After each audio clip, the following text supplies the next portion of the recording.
Morning. Dr. Atkinson, you understand you're still under oath? Yes. Thank you. Proceed. Thank you, Your Honor. Your Honor, may I approach? You may.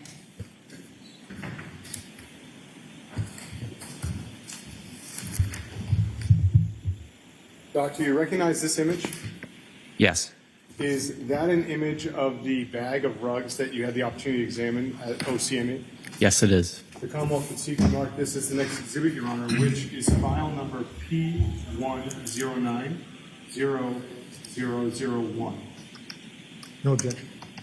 The next image, P109000, is that what you said? 0001. 0001 is now in evidence as Exhibit 181.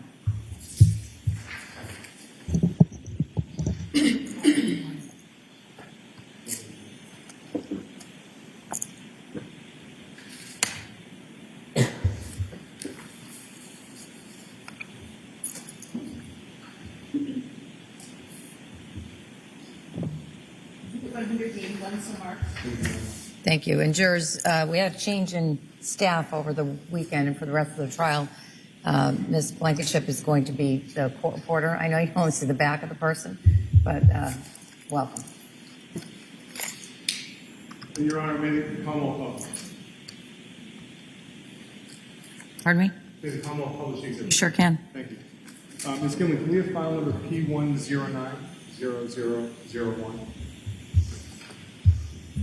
So, Doctor, directing your attention to the image on the screen, what is the significance of the 230493 at the bottom? That is the OCME case number.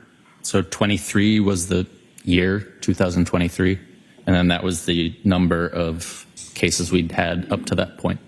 And so, Doctor, your numbers, are they the same as the crime lab numbers? No. Okay. And if we could take that down, thank you. And if we have what was marked as Exhibit 180 from Friday. And for the record, this is file number PC110198. Doctor, directing your attention to the screen for Exhibit 180, what were the observations you were able to make of this piece of carpet? This piece of carpet has a large area of red-brown stain on it, and in the middle of this stain was an approximately 1/4 inch long, what looked to be a blood clot. Could you take that down, Ms. Gilman? Thank you. So, Doctor, what is a blood clot? A blood clot is just blood that has solidified or clotted. And how were you able to make the determination it looked like a blood clot? What was it that about it that gave you that indication? It's the correct color, shape, consistency of a blood clot. I've seen thousands of them. Your Honor, may I approach? You may. Thank you. Doctor, do you recognize this image? Yes. Is that a fair and accurate depiction of a close-up of the blood clot from that section of carpet? Yes. The Commonwealth would seek to have this marked as the next exhibit, Your Honor, which is PC110197. No objection. Photo PC110197 is now in evidence as Exhibit 182. Thank you. Your Honor, may the Commonwealth publish 182? You may. Thank you. Ms. Gilman, could we have PC110197? So, Doctor, that's the close-up of the blood clot that you identified? Yes. What did you do with that blood clot? I saved that blood clot in a jar for possible future DNA analysis. Ms. Gilman, if you could take that down. How do you save it in a jar, sir? You place it into a plastic jar, and then we, I believe, freeze that jar afterward. Now,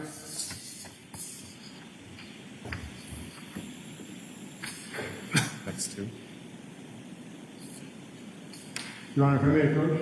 You may. Thank you. Doctor, I'm showing you two images at this point in time. Are those fair and accurate depictions of the next section of carpet you had the opportunity to analyze or look at that day at OCME? Yes, this was the largest piece. Your Honor, the Commonwealth would seek to enter the next two photographs as exhibits. What are the, File numbers? yes?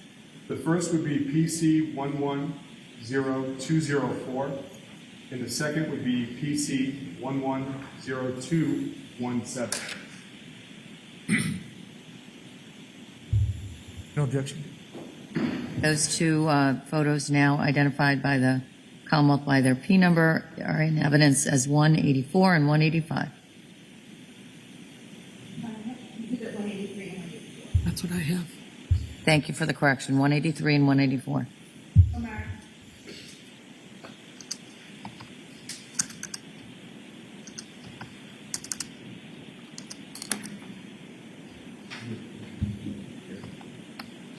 Your Honor, the Commonwealth may publish these next two exhibits. You may. Ms. Gilman, can we have what's now been marked as Exhibit 183, which is PC 110204?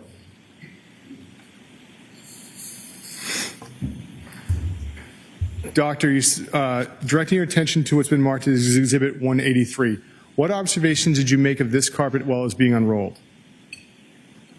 I observed the same types of red-brown stains on the carpet.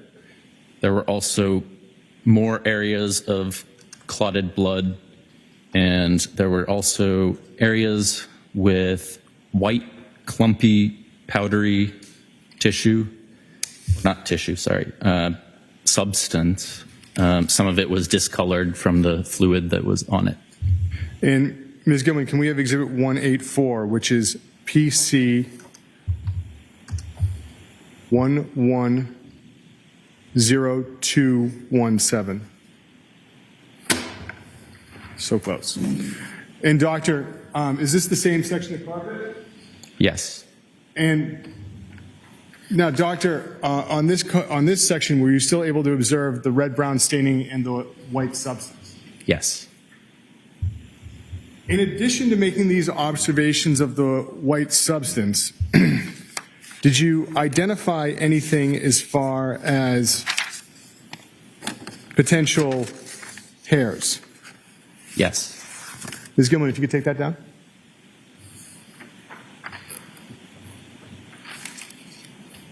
Your Honor, can I go? Yes. Doctor, you recognize this image? Yes, Is that a collection of hairs that you saw on that section of carpet? it is. Your Honor, the Commonwealth would seek to enter PC 110243 as the next exhibit. No objection. It's in evidence now as 185, 110243.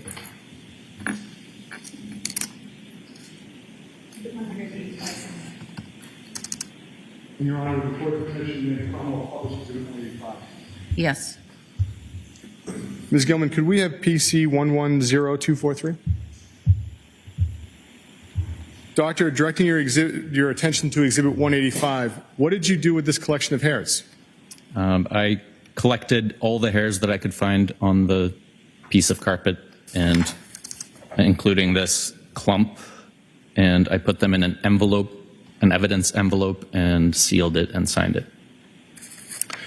And Ms. Gilman, if you could take that down. Now, Doctor, besides making observations of the section of carpet as far as what you saw on it, did you have the opportunity to go through that material and find any objects in it? Yes.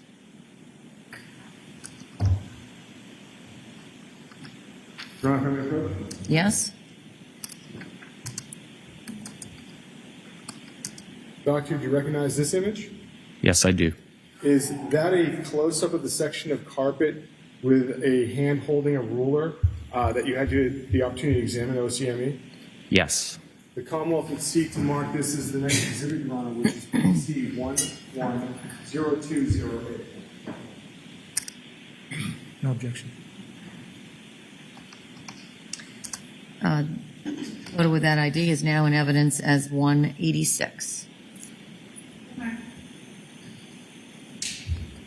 court's permission and comment published Exhibit 186? Yes? Ms. Gilman, could we have PC 110208? So, doctor, directing your attention to this image, whose hand is that? That is my hand with a glove. And what is the ruler next to? Just above the ruler, you can see a metal item that has a loop on one side. It appeared to me to be some sort of jewelry charm without a chain attached. And, doctor, around that area, is that white substance, is that what you were talking about, is the white powdery substance? And I don't want to misstate you if it's not powdery, but what is that? Was that what you saw that day? Yes, almost all of these clumps are that same powdery, clumpy substance. Some of them look red and brown and tan, probably because of the liquid that made them clump. Ms. Gilman, if you could take that down. Thank you. Doctor, what did you do with that piece of metal that you found? I photographed it and I also placed it into an envelope and saved it for evidence.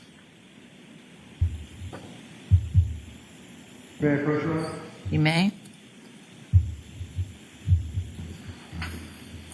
Doctor, do you recognize this image? Yes, I do. Is that a picture of the piece of metal that you photographed by an envelope? Yes. The Commonwealth would seek to have image file number PC 110245 as the next exhibit, Your Honor. Any objection? No objection. 110245, that image is in evidence as 187. With the court's permission, Your Honor, may the Commonwealth publish 187? You may? Ms. Gilman, can we have PC 110245? Thank you.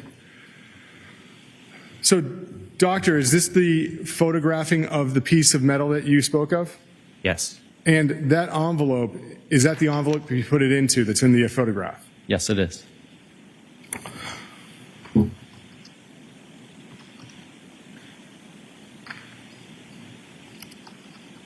Your Honor, may I approach? Yes? Doctor, there's gloves beneath you. You could put those on.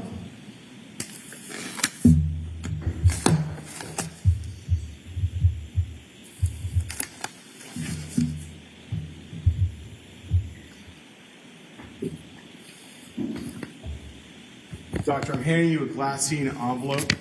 I'm going to ask, do you recognize the envelope that's inside the glassine envelope? Yes. And did you have the opportunity to look inside that paper envelope this morning? Yes, I did. Is that the same paper envelope that you put the piece of metal in at the OCME? Yes. And the yellow sticker on the exterior of the envelope, what is that number on it? That's the same OCME number. That was the number of this case. And on the front of it, you recognize the writing on the front? Yes. And how do you recognize that? That is my handwriting describing what this was. And can you look inside the envelope and then ask to recognize the object?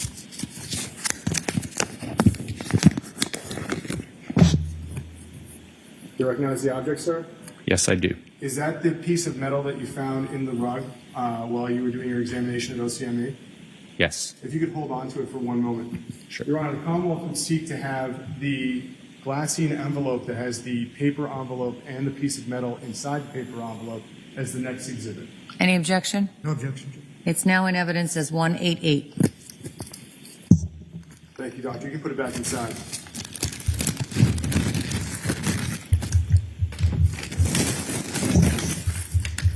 Thank you, Doctor. You're welcome.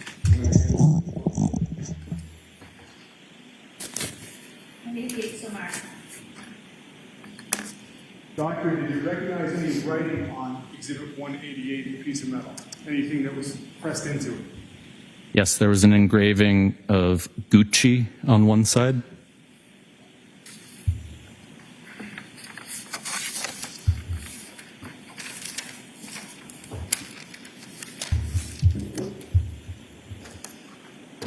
Your Honor, may I approach? Yes?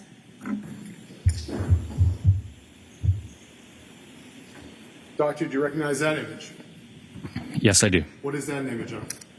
This is the plastic container that I saved a large amount of this clumped substance and also all of the blood clots that I found. Commonwealth would seek to have this marked as the next exhibit, which is file number PC 110222. Any objection? No objection. PC 110222 is now in evidence as Exhibit 189.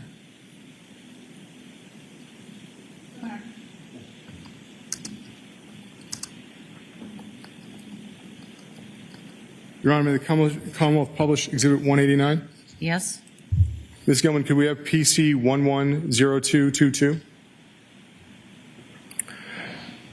So, Doctor, this container, what did you do with this container? I put a lid on this container and then we put it in a freezer. And why do you put it in a freezer? For DNA analysis, that's the preferred method of preserving the tissue. And Ms. Gilman, if you could close out of that. Doctor, did you take any other samples that day while you were making your examination of the rugs? Yes, I did. What did you take for samples? I saw in some of, I painstakingly mushed through a lot of this crumbly substance. And there was one area near one of the blood clots that appeared to have some specks of something that could possibly be tissue. The clumped areas appeared to be tissue at first, or possibly tissue, but upon further inspection, it was obvious that none of this clumped powdery material was actually any kind of tissue. But this one area had very small specks of something that I thought might not be the same type of powder. So I put this area, I saved that for looking at under the microscope. And how do you do that, sir? How do you save it? Or Yes, please. you put it into a cassette. And do you have to add anything to the substance to put it in the cassette?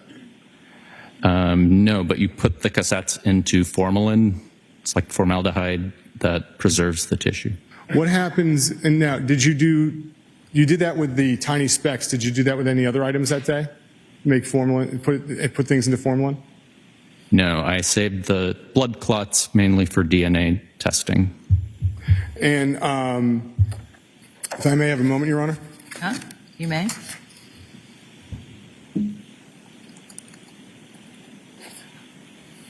Nothing further, Your Honor. Cross-exam. Thank you, Judge.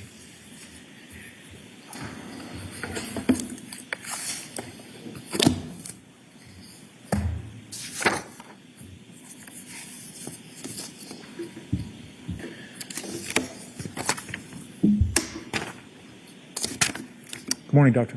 Good morning.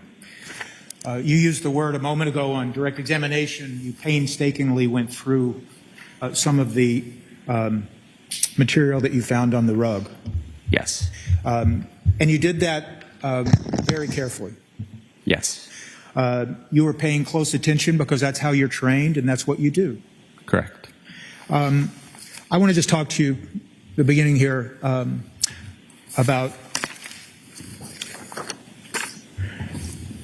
your position. You are a deputy chief of the medical examiner, correct?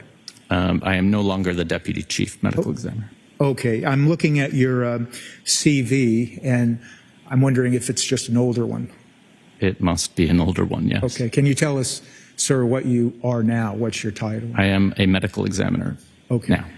When did you stop being deputy chief? I served as deputy chief from 2018 until 2022. So,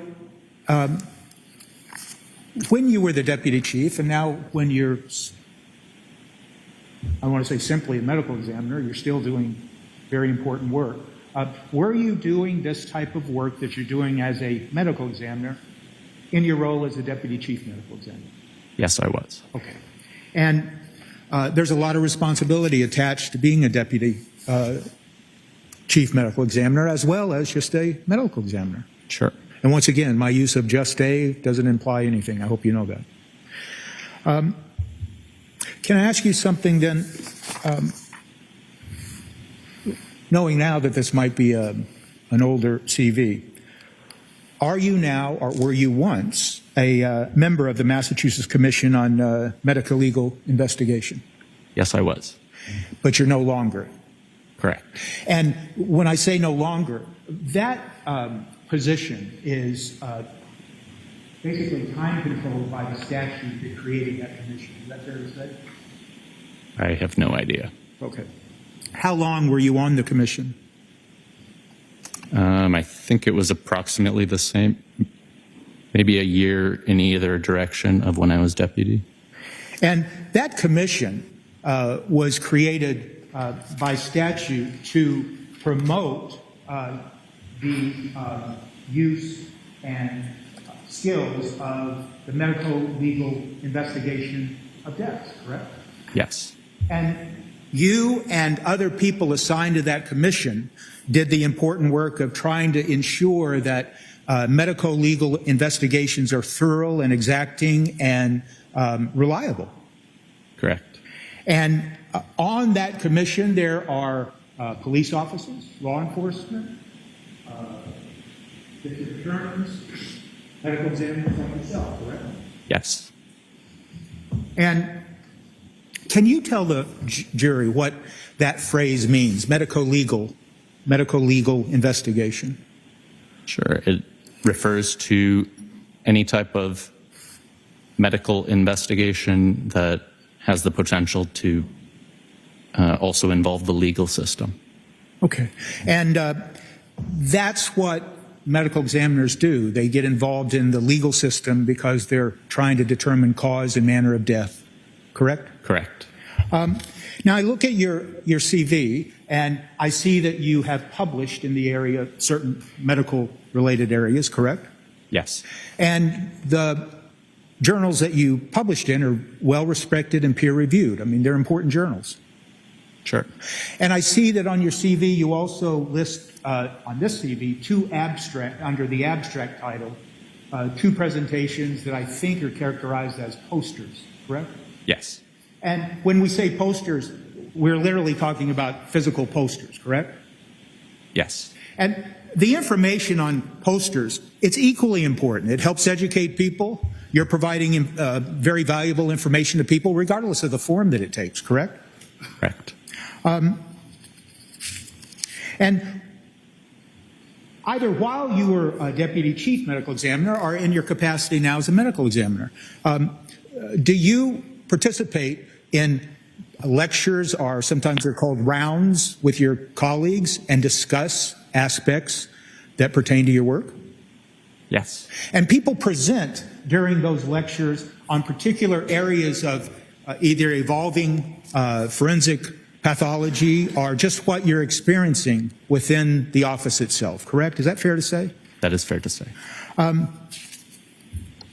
And I think you testified on Friday that you have completed 1,000 or more autopsies. Did I hear that right? Yes, I said 1,500, more than 1,500. Oh, I shortchanged you. I apologize. That's a lot of autopsies, isn't it? Sure. And he told us on Friday that it can be a relatively short period of time, or an autopsy can take as long as a day or more. Correct. And when you're doing an autopsy, you told us on Friday that you're trying to determine, the manner of death. That's one of the goals of your examination during an autopsy, correct? Yes. Now,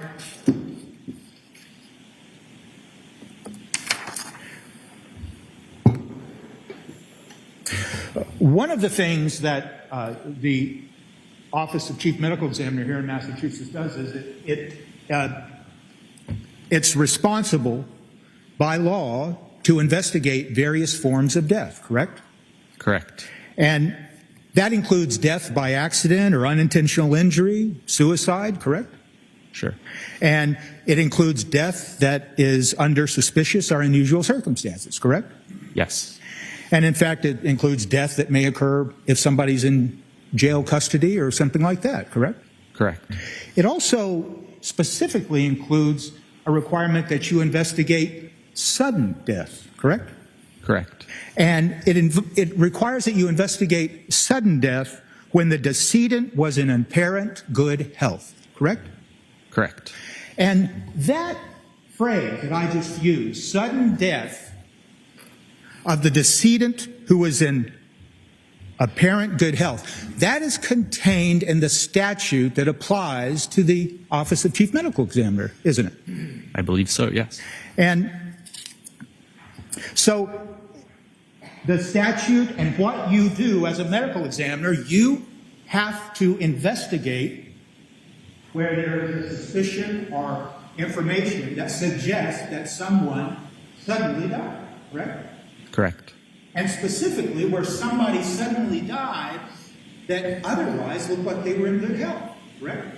Correct. And that statute requires that certain people, like police officers, physicians, hospital administrators, licensed nurses, DCF social workers, funeral directors, they are required by that statute to report that information to the Office of Chief Medical Examiner, aren't they? Yes, they are. Or they could be fined under the statute, right? I don't know that for sure, but I'll take your word for it. Okay, thank you. So now turning to just manner of death. Manner of death can be, and please correct me if I'm wrong, manner of death can be classified as accident, correct? Correct. Suicide, Yes. homicide, Yes. and then there's a category of undetermined or could not be determined, correct? Correct. Is it fair to say that a determination, or I'm sorry, a manner of death that results in a classification of undetermined is a classification when the information pointing to one manner of death is no more compelling than one or more competing manners of death after considering all the information you have? That is correct. So you are familiar, aren't you, Dr. Atkinson, with the National Association of Medical Examiners? Yes. Sometimes it goes by the acronym of NAME, M-A-M-E. Correct. You're also familiar with their 2002 publication, A Guide for the Manner of Death Classification, correct? Yes. And it's that particular document is kept at the Office of Chief Medical Examiner, isn't it? Like it is in many offices, correct? It's on the internet. That's where I usually look at it. So it's available to look at for medical examiners when they're just reviewing some of the material that's in that 2002 publication. Yes. It also lists specifically those four manner of deaths that we just talked about. Yes. And others. I'm sorry, I had to cut you off. And others too. And others. And then that guide goes through anecdotal, or, it's my word, not yours, but it goes through examples of what types of causes of death may result in certain manners, correct? Correct. And a cause of death is different than a manner, isn't it? Yes. And so as your role of medical examiner, you will not only determine the manner of death, but you also will attempt to determine the cause of death. Right. And some of that information finds its way specifically in, for instance, a death certificate applicable to some individual, correct? Yes. It's very important to evaluate all the information you have before reaching a conclusion as to manner of death and causation, correct? Correct. And is it fair to say, doctor, that without a physical body, the Office of Chief Medical Examiner cannot make a finding of either manner of death or cause of death? Without what? Sorry? With a body, with a Without physical body? body. Generally, we don't do that, no. Okay. Now,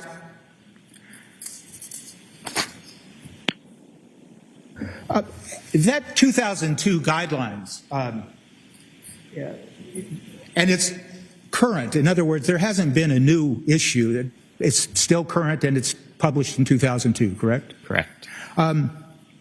It does include, like you said, examples of causes of death and then tries to tell the reader this is an example of a cause of death that could be considered a certain manner of death, correct? Yes. And I think it goes through, if you recall, multiple paragraphs, up to like 44, 46 different paragraphs of examples, correct? Correct. And it actually includes things like characterized as cafe coronary, upper airway food obstruction, correct? Correct. It goes through, it gives an example of death by fear or fright, right? Correct. It includes an explanation of death resulting from autoerotica behavior or consensual atypical sexual behavior, correct? Correct. And it goes on to say, just as an example, specific to that cause of death, autoerotic behavior, it talks about that causation as being, in large part, considered accidental death. Specifically, autoerotic asphyxia. Yes. Okay, autoerotic asphyxia. Can you tell the jurors what asphyxia is? Asphyxia is anytime oxygen is deprived from parts of the body. In the case of autoerotic asphyxia, it's due to a ligature compressing the neck vasculature or the blood vessels in the neck.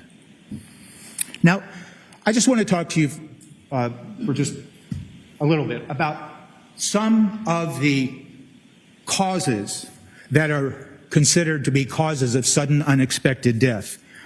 We can agree, can't we, that sudden unexpected death is a rare occurrence? Sure. Well, is it rare, or does it happen more often than Any rare? possible cause? It's pretty rare, I would say. Sure. Okay, and there's any number of causes of sudden unexpected death, isn't there? Very many, yes. Okay. And those causes for sudden unexpected death, they are known within the forensic pathology world, aren't they? Yes. And are they known to a lesser extent in the non-forensical medical arena? Sure. And it's fair to say that based on your experience and training and knowledge of sudden unexpected death, you wouldn't expect that just a layperson would really understand sudden unexpected death. That is the parlance of educated people like yourself.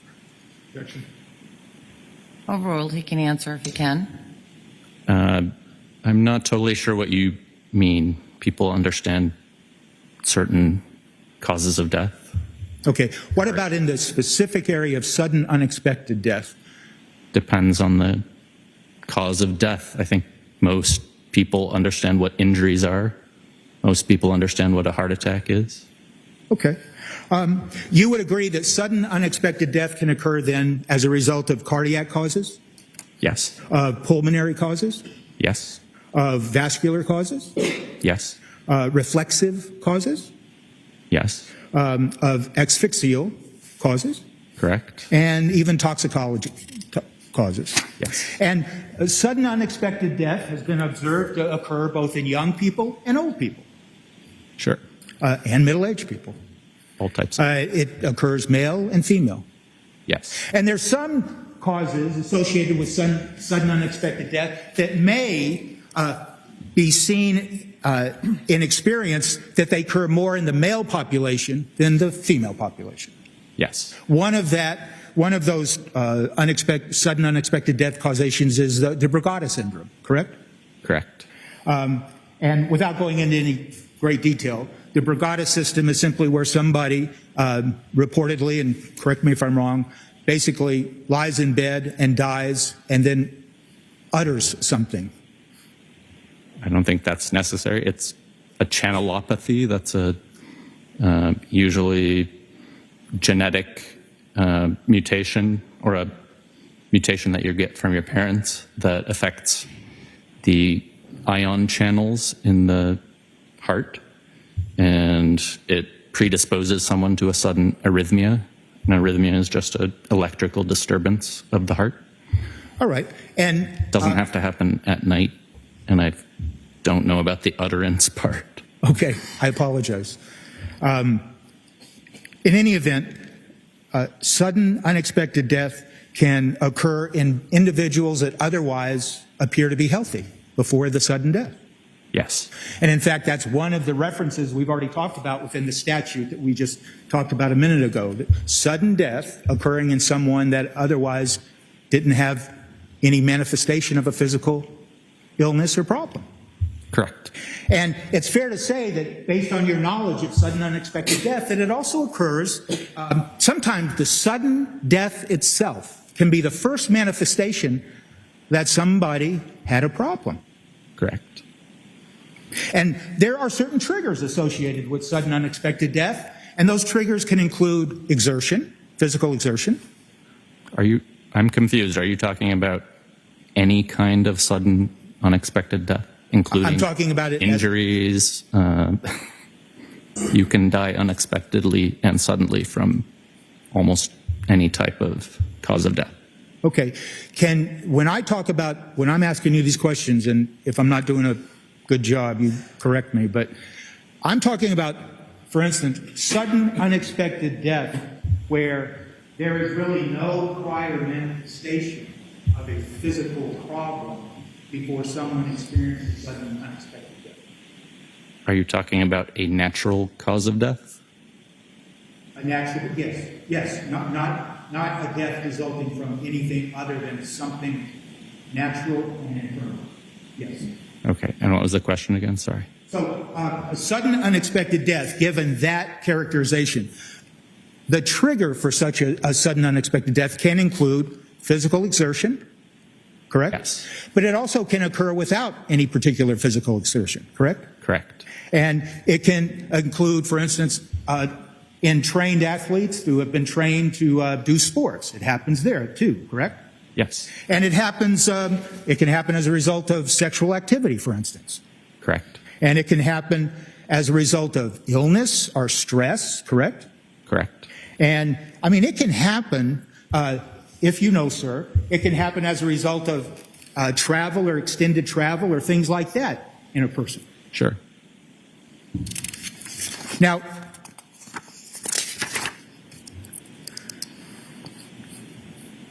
it's true, isn't it, doctor, that when we use the phrase sudden unexpected death, the death that we're talking about, and once again, and I'm glad you corrected me, that we're talking about just natural death, natural causes, that a sudden unexpected death can happen suddenly, but not necessarily instantaneously, correct?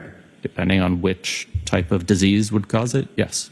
So, for instance, that example you just you talked about, if someone develops in a natural way a lethal arrhythmia, an example of a ventricular fibrillation, it could result in death, correct? Yes. And that mechanism, I'm going to call it a mechanism, but you tell me if it's different, that the heart chambers quiver and they fluctuate, and that's what causes the fibrillation, right? Yes, it's an electrical disturbance that makes it so that the heart stops pumping. And at times when you examine someone who has experienced this on an autopsy, you actually don't see, and I'm not talking about you personally, but I'm talking about medical examiners related to this, you don't see any structural defect in the heart.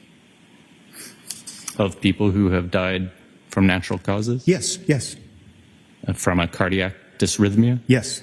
You can't diagnose a cardiac dysrhythmia unless the person died while attached to a cardiac monitor that can see the actual dysrhythmia happening. In fact, most cardiac dysrhythmias, you do see something structural in the heart. The one you were talking about before, Brugada syndrome, several others like long QT syndrome, will not have visible, even under the microscope, signs. You just used the phrase long QT. Could you just define that for the jury?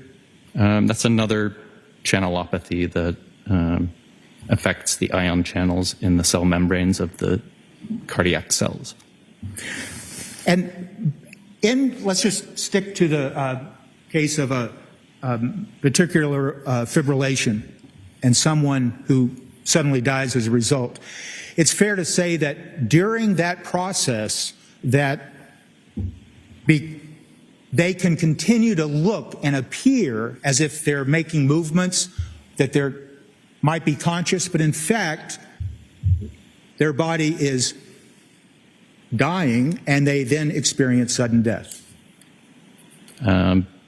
Usually, if you're having a cardiac dysrhythmia, you can have movement, seizure-like activity, but usually you're not looking like a normal person would. Okay. And it's very quick. And sometimes in your experience as a medical examiner, you've had reports where people talk about the minutes before, or the short time period before someone experienced sudden death, and they talk about the way they were moving, or they were even walking, but they might have been mumbling, and then they die. And they describe those behaviors to you, don't they? Occasionally, we'll get something like that reported to us. Okay. And you listen to that information, and being the trained medical examiner you are, then you consider that information in the context of the sudden unexpected death. You just include the information because you are interested in getting all the information you can. Correct. And once again, sudden unexpected death can result from vascular catastrophes. That's my word. Sure. And those catastrophes can be aorta dissection, aorta rupture, or an aneurysm, correct? Among many others, yes. And this sudden unexpected death in this area can be the result of acute squeezing of a particular body part. I'm not sure what you're talking about. In medical terms, tamponade? A cardiac tamponade? Yes. Cardiac tamponade happens when there's bleeding Okay. into the pericardium. That's the sac, a membranous sac that surrounds the heart. And when enough blood gets into that sac, it displaces the heart and doesn't allow the heart to open up it basically stops the ability of the heart to pump. Now, I just want to move on to another simple cause. Are you familiar with the phrase, I'm sure you are, sudden arrhythmic death syndrome? Yes. And it's accurate to say that sudden unexpected death with a normal heart at autopsy accounts for 5 to 10% of young adult sudden deaths. Of natural deaths? Of natural deaths, yes, sir. Yes. And now I'm not going to get this one right, but are you familiar with the acronym of CPVT? No. Catecholaminergic tachycardia. I probably butchered that up. Does that ring a bell? Catecholaminergic? Thank you. Yes. I still don't know what the other two letters stand for. Okay. Polymorphic ventricular tachycardia. I said it wrong again, but... That's probably another dysrhythmia. Okay. Or tachycardia is a fast heartbeat. Now, once again, in these types of causes of sudden unexpected death, in each one that we just briefly described, in each one of the cases, the person who then experiences sudden death can be viewed in the moments, whether it be minutes or a few minutes or seconds, they can be viewed by someone observing them as still moving or at times even talking until death results. Correct? Correct. Then there are neurological causes for sudden unexpected death, correct? Sure. And they are arrhythmia linked. Am I right in saying that? They're linked to arrhythmias. They can be. And they're linked to hemorrhaging and stroke and things like that. Sure. And people can experience sudden unexpected death as a result of a neurological cause where they have, up to that point, not manifested any physical manifestation of illness, correct? Correct. Once again, moving on, there's pulmonary causes of sudden unexpected death, aren't there? Yes. And for instance, massive pulmonary embolism is the leading cause of sudden unexpected death in young adults, isn't it? It's one of them, yes. And this is one of those causes of death that can result from one of the triggers, including recent travel, right? That's one of them, yes. Hormonal therapy? Yes. And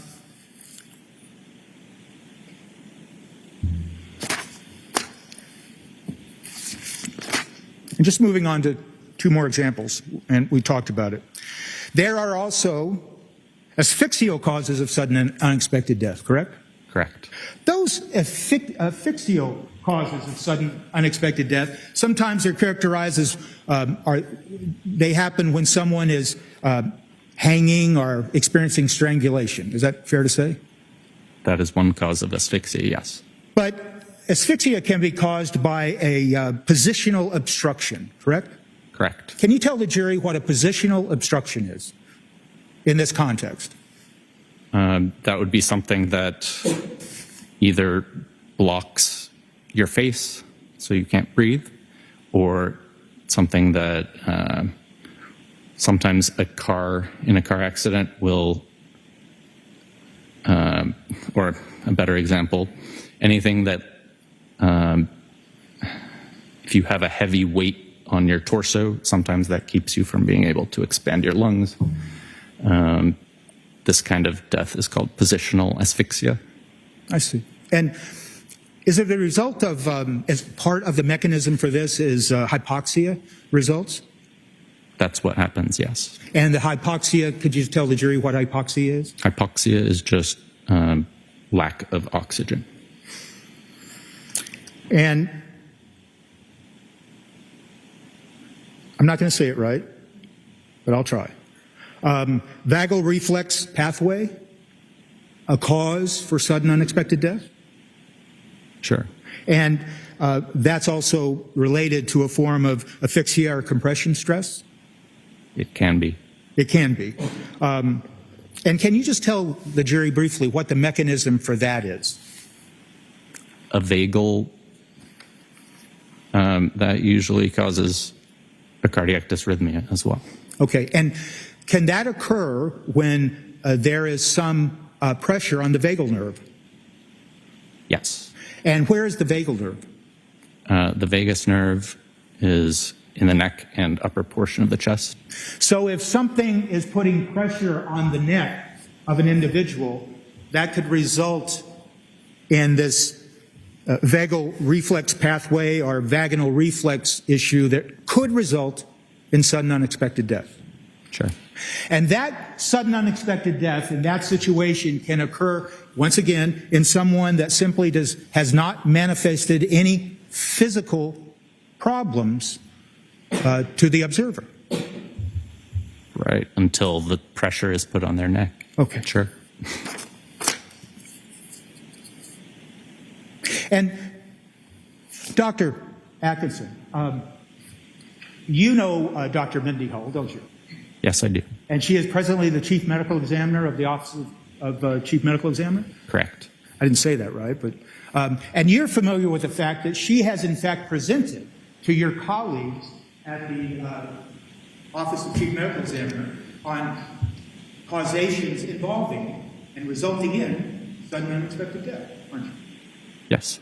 And so this topic of sudden unexpected death, you can find it in the research and you can find it in the experience of trained and professional medical examiners like yourself.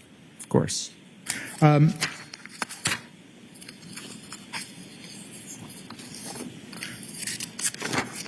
So just to conclude, we can all agree, isn't it, that sudden unexpected death is rare, correct? Maybe I'm overstating that. I'm sorry. People die suddenly quite often, but depending on what parameters you're talking about, in a young person that has no medical history, yes, it's rare. Okay. It's rare for someone without medical history. You see it more often in the forensic setting than, say, someone sees it in just a non-forensic setting. Is that fair to say? Because that's part of your job. Yes. And it occurs in individuals who otherwise have never manifested any medical problem. It can. Thank you, doctor. Thank you very much. Any redirect? Yes, Your Honor. Right ahead. Thank you.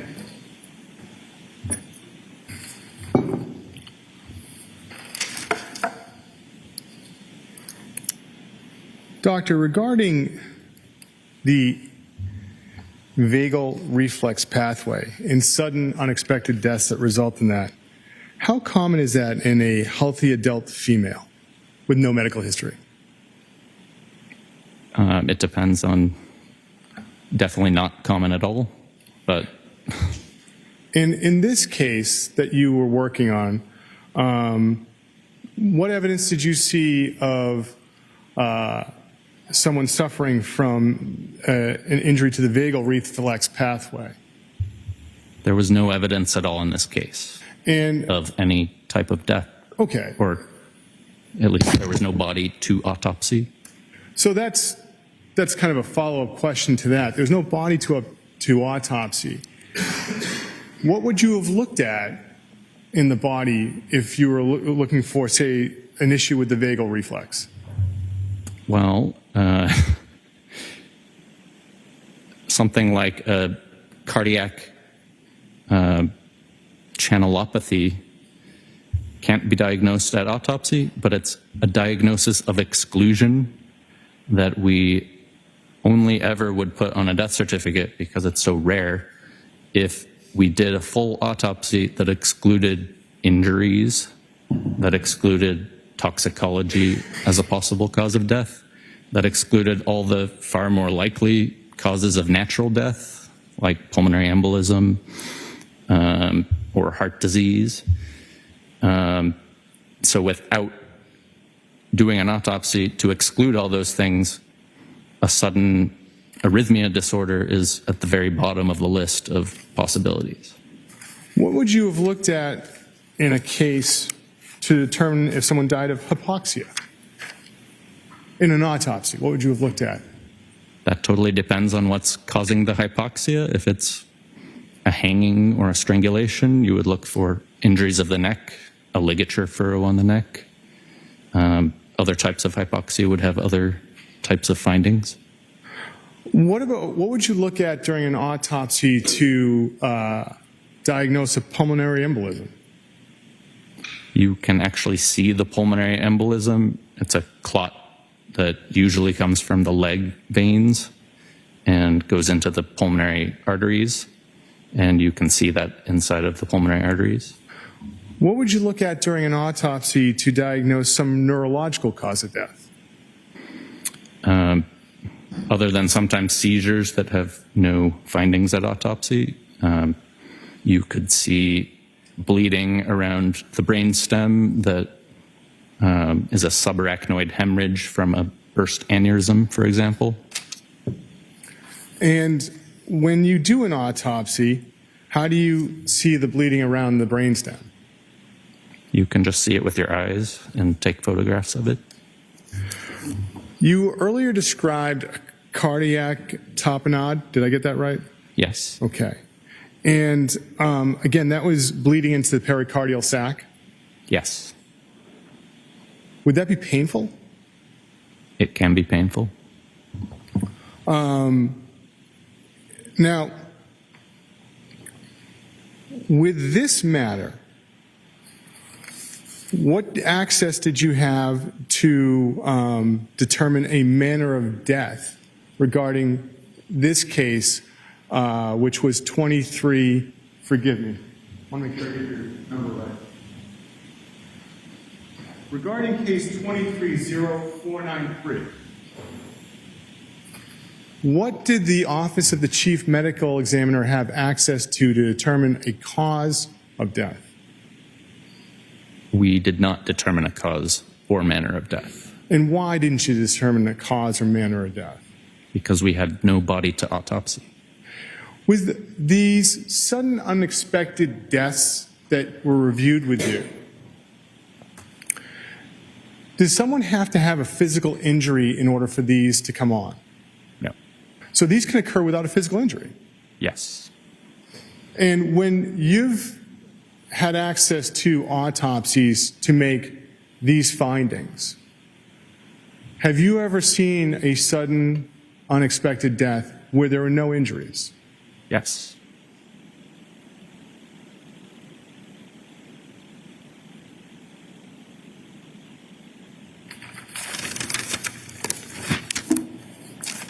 Moment, Your Honor. Yes. Thank you, Your Honor. Doctor, you reviewed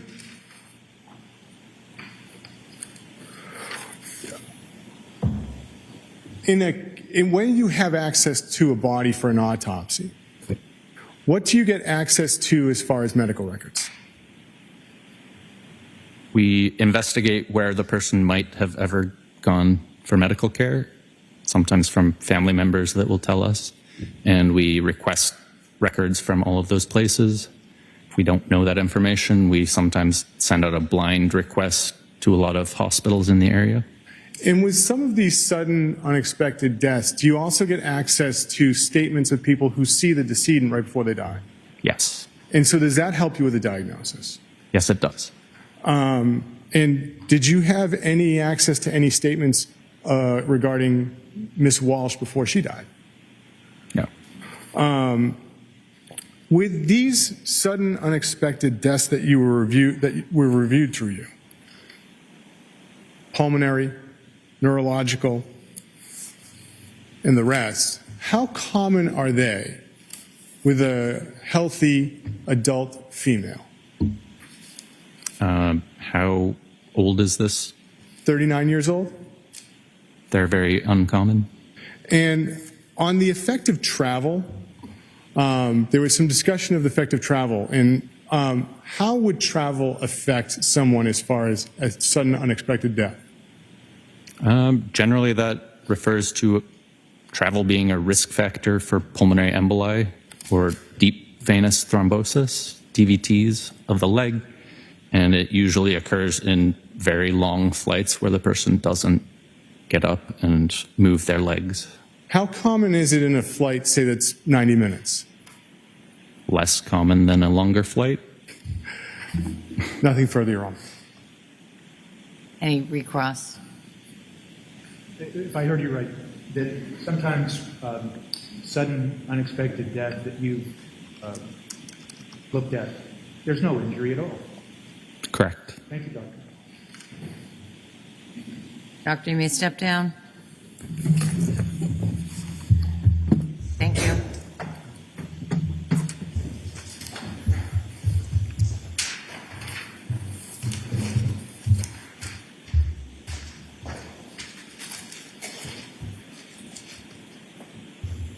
Commonwealth may call its next witness. Thank you, Your Honor. Call Teresa Marchese.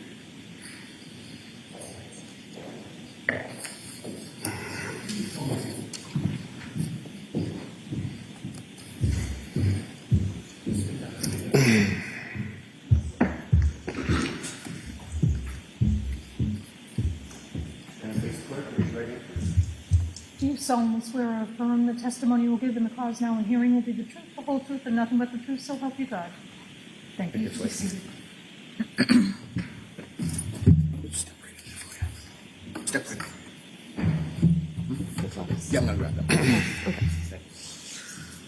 You may proceed. Thank you, Your Honor. Good morning, ma'am. Morning. I'm going to ask if you can pull the microphone closer to you because it will help keep your voice nice and loud. Could you state your name and spell your last name for the record? Teresa Marchese, Marchese. Where do you work, ma'am? Washington, D.C. For what company? Tishman Speyer. And what is your role at Tishman Speyer? I'm a managing director in the Human Capital Management Group. How long have you been with Tishman Speyer? Over 20 years. And what are your responsibilities as the director of the Human Capital Management Group? A variety of areas. We focus on hiring, recruitment, benefits, employee relations, essentially the life cycle of your employment within the company. And would this touch upon human resources? Yes, Now, what is Tishman Speyer's business? primarily real estate. I'd like to ask you some questions about Ana Walshe. Are you familiar with Ana Walshe? Yes, When did you first meet Ana Walshe? when I interviewed her in November of 2021. And what position were you interviewing her for? She had applied for a role in Boston, regional general manager role there. And was Ms. Walshe subsequently hired? Yes. For what role? I hired her for a role in Washington, D.C. And why did you hire her for a role in Washington, D.C.? We had a role open for quite some time that we were looking for was someone who had a hospitality background, which Ana had, and I thought she would be better suited. And when was she offered the job in Washington? She started with us in February 2022 in Boston. In Boston? Yeah. How long was she in Boston for before she transferred to Washington, D.C.? I believe a month-ish. Now, in your office space in Washington, and we'll try and let that pass. What's going on? In that office space in Washington, where was Ms. Walsh's desk in relation to yours? We are in an open floor plan, and so there are 4 seats per quad, I guess. She was about 2 in front of me, I guess. Now, when she moved to the D.C. area, did you learn where she moved to? I did. Where did she move to, roughly? Friendship Heights. And what was her compensation when she joined Tishman Speyer? $220,000 base. And on top of the base, was there potential for a bonus? Yes. Now, did she receive any benefits as a result of becoming a member of Tishman Speyer? Yes. What did she receive as far as life insurance? 2 times her annual salary. And what company provided that policy? We did. MetLife. MetLife, thank you. Yeah.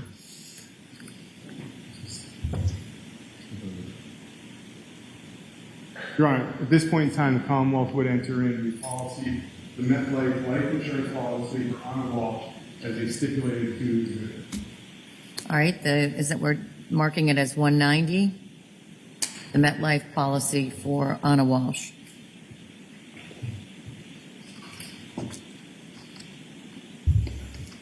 Now in evidence.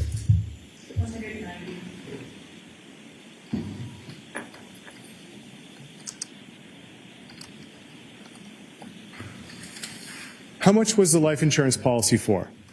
2 times her annual base salary.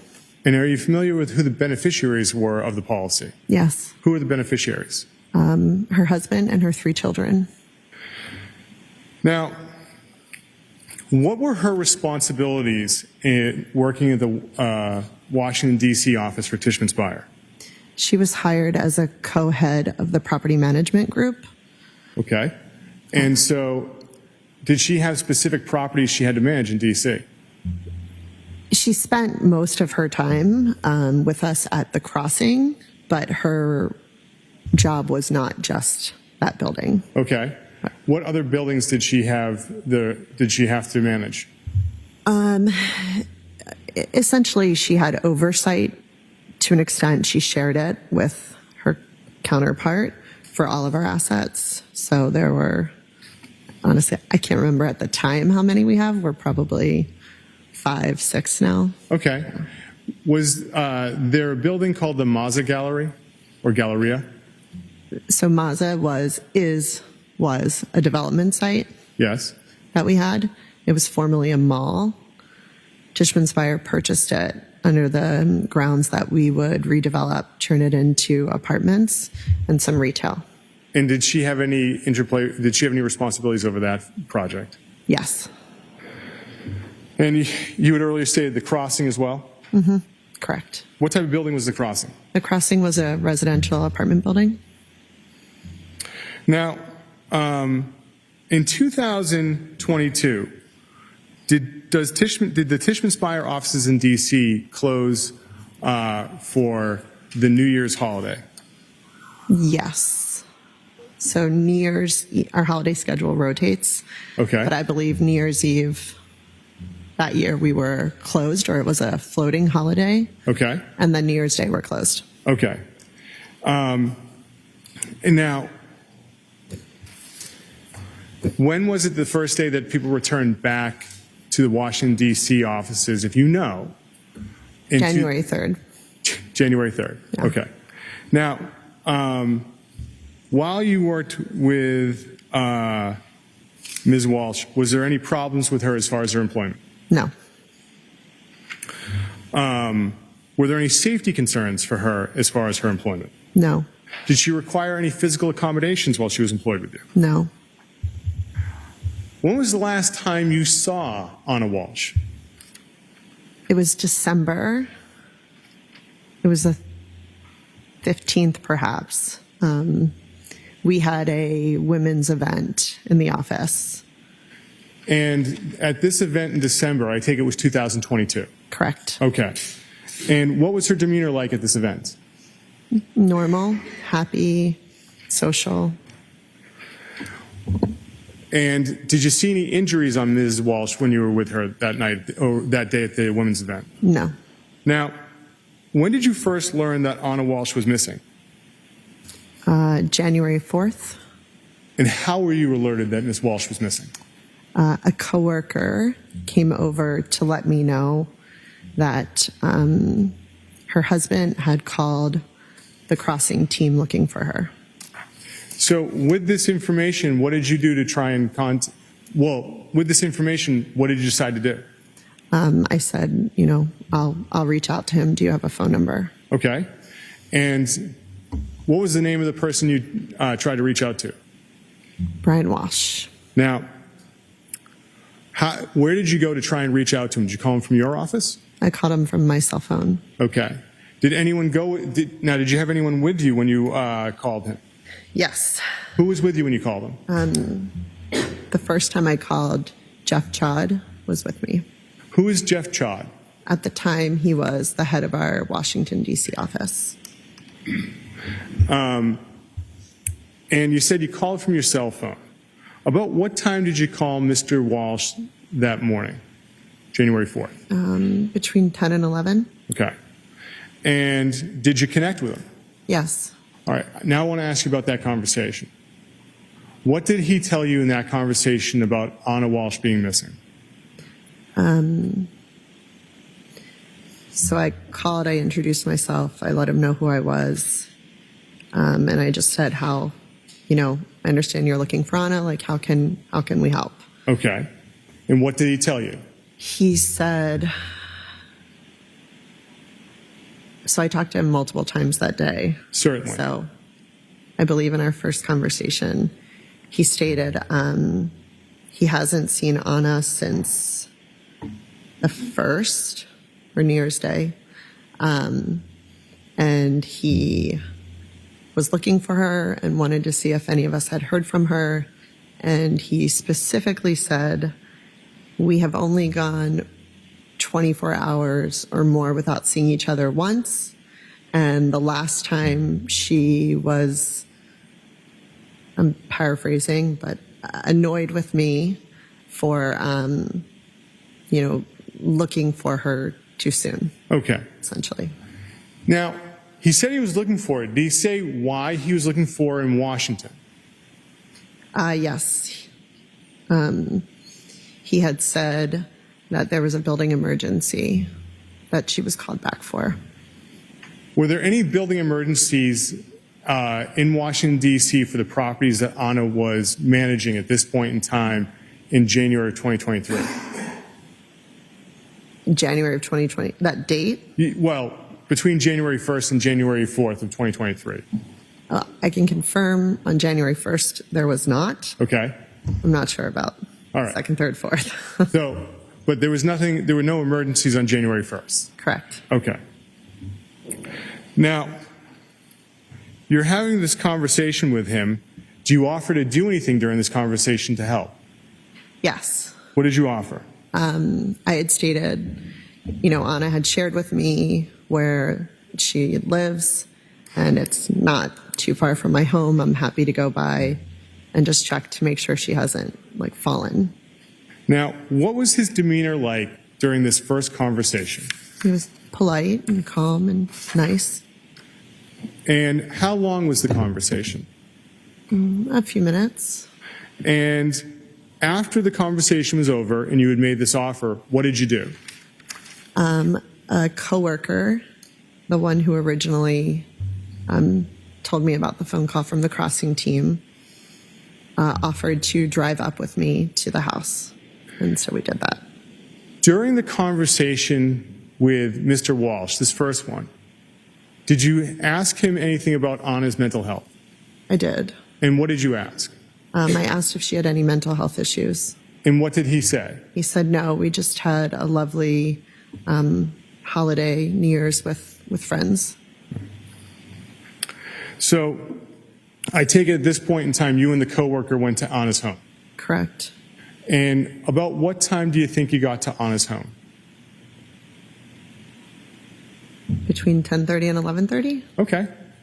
And again, it's your memory Yeah.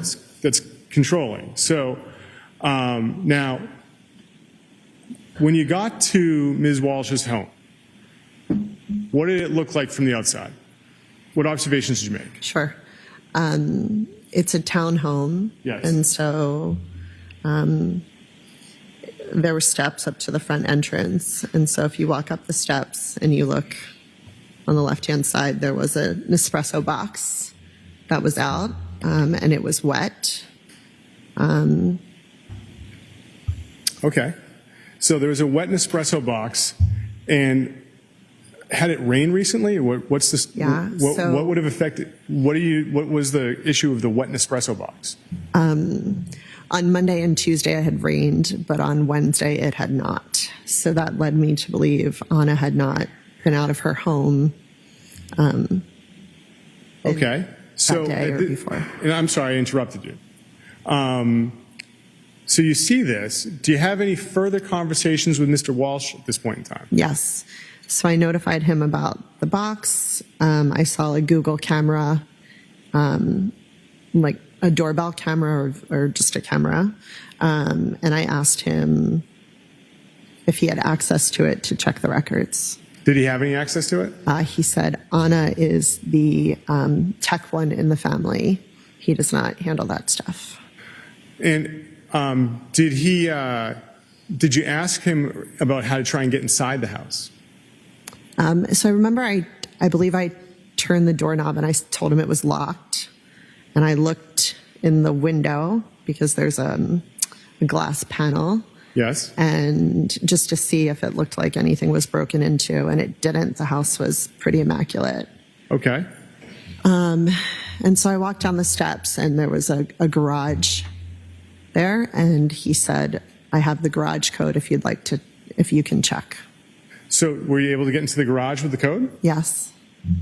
What did the garage look like? The garage was pretty clean as well. There were a few boxes and a painting. And was there a car in there at this point? No. Besides the boxes, did you see anything as far as seats or anything like that? Yeah, so I saw either a car seat or a stroller. I don't remember right now. And now,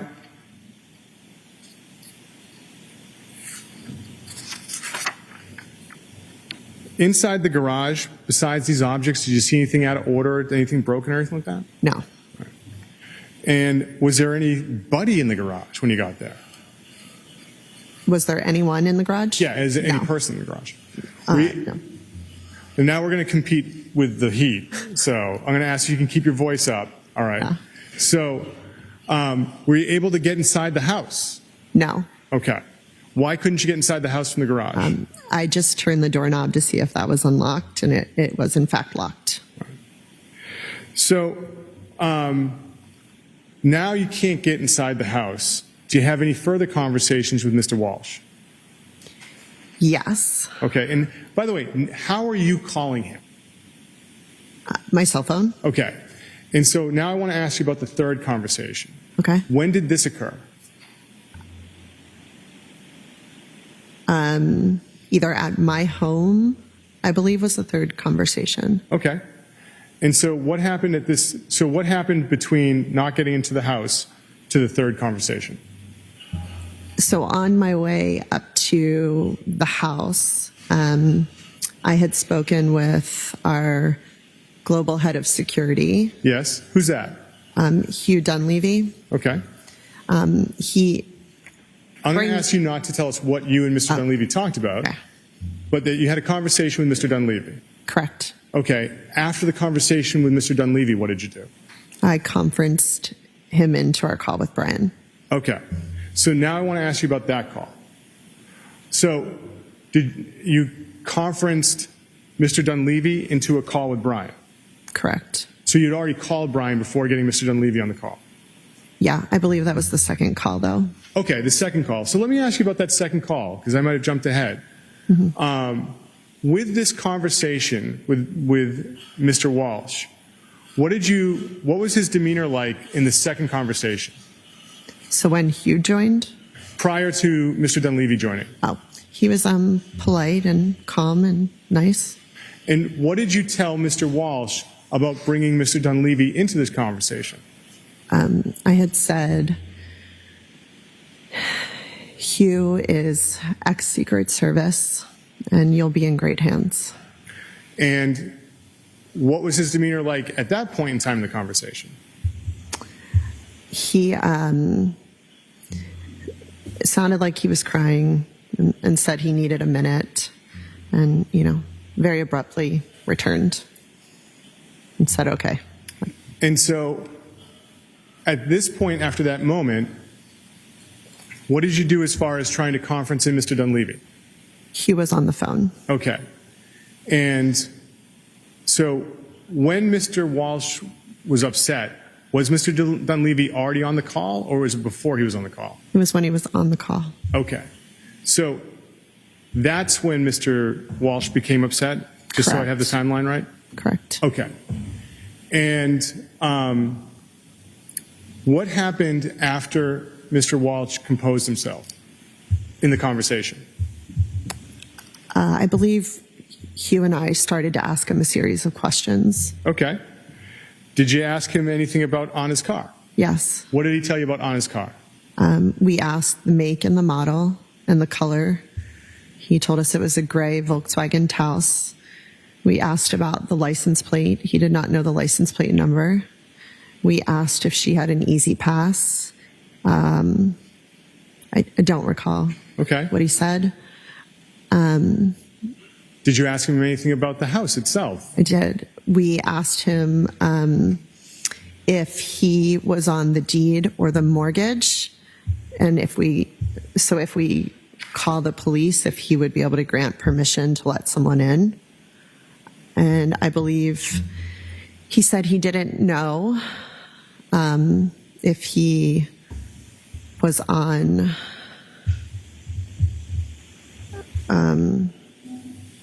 He did not know if he was on the deed, but believed Ana was on the mortgage, I think. Okay. And so did you ask him anything about how Ana traveled to D.C.? I did. What did he say? So I had asked him myself without Hugh on our first conversation. Yes. When he told me that she had to leave for an emergency, and he told him she was flying to DC, and I had said on American, and he said American or JetBlue. I'm not sure which one. During this conversation with you, Mr. Dunleavy and Mr. Walshe, what did you ask him about calling hospitals? So back to the second conversation, Hugh and I again asked him how Ana typically came to DC. Yes. And at that point, he said he didn't know if she drove, train, flew. And I believe he said he thought she flew. Then, proceeding to ask questions, we asked if he has called any hospitals, and I let him know that I had asked someone in our DC office to call the local hospitals in DC, and she had called Sibley, Suburban, and GW, George Washington, and Ana was not there, and recommended he do the same in Boston. And what did Mr. Dunleavy say to him? What was the conversation of calling the police? Towards the end of the conversation, when we were going through what, friends he may have reached out to, suggesting to call hospitals, Hugh had stated to hang up and call the police immediately. And now, when was the next conversation with Mr. Walsh? Was this at your home? Correct. Okay. So this conversation with Mr. Dunleavy, this is part of conversation 2. Correct. Okay. So where did conversation 3 take place for you? My dining room table?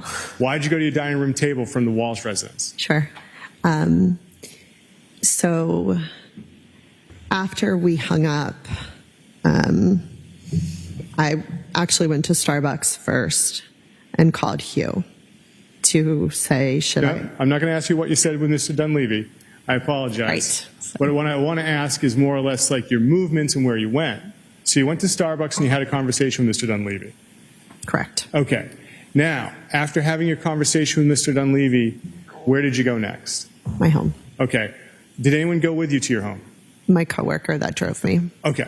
So then you're at your home. When is it? How long are you at home before you have your third conversation with Mr. Walsh? So it was close to 1 p.m. Okay. And what was the subject of this conversation? Can you tell us about it?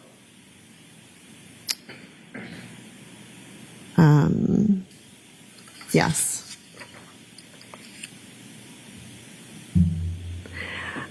I can't recall. I know I spoke 4 times to him. I can't recall 3 or 4 if I called him or he called me, or if Hugh had asked me to call him. Did he mention anything about filing a police report? Yes. What did he say? So Brian called me to let me know that he had just hung up with the police and they were filing a police report. And did he say anything about calling Ana's friends or acquaintances? Yes. What did he say? He mentioned he called someone named Alyssa and someone named Amdullah or Abdullah. Okay.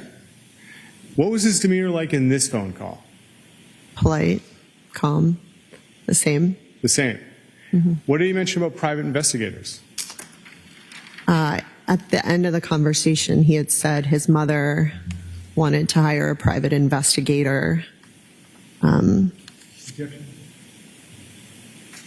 Overruled. Okay. And then, now, did you have a fourth phone call with him? I did. And about what time do you think the fourth phone call was? I don't recall. That's okay. And do you have any memory of the fourth phone call? Yes. Okay. What's your memory of the fourth phone call?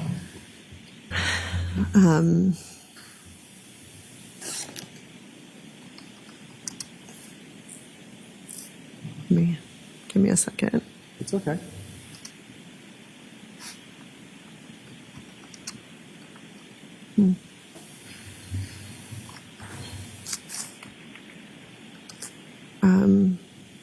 At some point, I know was to text him Hugh's phone number.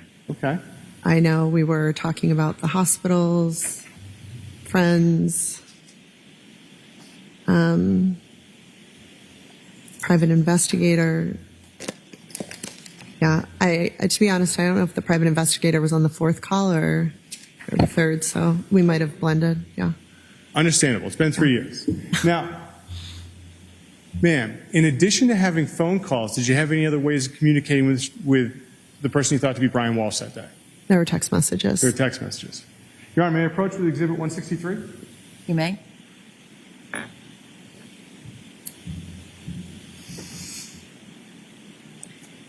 Ma'am, can you take a look at Exhibit 163? It's 2 page. It's front and back. Okay.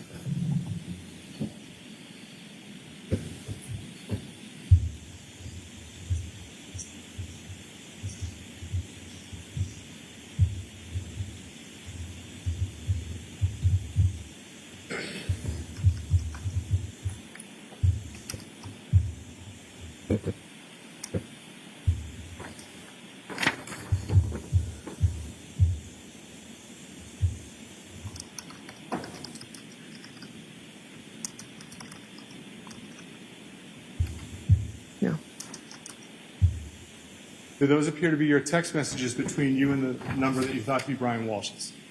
Yes. If you could just say that into the microphone. Yes. So, when you were texting him and he was texting you,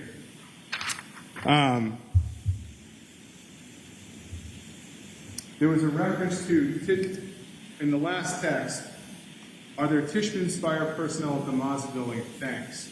Did you respond to that text? I did not. So that was the last communication you had with Mr. Walshe. Correct. Now, were there any further phone calls after that? After the January 5th text message? No. Yeah, okay, exactly. So there's no further communication with Mr. Walshe after the January 5th text message. Correct. Had you ever talked to Ana Walshe about having the children in DC, her children in DC? Yes. What did she tell you about having her children in DC? We talked a few times about it. I'd say the first time was when she was, taking the offer and moving. We Yes. would talk about different areas and schools. And she had said that she would probably bring them down.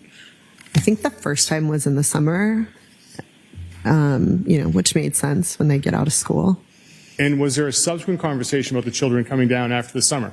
Yeah, so I believe in the summer or at an event, we had chatted, and she had mentioned to me that they'd be coming down in September. And were there any further conversations after September about the children moving down to DC? No. Okay. Now, after seeing Ana Walshe at the women's event for Tishman Spire in December, have you seen Ana Walshe since? No. Nothing further, Your Honor. Cross-exam? Good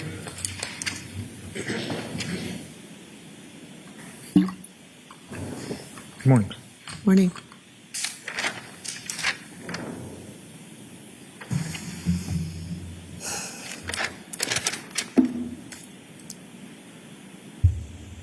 So, correct me if I'm wrong, but basically what you do, Tishman Spire is in human resources. Yes. And what was the title that you told the jury again? Managing Director. Could I ask you to speak up a little? Managing Director. Attorney Tipton, can I ask you to speak up? You certainly. I'm going to move back here. I apologize, Judge. And as part of your role as the Managing Director of Human Resources, you are responsible for, or your office is for keeping track of sick days and things like that of your employees. We have systems that we use to keep track of days for our employees.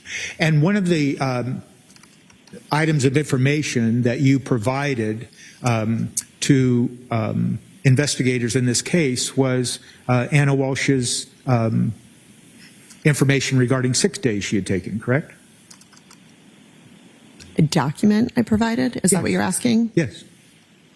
Yes. And that document only goes up to December 7th, doesn't it? It doesn't extend into the full month of December, does it?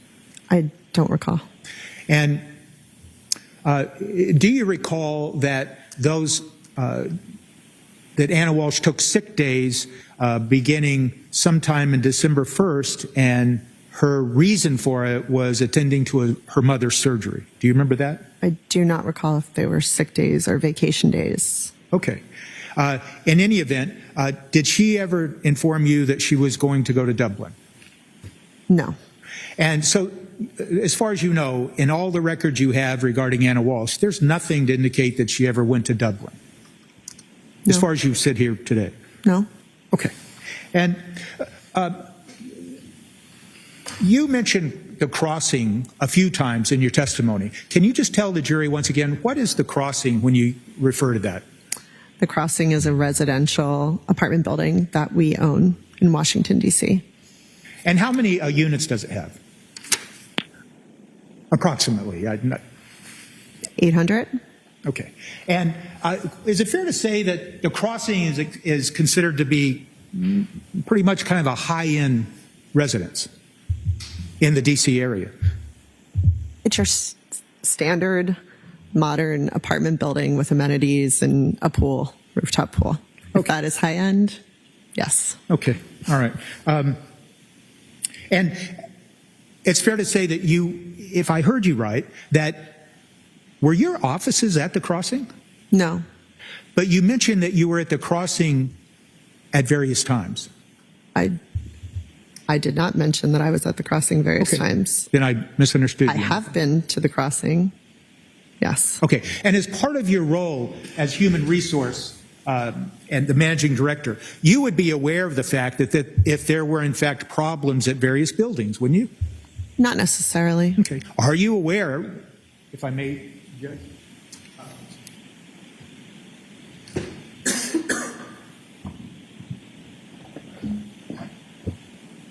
When it comes to human resources, is it fair to say that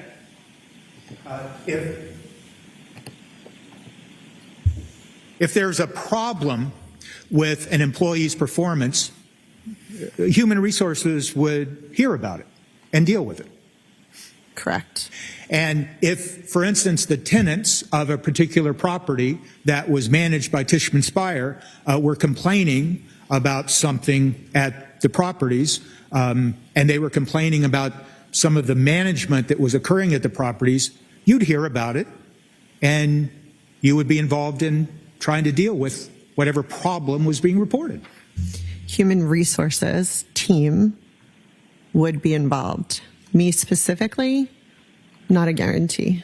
Okay, I appreciate that answer. You're aware of the fact that on or around October of 2022, there was a Legionnaire health issue that was raised by the Department of Health for the District of Columbia at the crossing.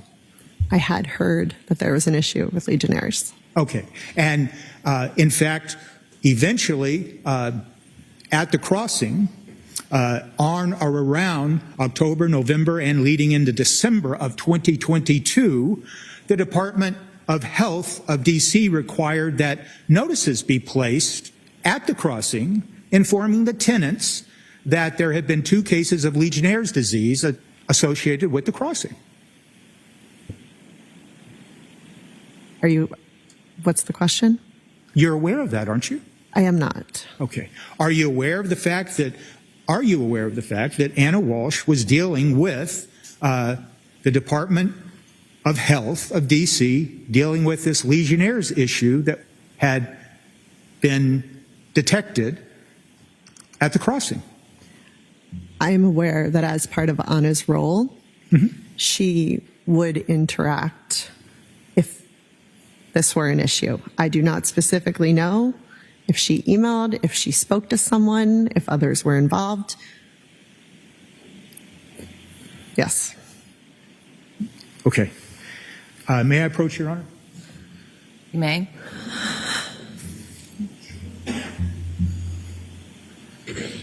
I'm just going to show you what's been marked for IDK. Okay. And do not read it, but I'm just asking for you to look at it and tell us if you've ever seen that before. So you don't want me to read it out loud, but I can read it to myself. Yes. Okay. Review it yourself, but do not read it. Okay.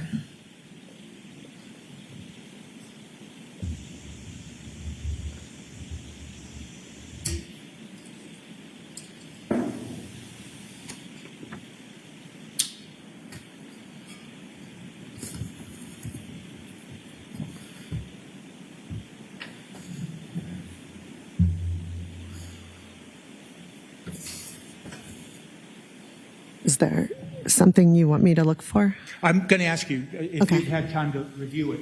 I mean, And I'm not going to ask you details. I'm just going to ask you one simple question. sure. Have you ever seen that letter? I'm not sure.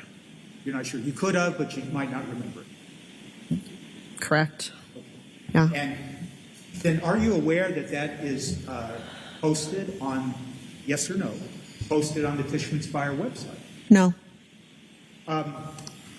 Are you aware of the fact, and I'm just going to approach Judge Pinto, are you aware of any tenant association meetings where they complained about the performance of Ana Walshe in conjunction with the information in that letter? I am aware that there were tenant association meetings. Mm-hmm. I am not aware that they complained specifically about Ana. Okay. You are aware, though, if I understanding your answer, that the tenants were complaining. You're just not sure if they were complaining about Ana Walshe. There were quite a few complaints from the tenants for a variety of issues. Okay. Dealing with the management of the crossing location. Various things that happened at crossing. And does that include? Does that include an issue that arose around the middle part of 2022, where the FBI became involved in the arrest of 2 residents living at the crossing? What is the question? I'll see counsel at the side of the bench.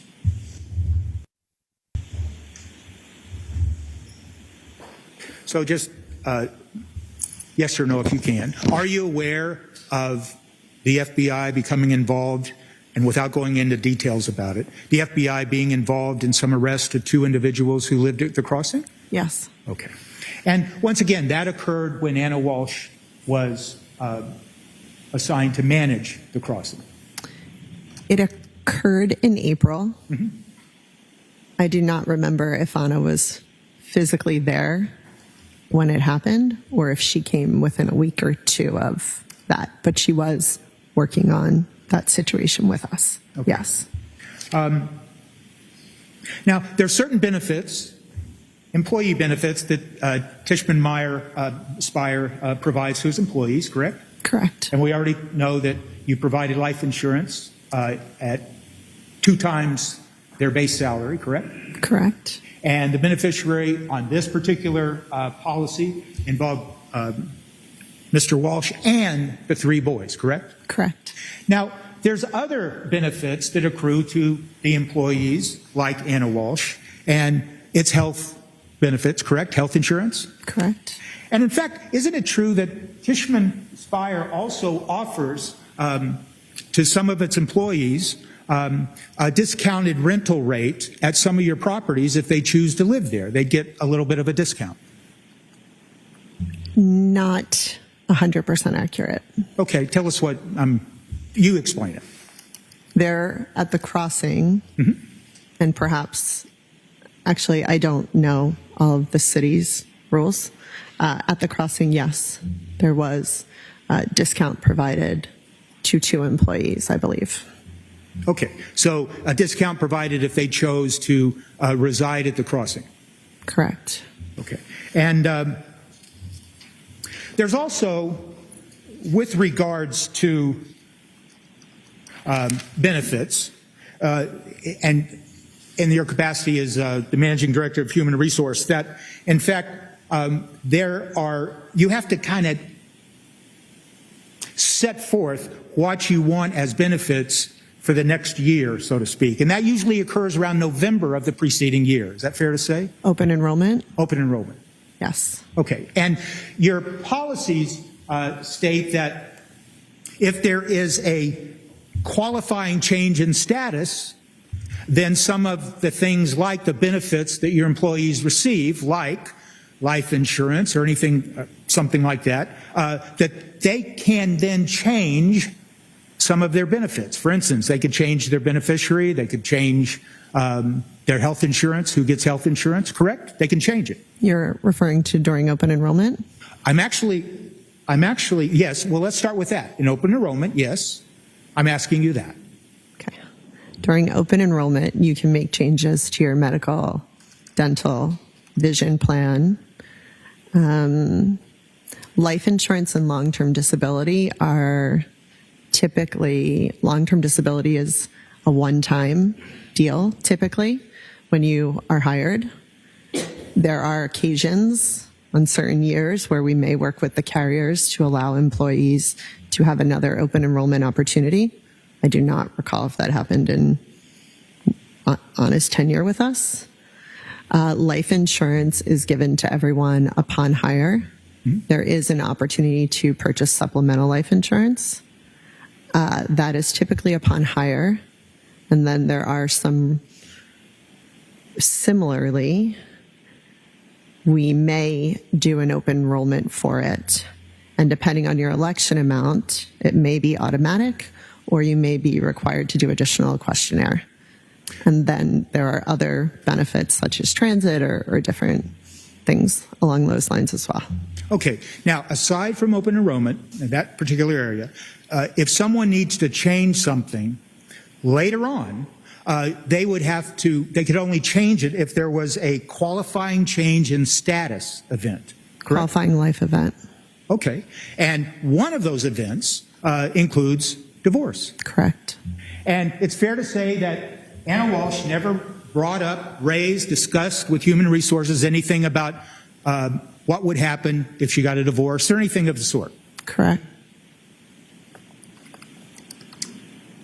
Sustained as to form.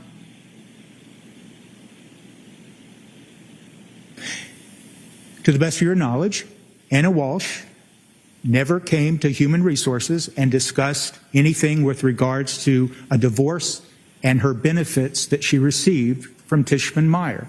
I'm sorry. It's okay. Yes. Sustained.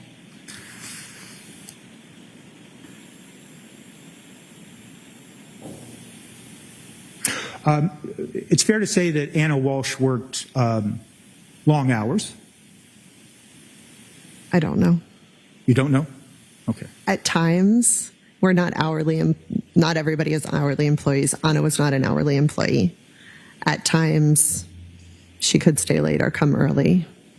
All right. And she would just be required to manage those properties, and sometimes she had to work long hours, I suppose, to manage those properties and deal with the problems with the properties. She had a team on site to support.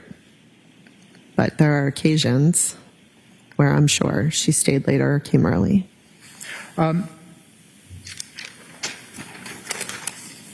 Was the first time you ever had a conversation that you recall with Mr. Brian Walshe, was that on January 4th? Yes, You had never talked to him before? correct. And to the best of your knowledge, Brian Walshe had never called Human Resources and asked about what benefits he had or to ask to change the benefits that Ana Walshe had, did he? Correct.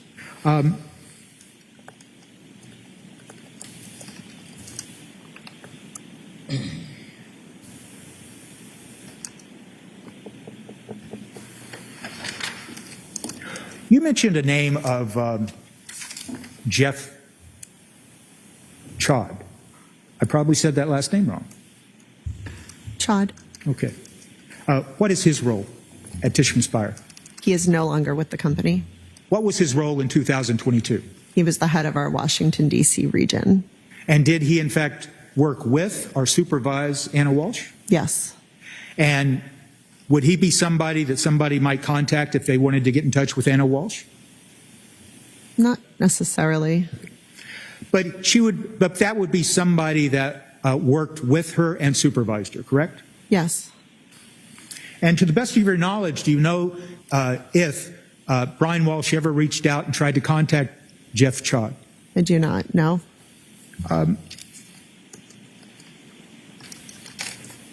To the best of your knowledge,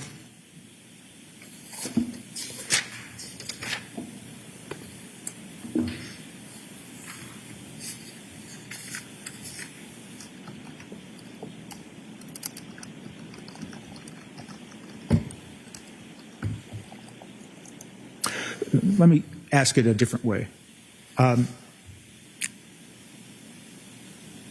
Was Human Resources and your team, were they also involved in assessing some employees' performance so they would be entitled to receive a bonus based on their performance? you're asking if the HR team determines bonuses. Well, let's ask it that way then. You can answer that yes or no. The If you HR can. team is part of the process. Okay. Yes. That's fair. And it's a better way of putting it. So let me ask you this. So human resources it would be a process to evaluate someone's performance to make a determination of whether they got a bonus during a year. Yes, there's a formal process. And so complaints about poor performance would have a negative impact or a possible negative impact on someone receiving a bonus. It could. It could. And it depends on what the complaint was and what everybody on this team considered and discussed, correct? Everybody on the HR team Yes. And considered and discussed. It's a very broad statement. So are we focused on Ana or just our company? your company policy in general. I'm not focused on it right now. Okay. Then what was the question again? That there's a team put together at Tishman Speyer, and part of their role is to evaluate whether someone's performance warrants them getting a bonus in salary for a particular pay period. There are multiple people involved. Yes. And so they evaluate the performance. Compensation. Okay. And Ana Walshe, being an employee, would also have her performance evaluated to determine if she would receive a bonus. Yes. Can I just have a second? Yes.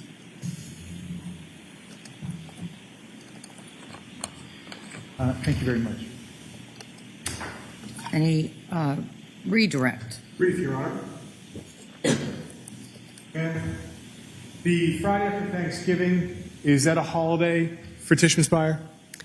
It is a floating holiday, which means typically the corporate office is closed and those employees are not required to work.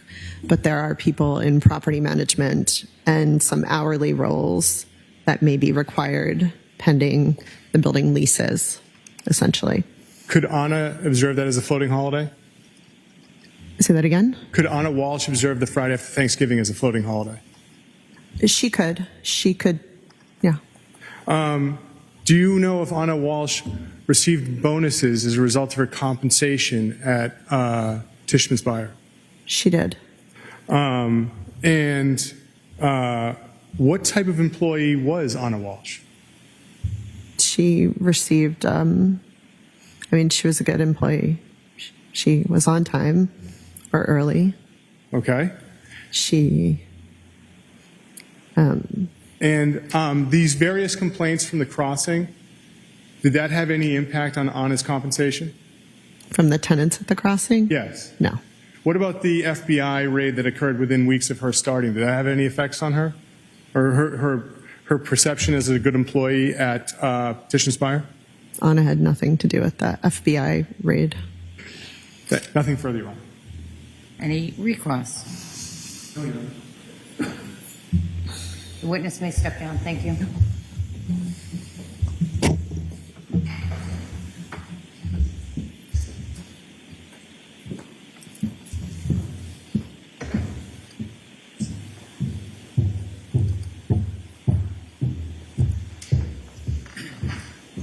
Commonwealth may call its next. 11:03.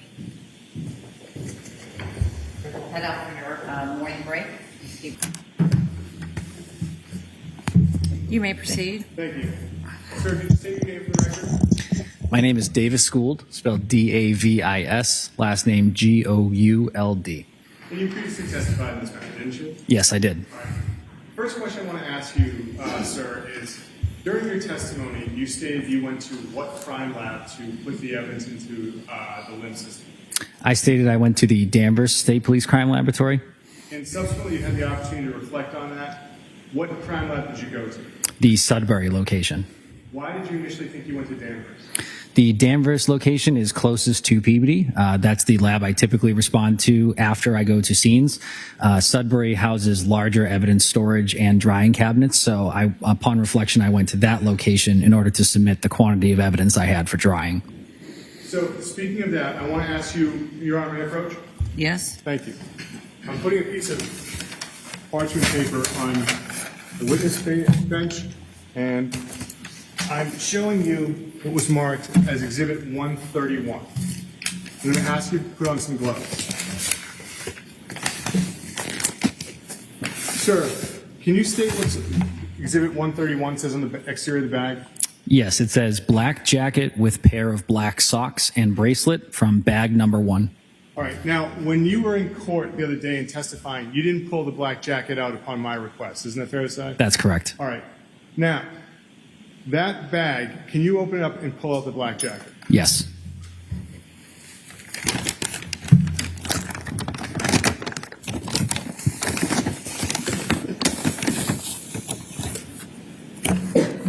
Besides the jacket, sir, which you produced in the bag, is there anything else in the bag? No. Okay. You can put the jacket back in the bag.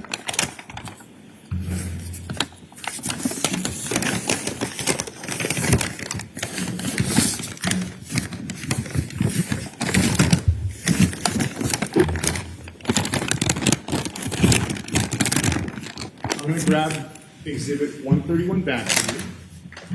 I'm going to put that over by the evidence. What was done with Exhibit 131, sir? This item was placed into a drying cabinet in order to dry at the Sudbury Crime Laboratory. What about the socks and the bracelet? Those were also placed into a drying cabinet in order to dry. What was done with the socks and the bracelet that were originally in the bag with the jacket?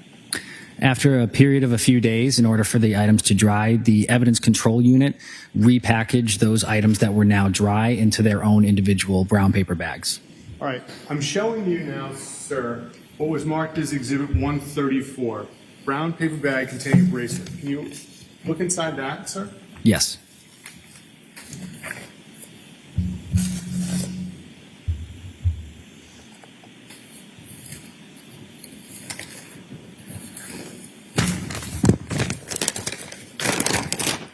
Is there a bracelet inside that? Yes, there is. Now, what did you do to confirm that that was the bracelet that was from the jacket pocket of Exhibit 131?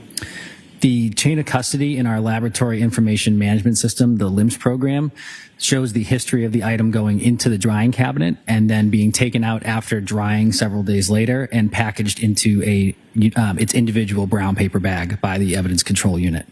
And is that a protocol of what happens to an item once it's placed in a drying cabinet? Correct. That's standard lab policy to then separate the individual items after they're dry. And did you do anything as far as looking at additional photographs to confirm? I did, yes. What did you do?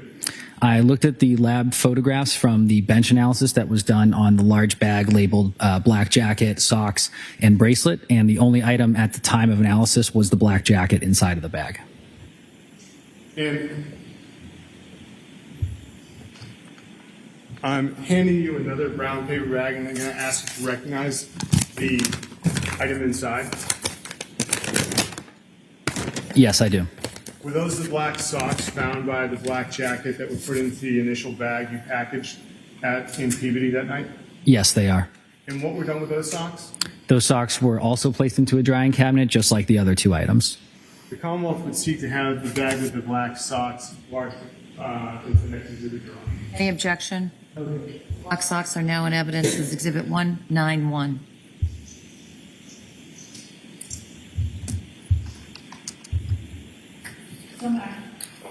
Thank you. Nothing further, Your Honor. Any No.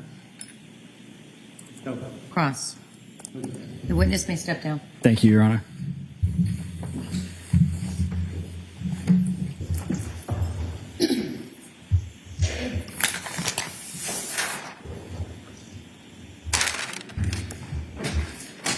Commonwealth may call its next witness. The Commonwealth would call Hugh Dunleavy.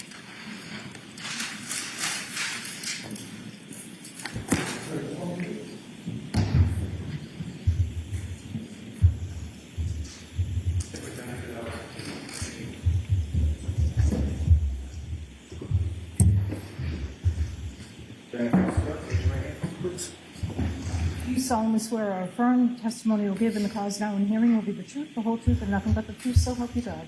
Thank you, sir. You can be seated. So I just got funny, sir.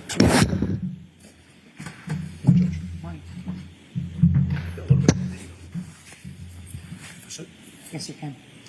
You may proceed. Thank you very much, Your Honor. Good morning. Morning, ma'am. Could you please state your name and spell your last name? Sure. Hugh, middle initial G, Dunleavy, Dunleavy. And where were you working in January of 2023? Tishman Spire. And what was your title at Tishman Spire? I'm the Chief Security Officer at Tishman Spire. And what is your current title? Chief Security Officer. And what are your responsibilities? Physical security for the most part. I do a bit of executive protection, crisis management, so forth. And what have your previous work experience been to obtain the position that you have at Tishman Spire? Prior to working at Tishman Spire, I was a Secret Service agent. And how long were you a Secret Service agent? From till 2014, 1993 until 2014. And does Tishman Spire have real estate holdings in D.C., and did they in January of 2023? It does. And in your work for Tishman Spire, did you know Ana Walshe? I did. How did you know her? She was a coworker assigned to our D.C. region.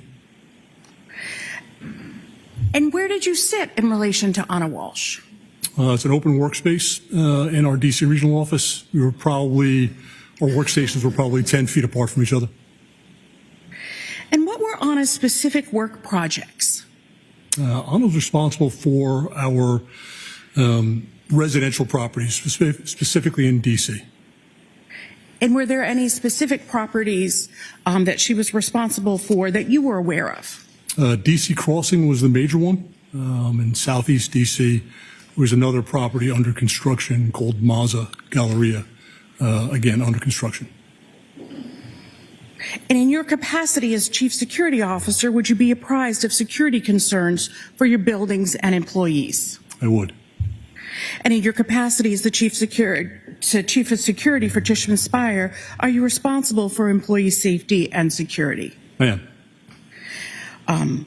Would you be aware of threats on employees? I would, yes. And were you aware of any specific threats against Ana Walshe when she worked for you? No. What happened when you came to work on January 4th of 2023 in regard to Ana Walshe? Around mid-morning, late morning, started hearing rumblings of, hey, does anybody know where Ana is? We can't find Ana. Sort of looking for Ana Walshe. And as a result of not hearing or seeing Ana Walshe, what did you do? Sent Ana a quick health and welfare text message about 10:57 in the morning. And how did you do that? Just a text from my phone to hers.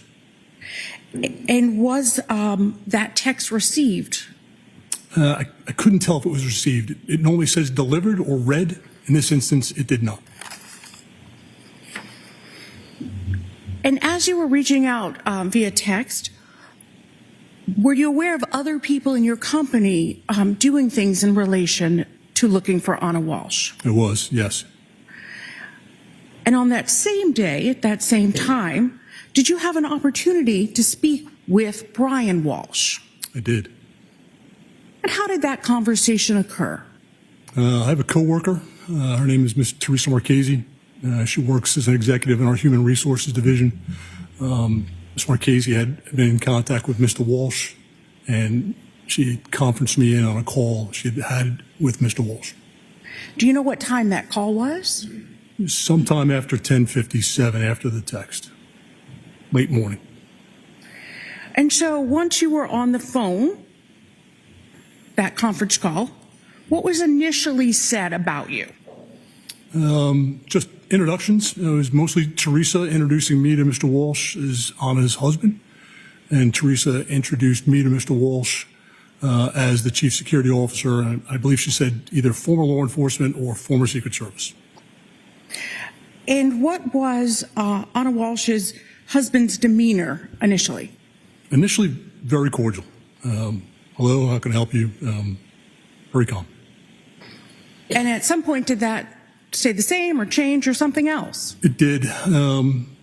Very quickly when I started asking about Ana, his demeanor changed. He got very emotional, unintelligible, to the point where I had to ask him to calm down so I could just understand what he was saying.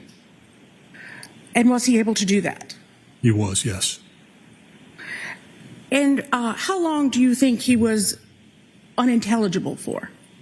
It was quick, 20 to 30 seconds at most. He was quickly able to reestablish his composure and regain the conversation.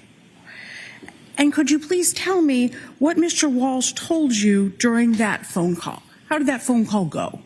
It was, again, very cordial. His demeanor was good. He regained his composure, and when I started asking, hey, when was the last time you saw Ana? What was her location? Words to that effect.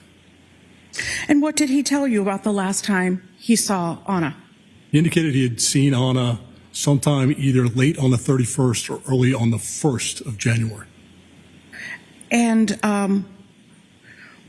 why did he say she had left? He indicated that there was a work emergency and that she had left the house en route back to our DC region. And what, if anything, did he tell you about the amount of time that he had not been in contact with her? I asked him very specifically when was the last time he spoke to his wife. He said, I noted that it was the 4th of January, and the last time he'd seen his wife was on the 1st. Said it was 3 days. Is that normal?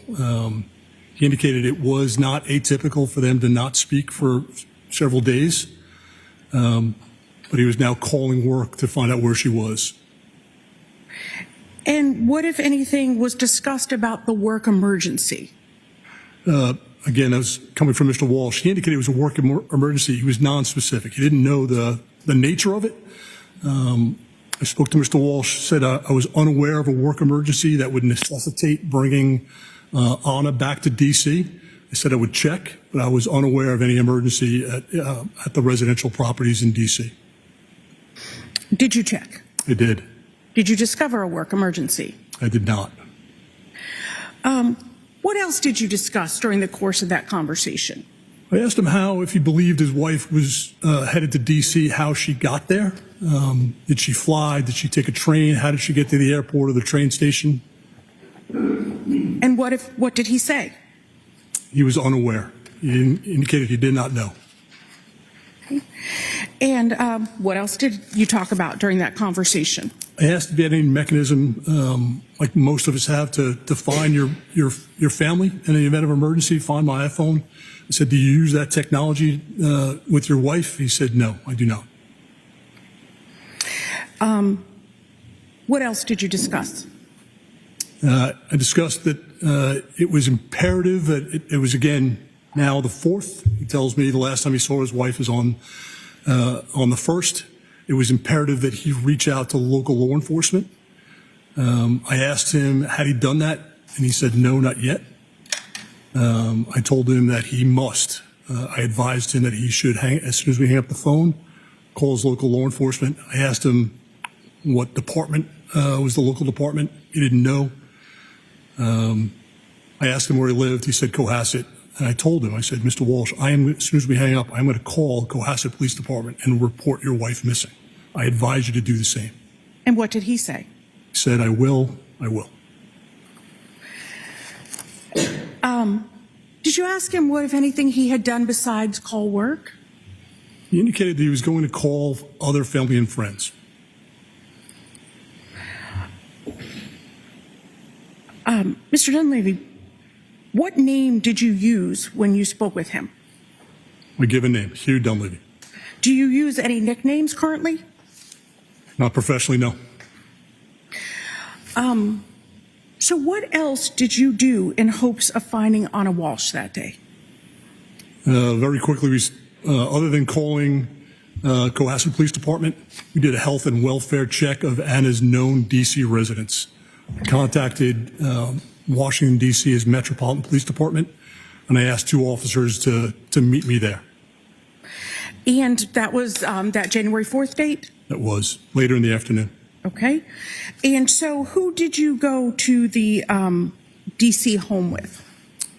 Teresa Marchese was already en route there. I had advised Teresa not to go in yet, wait for law enforcement.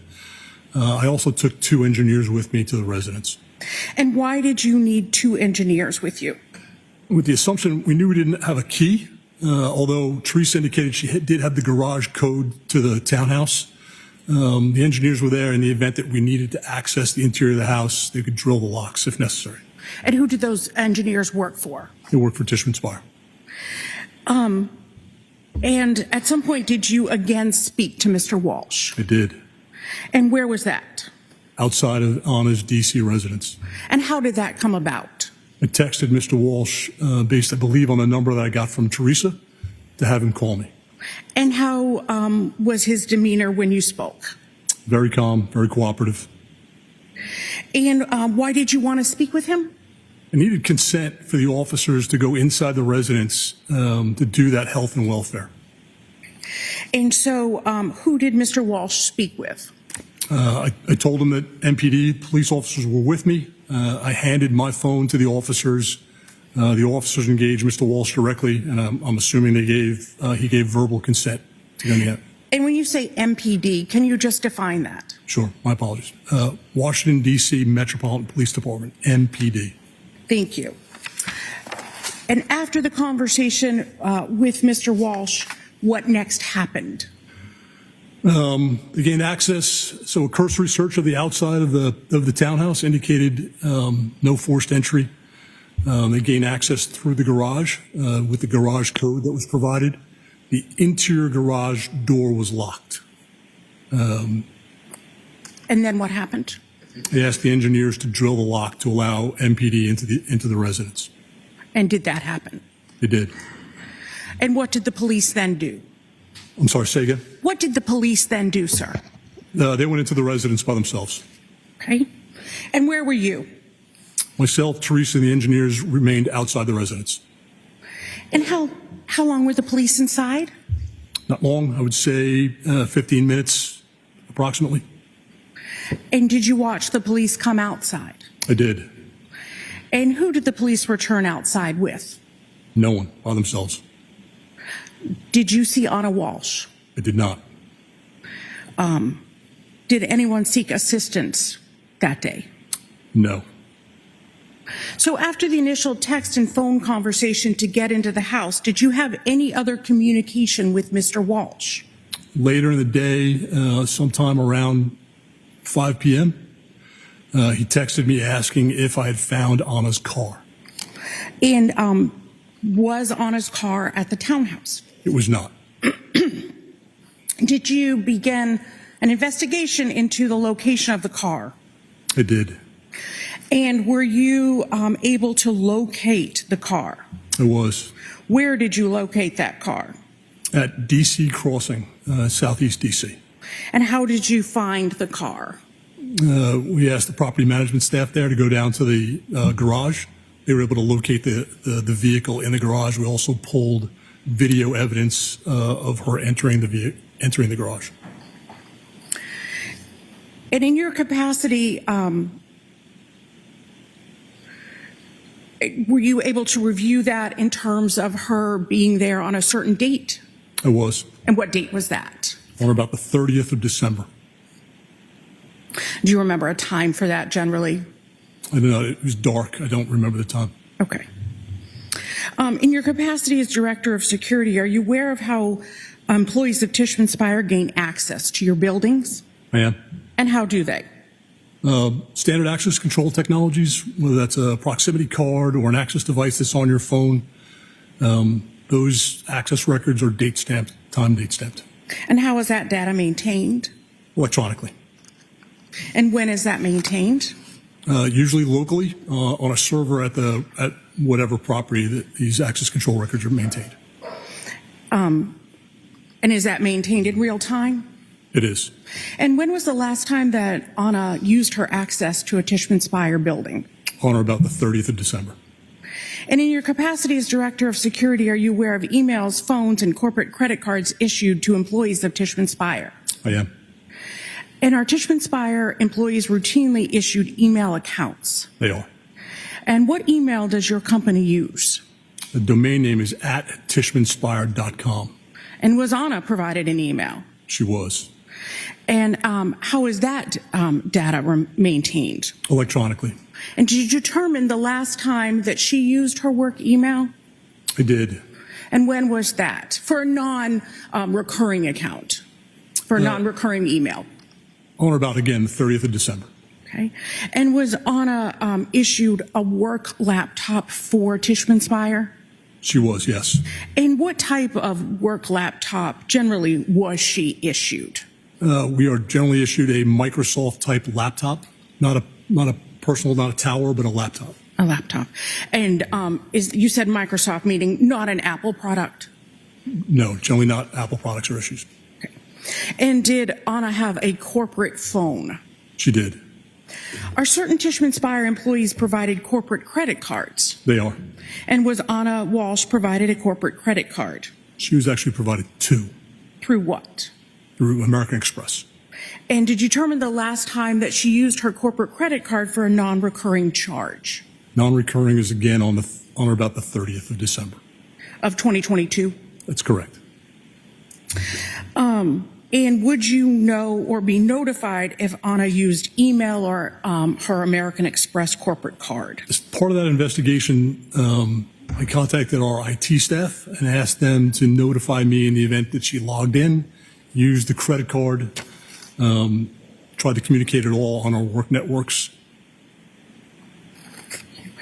And did you keep her car in the DC Crossing building for some time? Her car was maintained there for some time, yes. Okay. And what was done with her license plate? Ultimately, when the car was recovered, we recovered everything, the entire contents of the vehicle, to include the license plates. They were maintained, stored in boxes in our offices until they were released to law enforcement. Mr. Dunleavy, have you seen Ana Walshe since you began looking for her on January 4th of 2023? I have not. I might have one moment, Your Honor. You may.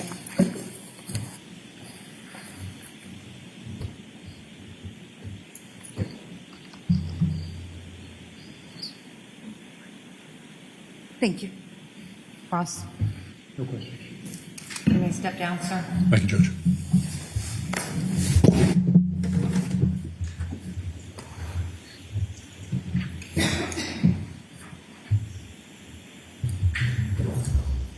The Commonwealth may call its next witness. Thank you. The Commonwealth would call Patricia Patterson.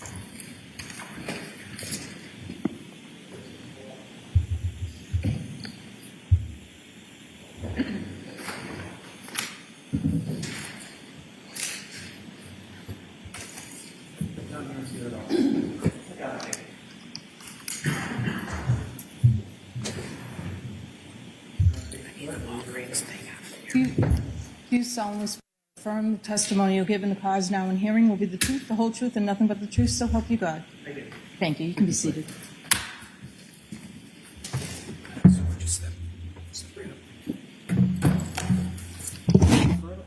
Okay. And you may proceed. Thank you, Your Honor.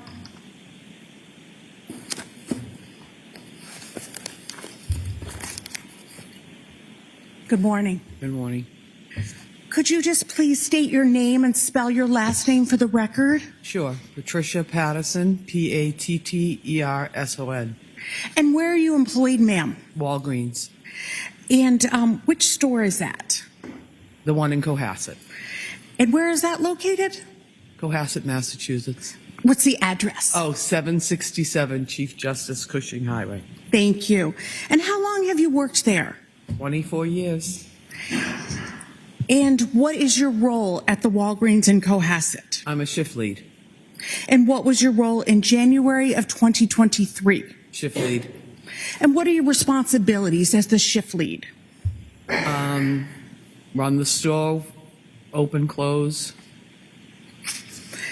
And do you have responsibilities in terms of surveillance systems? Yes. Thank you. Maybe if you could just push the microphone a little bit closer. Thank you Yes. so much. Thank you. So does Walgreens have a surveillance system at store 118 in Cohasset? Yes. And did they in January of 2023? Yes. And does Walgreens maintain its surveillance video in good faith? Yes. And does it do so in the normal course of business? Yes. And what is the purpose of the cameras at your store?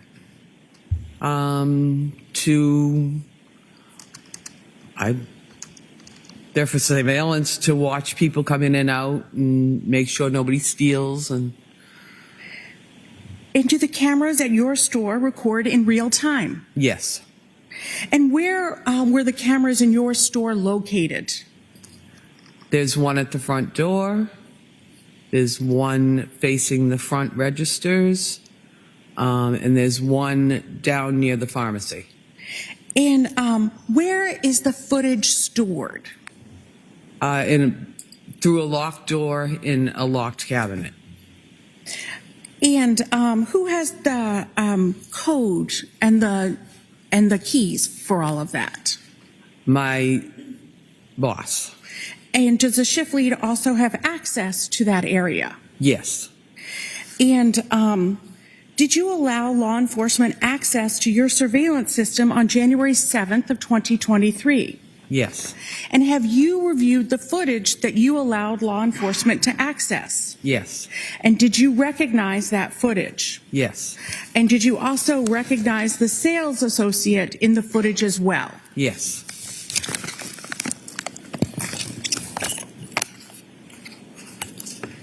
Your Honor, may I approach? You may.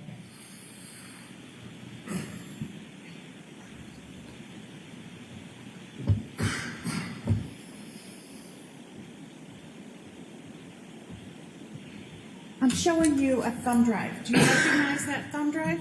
Yes. And I'd ask that you to look at it. Yep. I'm going to turn it around. Okay. Yeah. Yep. And what do you recognize on this, ma'am? That I signed it. And do you recognize this to be your signature of the thumb drive that you viewed? Yes. I'd ask that this be the next exhibit. No objection. It's marked and admitted into evidence as Exhibit 192.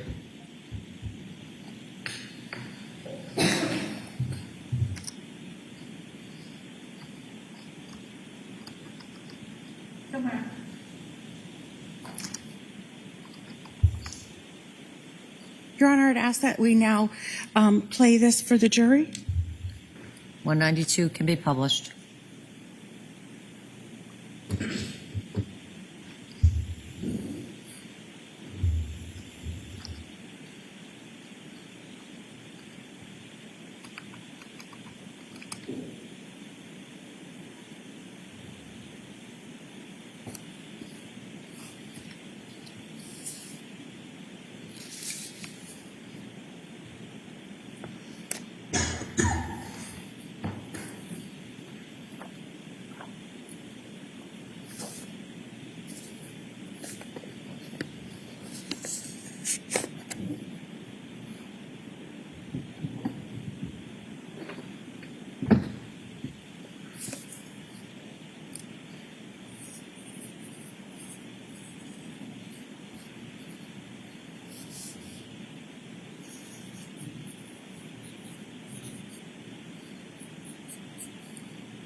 Ms. Gilman, I ask you just to stop right there. And Ms. Patterson, I ask if you could just tell me the date and the time on the top. It is January 1st, 2023 at 15:40.12. Thank you. Thank you, Ms. Gilman. Ms. Patterson, does Walgreens also have receipts? Yes. Are receipts provided for customers and also maintained in the normal course of business? Yes. Does Walgreens provide receipts and keep them in good faith, not altering them? Yes. And when is a receipt created? Once you make the payment, the receipt comes out. Thank you. Your Honor, may I approach? You may.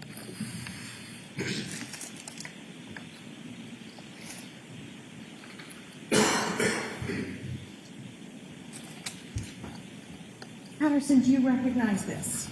Yes, I do. And what is this? This is the receipt from the day that Mr. Walsh came into the store.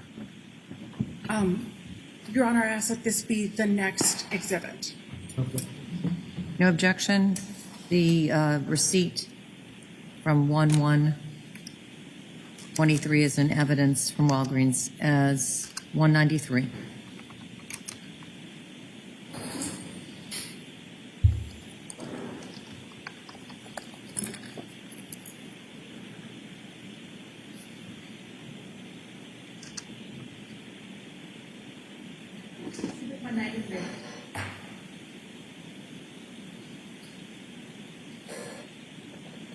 Your Honor, I ask that this be public. You may.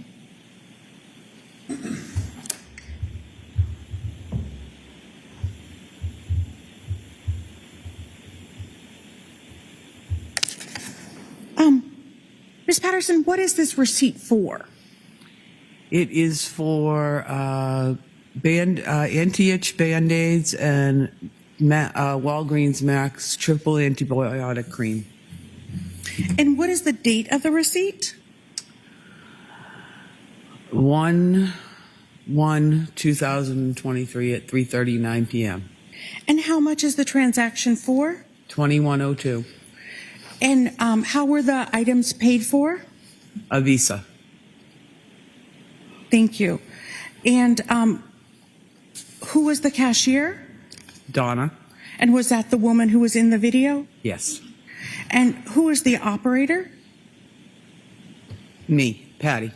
And what does that mean? It means that I printed the receipt. Thank you very much.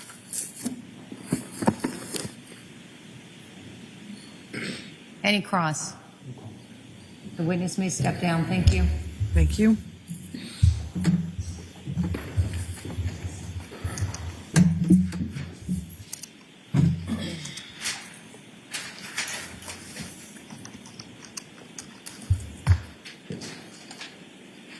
Commonwealth may call its next witness. Commonwealth will call Joseph Caesars.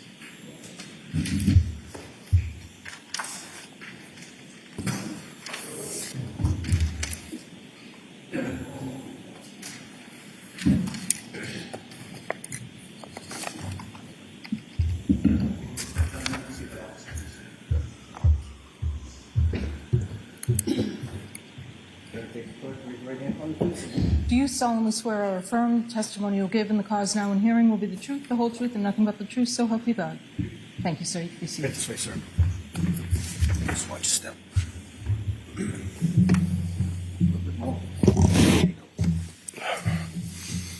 You may proceed. Thank you, Your Honor. Sir, could you state your name and spell your last name for the record? Joseph Caesars, C-E-S-A-R-Z. And where do you work, sir? I work at Vin and Liquors in Swampscott, Massachusetts. How long have you worked at Vin and Liquors? About 20 years. And what do you do at Vin and Liquors? I'm store manager. And where is Vin and Liquors located in Swampscott, Mass? It's on Paradise Road or Route 1A, right next to Whole Foods. And you say right next to Whole Foods. What does it have as far as a parking lot connecting?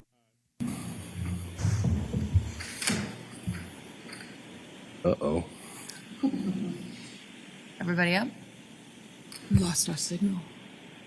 Just looking at the technology portion. Just hold on one second.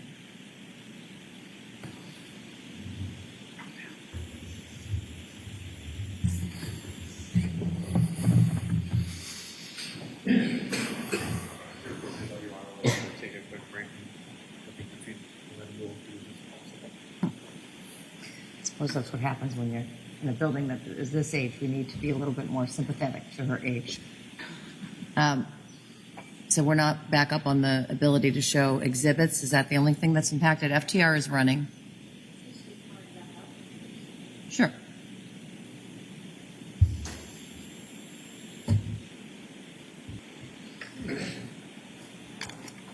So all the necessary essentials are going. That is, FDR is going, our computers are going. What's not going is the screens. So I'd prefer to just keep on keeping on. And that means that if we have to hand pass earlier I mentioned to you, or I suggested to one of the lawyers, I don't recall who, that we could do it the old-fashioned way. The old-fashioned way means you pass it. Very fun. So that's what we'll do. To the extent that it's video, and we'll cross that bridge when we get there. All right? Thank you, Your Honor. Go right ahead. Thank you, Your Honor. So, sir, I think I was about to ask you, as far as the parking lot for Vin and Liquors, what access does it have to Whole Foods? It shares the entrance and exit. Now, are you familiar with Brian Walshe? Yes, he was a fairly regular customer of ours. Do you see him here today? I do, yep. Could you identify him for the court, identifying a piece of art by an article of clothing he might be wearing? He's wearing a blue suit. And could you just point to him, sir? He's right there. Your Honor, if the record may reflect, the witness has identified the defendant. The record will so reflect. How many times have you met Mr. Walshe? Dozens. He's would come to the store fairly frequently on the weekends. And when he would come in, would you have any conversations with him? Yeah, he would kind of hang out and kind of talk with the different managers, and we would all kind of know him. He would spend a little bit more time than a regular customer. He would just kind of hang out. Like Okay. He didn't really have anything else to do. Now, I think we're about to cross the bridge, but I'm going to start trying. What does your store have as far as surveillance videos for the exterior of it? We have extensive surveillance of cameras on all corners. We have cameras on the loading dock, dumpsters, entrance, and then inside. We have about 40 cameras total. Now, sir, these cameras, what are they? Are they film or electric, or are they like digital? Are they downloading anything? Where does Digital. They're downloaded to a server. Okay, and who has access to the server? Just myself and the owner. And I take it that it's downloading to the server immediately as soon as it's recording? Correct. And, sir, these videos, are they maintained in the normal course of business? Yes. And are they maintained in good faith? Yes. Did you have the opportunity to produce videos to law enforcement in this matter? I did. And have you reviewed them before coming in here today? Yes. Have they been altered in any way? No.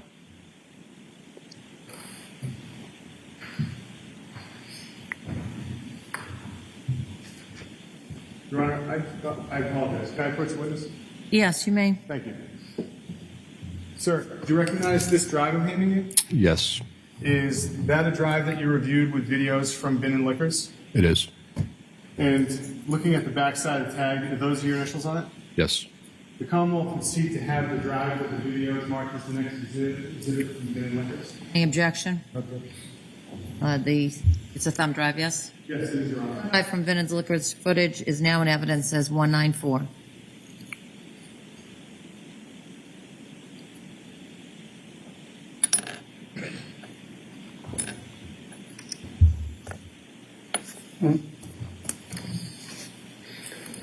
Your Honor, with the court's permission and with hopefully a working television, could we publish these videos? Sure. Thank you, Your Honor. So, Ms. Gilman, I'm asking you to publish what's labeled as Video Channel 52.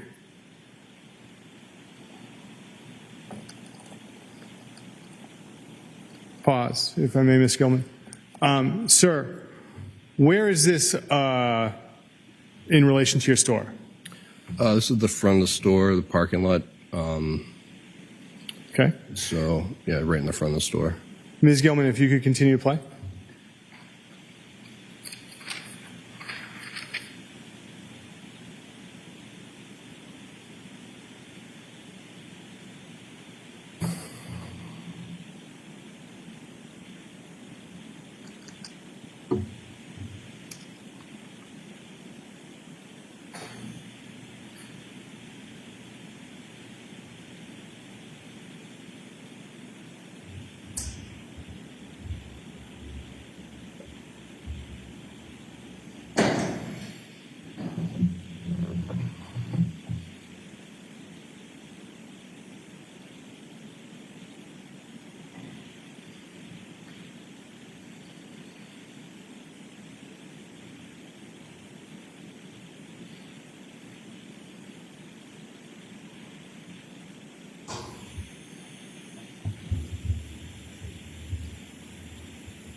Ms. Gilman, can we have, and sir, before we play the next video, on the screen, when you look towards the right-hand side, where does that take you as far as the store?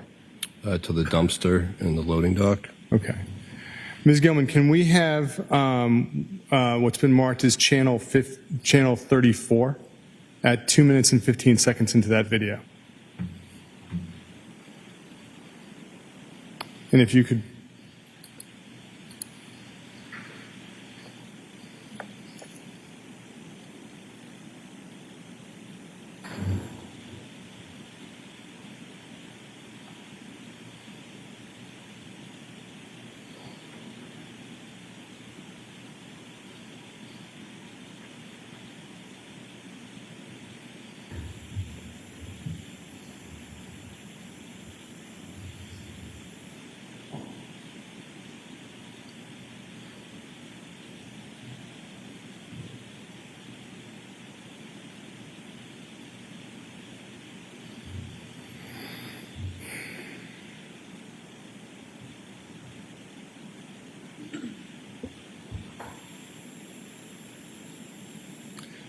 Ms. Gilman, I apologize, but could we have where it says in the media player 2 minutes and 15 seconds?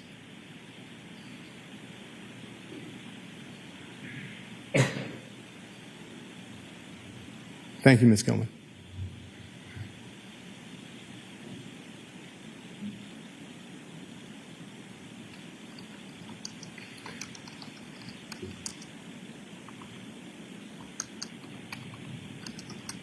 Sir, what area is this of your store? That's a loading dock, dumpster area to the right of the building. And Ms. Gilman, can we see the file names for these two files?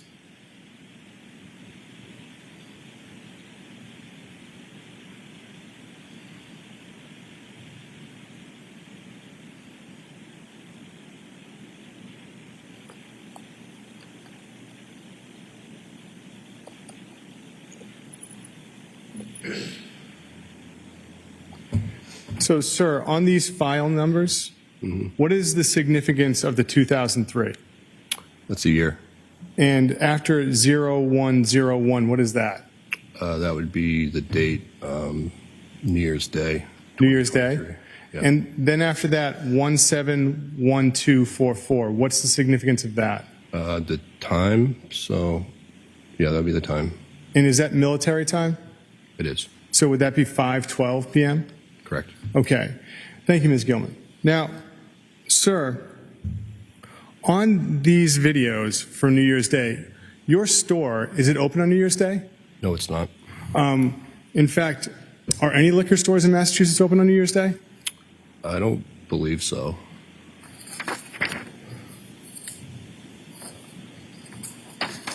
Now, sir, when was your dumpster emptied after New Year's Day, if you know? Not really sure. Probably the following Monday or Tuesday. So beginning of the week. Beginning of the week? And did you recognize anyone in that video? I'm sorry, what? Did you recognize anyone in those videos? Yes, Brian.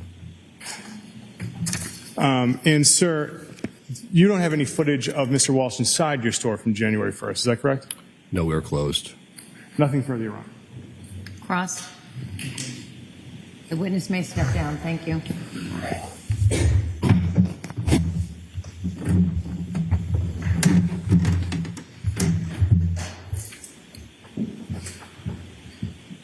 The Commonwealth may call its next witness. Thank you, Your Honor. The Commonwealth would call Cade Reed.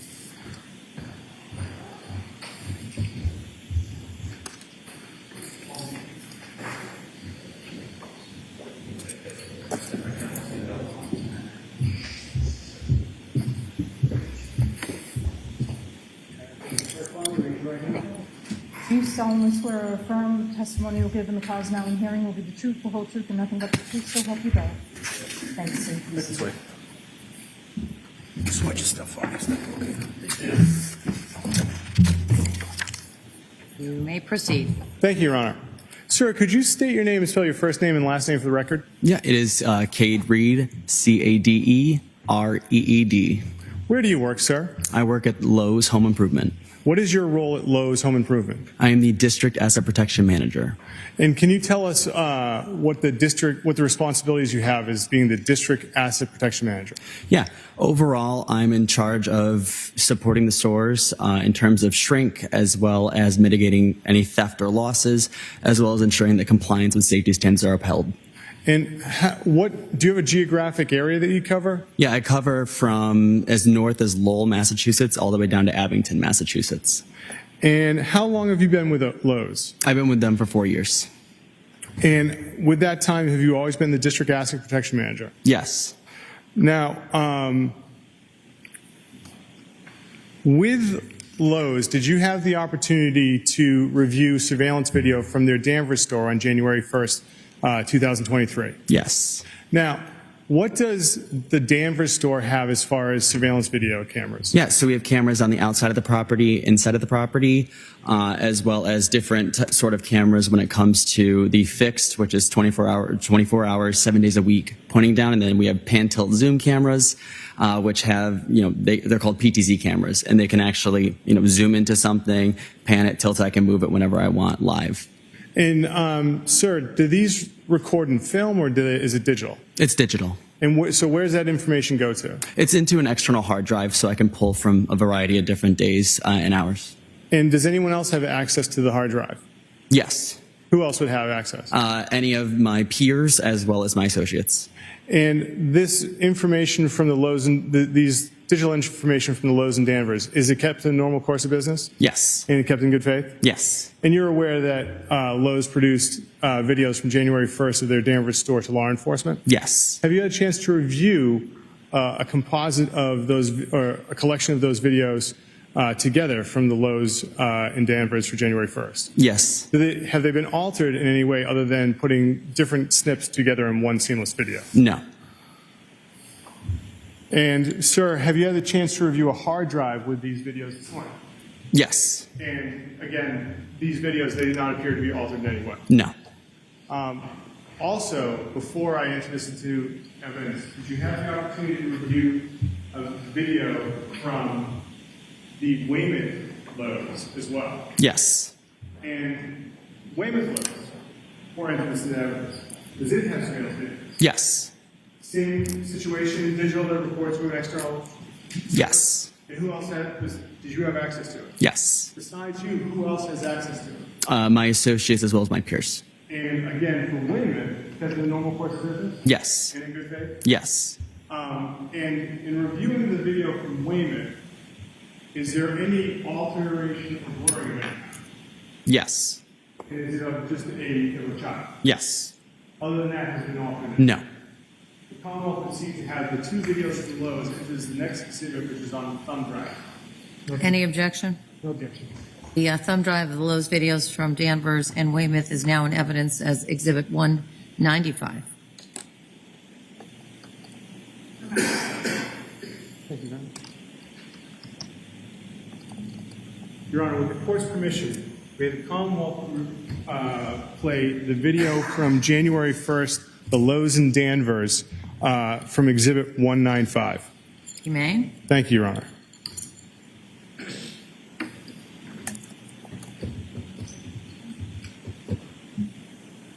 And Ms. Gilman, I'm going to ask if you can pause. I'm going to ask the witness a few questions. Sir, where is this in relation to the Lowe's in Danvers? This is in the parking lot, the front parking lot.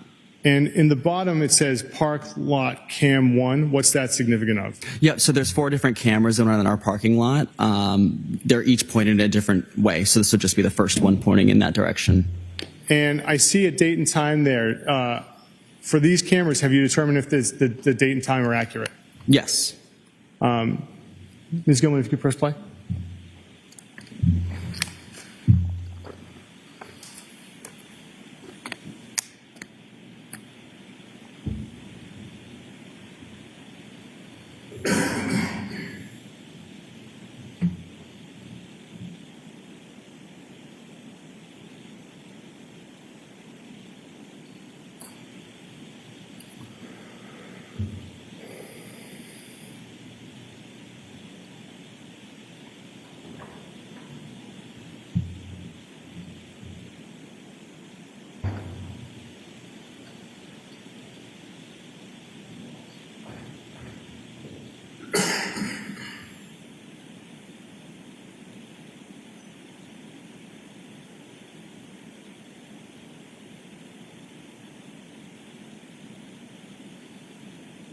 Pause.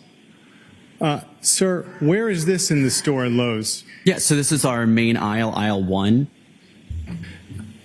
Play, Miss, come on. Thank you.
Pause, Ms. Gilman. Sir, where is this in the Lowe's and Danvers? This is at the front end in the self-checkout area. If you could press play, Ms. Gilman. Thank you.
Pause, Ms. Gilman. Thank you. Sir, what angle are we looking at here? This is the angle from the actual, the self-checkout register itself, so the camera in front of it. So the self-checkout registers have cameras pointing out towards the customers as well? Yes. If you could press play, Ms. Gilman. Thank you.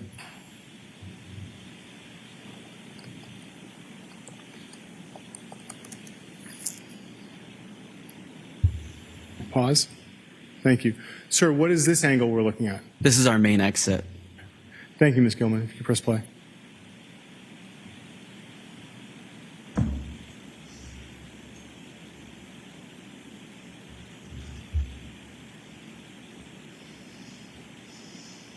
And Ms. Gilman, I'm going to ask if you could pause one more time.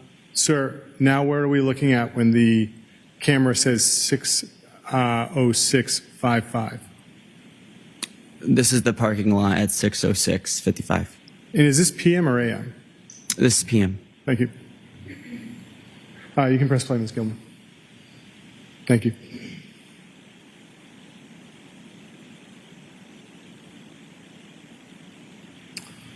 So, sir, does Lowe's maintain receipts for its sales? Yes.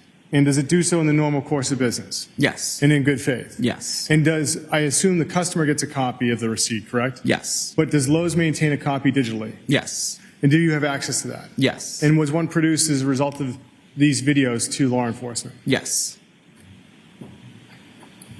Your Honor, may I vote? You may. Thank you. Sir, do you recognize that document? Yes. Is that a receipt from, upside down, but now that it's right side up, is that a receipt from the Lowe's in Danvers? Yes. And it corresponds to the video that you just displayed for us? Yes. The Commonwealth would seek to have this marked as the next exhibit 196. Any objection? No objection. Lowe's receipt is now in evidence, from Danvers is now in evidence as 196. Thank you, Your Honor. And Your Honor, the Commonwealth may publish exhibit 196, the receipt from Lowe's. You may. Thank you. Ms. Gilman, oh, thank you so much. You've already expanded it. So, sir, looking at the top, what does sales number mean? This is where the actual sale took place, so I guess you could say it's a terminal. Okay. And what's the significance of SFT lane 413? Yeah, so that is our fast lane, or just another way that we can say self-checkout. Okay. And transaction or trans number, what is that significant of? It's the transaction number, so whatever number that receipt ringing through. And at the top right-hand corner, I take it that's the date. Yes. Ms. Gilman, can you scroll down to the bottom, please? Now, at the bottom, what was the total for the sale? $463.26. And how was the sale conducted, cash or charge? It was cash. How much cash was presented? $500. And what is the time on the sale? It is 6:05:45. Ms. Gilman, if you could close out of that. Thank you. And now, Your Honor, the Commonwealth would seek you to play the blurred video from Exhibit 195 of January 4th from Lowe's and Wayne. You may. Thank you, Your Honor. Pause. Thank you. Sir, where is this in the Lowe's in Weymouth? This is our main vestibule, our entrance.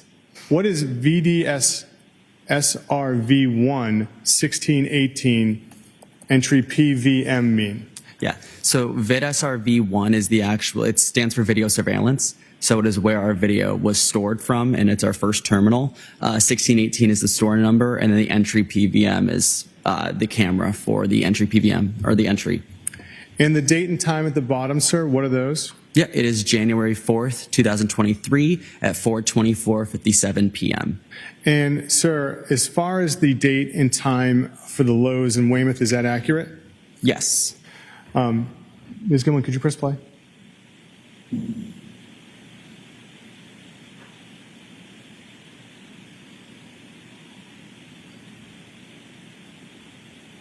And pause, Ms. Gilman. So, sir, what view are we looking at here? This is the camera pointing from the self-checkout registers. And at the bottom, SCO term 25, what does that mean? Self-checkout terminal 25, so it's just the number that that self-checkout terminal is at. Ms. Gilman, if you could press play.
Pause. Sir, where is this in the Lowe's in Weymouth? This is our main exit. Please press play, please. Mrs. Gilman, thanks. No further questions for the witness, Your Honor. Cross? The witness may step down. Thank you.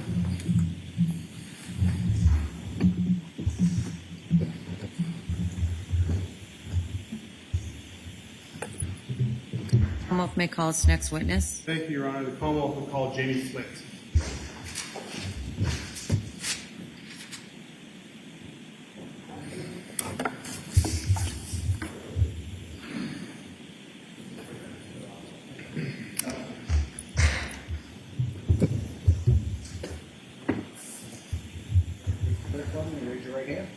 Do you solemnly swear or affirm the testimony you'll give in the cause now and hearing will be the truth, the whole truth, and nothing but the truth, so help you God? I do.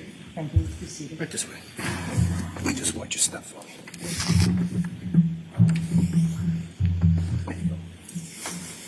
You may proceed. Thank you, Your Honor.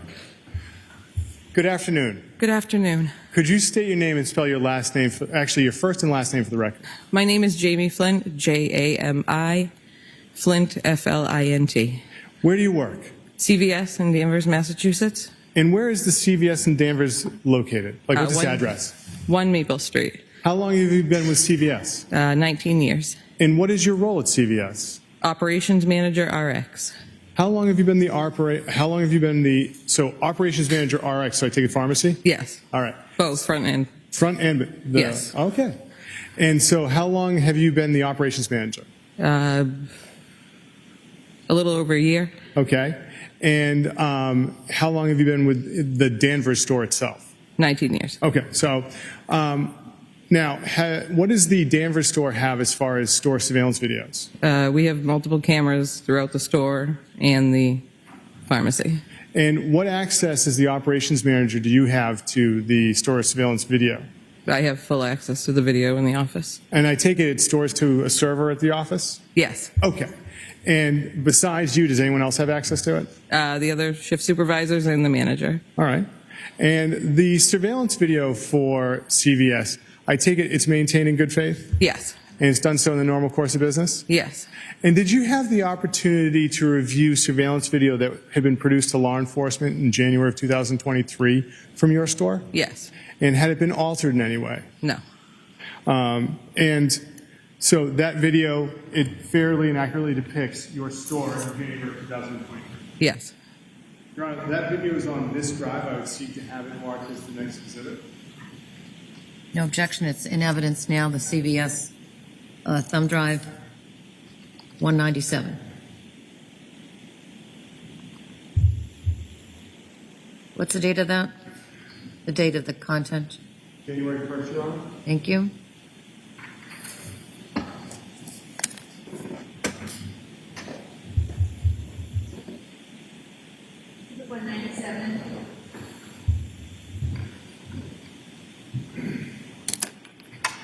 Your Honor, may the Commonwealth publish Exhibit 197? You may. Thank you.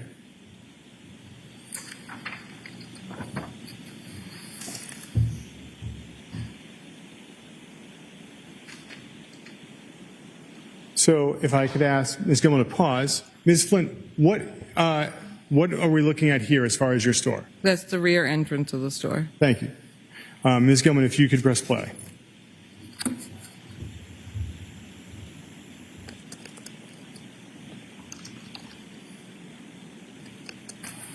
Thank you. Now, Ms. Gilman, I believe there is a second camera angle on that video. Could we have that, please?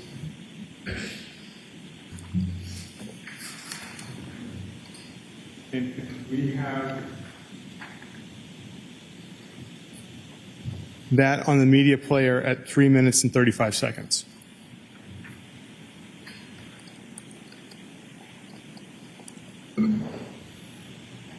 Ms. Flynn, if I could ask, where is this in your store?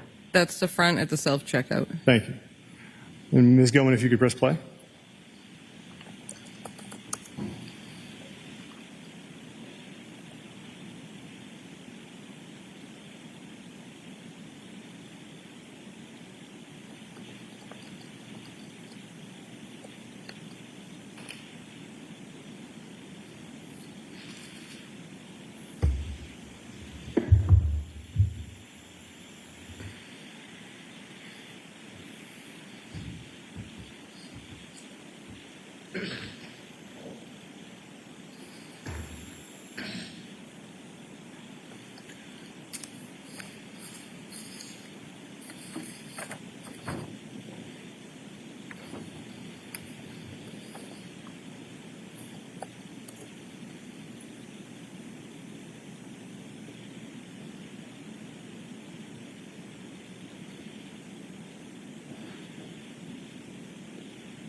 Thank you, Ms. Gilman. Now, does CVS maintain receipts of its transactions? Yes. And is that also done in the normal course of business? Yes. And in good faith? Yes. Now, I take it the customer gets a copy of the receipt, correct? Yes. Does CVS maintain a copy as well, We do. electronically? Yes. And have you had the opportunity to review a receipt from your store corresponding to that transaction? Yes.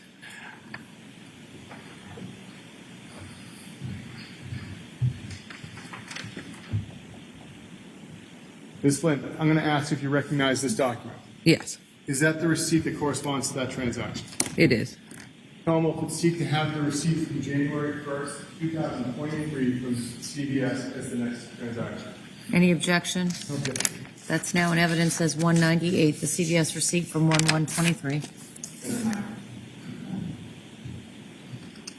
Your Honor, may we publish? You may. Thank you. Ms. Gilman, can we have the receipt from CVS, please? So, Ms. Flint, when it says term number, what does that mean? That's the terminal And number. 17, is that self-checkout? Yes. And transaction or trans number is, what's that significant of? The transaction number on that terminal. Okay.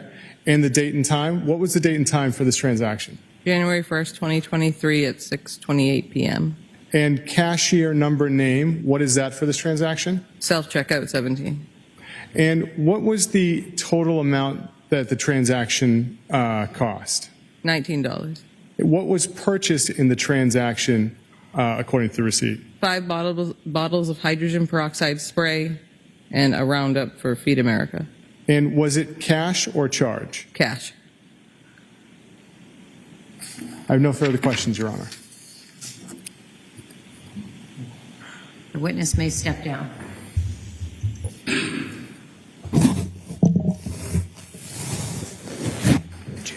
Thank you. Madam Clerk.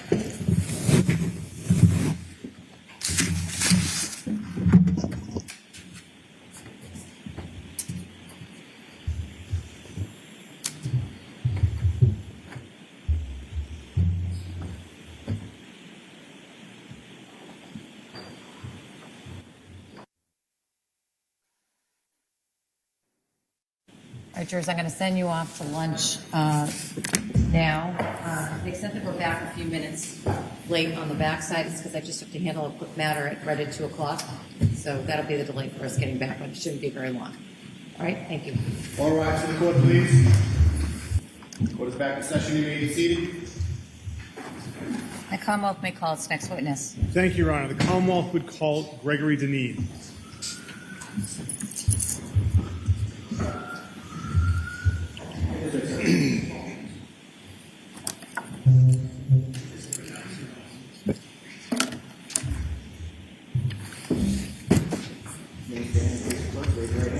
So do you solemnly swear or affirm the testimony you'll give in the cause now and hearing will be the truth, the whole truth, and nothing but the truth? So help you God. Thank you, sir. Switch stuff for me. Just slide all the way in. Thank you. And you may proceed. Thank you, Your Honor. Sir, could you please state your name and spell your last name for the record? Gregory Deneen, Dinneen. Where do you work, sir? For Ahold Delhaize USA.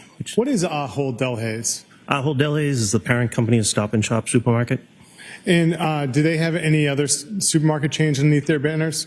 They do. They have Hannaford Supermarkets, the Giant Company, Food Lion. And what is your role for Ahold Delhaize? I'm an investigation specialist assigned to the New England division. And how long have you been with them?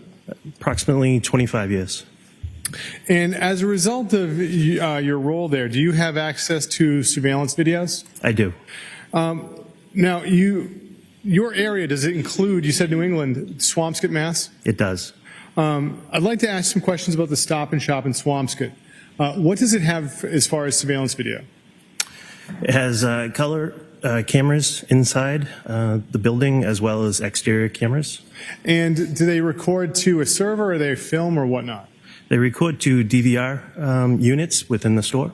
And do you have access to those? I do. Does anyone else get access to the recordings? There are other individuals that have access there within the Asset Protection Department. Okay. And, sir, are you familiar with videos that was turned over by your company to law enforcement in January of 2023 from the Swampscott Stop and Shop? I am. Have you had a chance to review those before today to make sure that they haven't been altered in any way? I have. And in doing so, did you sign a tag to a thumb drive to confirm that those were the videos? I did. And, sir, let me ask you this. Your videos, are they kept in the normal course of business? They are. In good faith? They are. Your Honor, may I approach? You sure can. Thank you, Your Honor.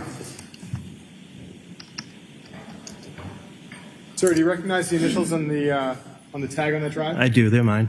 And on the front of it, is it for Stop and Shop Swampscott? It is. Is this the drive with the videos that you reviewed before coming in here today? Yes, it is.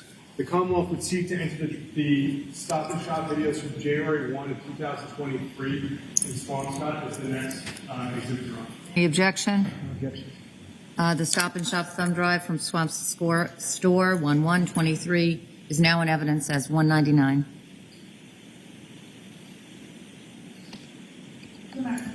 Thank you. Your Honor, with the court's permission, can the Commonwealth publish these videos? You may. Thank you, Your Honor. Ms. Gilman, can we have the first video? I believe it's exterior. And if you could pause. Mr. Deneen, what are we looking at here?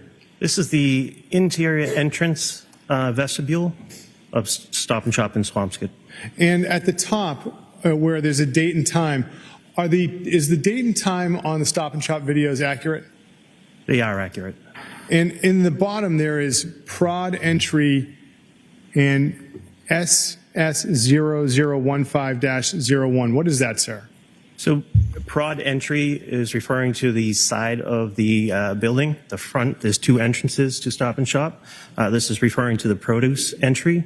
And SS0015 is the location number. So Stop and Shop Store 15 is Swampscott, Massachusetts. And the 01 is Unit 1. There are multiple DVR units in this location. Ms. Gilman, if you could press play.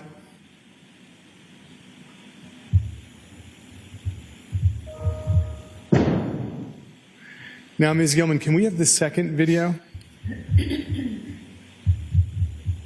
And Mr. Deneen, where are we looking at right now in the video?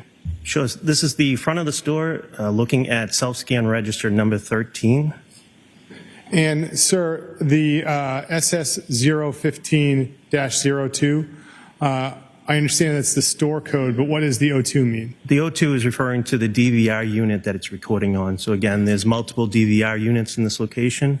The first one that we saw of the entryway was on 01. This one's on 02.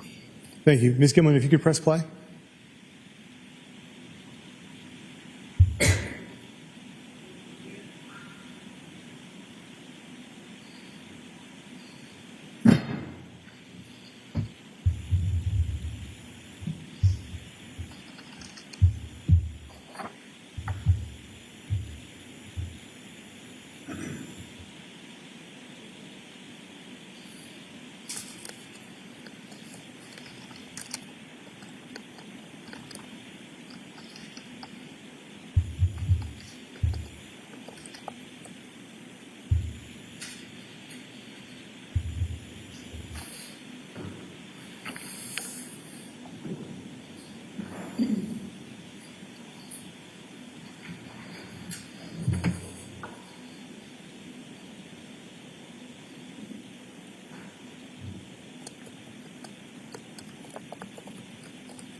Thank you, Ms. Gilman. If you could close out of that, please. Thank you. Sir, does Stop and Shop in Swampscott create receipts for its sales? They do. And are those also kept in the normal course of business? They are. And in good faith? They are. And is it created at the point of time when the transaction occurs? It is. And did you have the opportunity to review a receipt that was produced for your company that corresponded to that transaction? I did. Your Honor, may I approach? You may. Thank you, Your Honor. Mr. Deneen, do you recognize the object I'm handing you? I do. Is that the receipt that your store produced that corresponds to the transaction from the Swampscott video? It is. The Commonwealth would seek to have this marked as an exhibit, Your Honor. Any objection? No objection. The receipt for the transaction reflected in 199 is now in evidence as 200.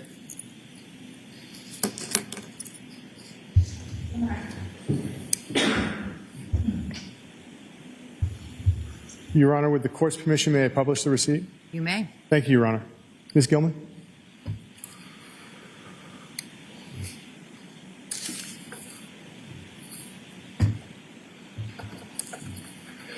So, directing your attention to Exhibit 199 on the screen, sir, what is the store is 15, so that corresponds to Stop and Shop Swampscott? That's correct. Okay. And what does the cashier number mean? Cashier is listing as 880013, which is a self-scan register cashier number. And what does POS mean, sir? POS is the register number, and again, the number 4 refers to self-scan. And transaction number? Is 148. And, sir, would this, can we scroll down, Ms. Gilman? Thank you. Excellent. Sir, what is the date and time on the receipt? The date is January 1st, 2023 at 6:56 p.m. And what was the total cost of the purchase? The total cost with tax is $11.56. And was it a cash or was it a credit card? It was a cash transaction. I have no further questions for the witness, Your Honor. Any cross? The witness may step down. Thank you. Sir.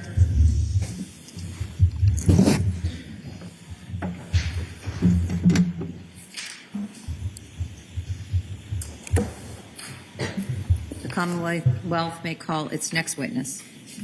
The Commonwealth would call Matthew Sheehan.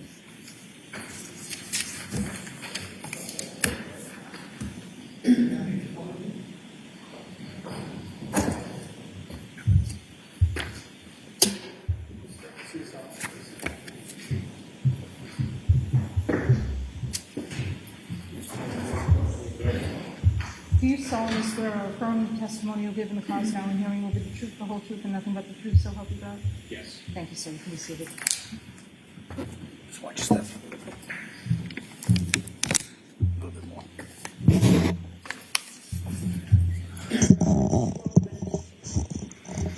The 50?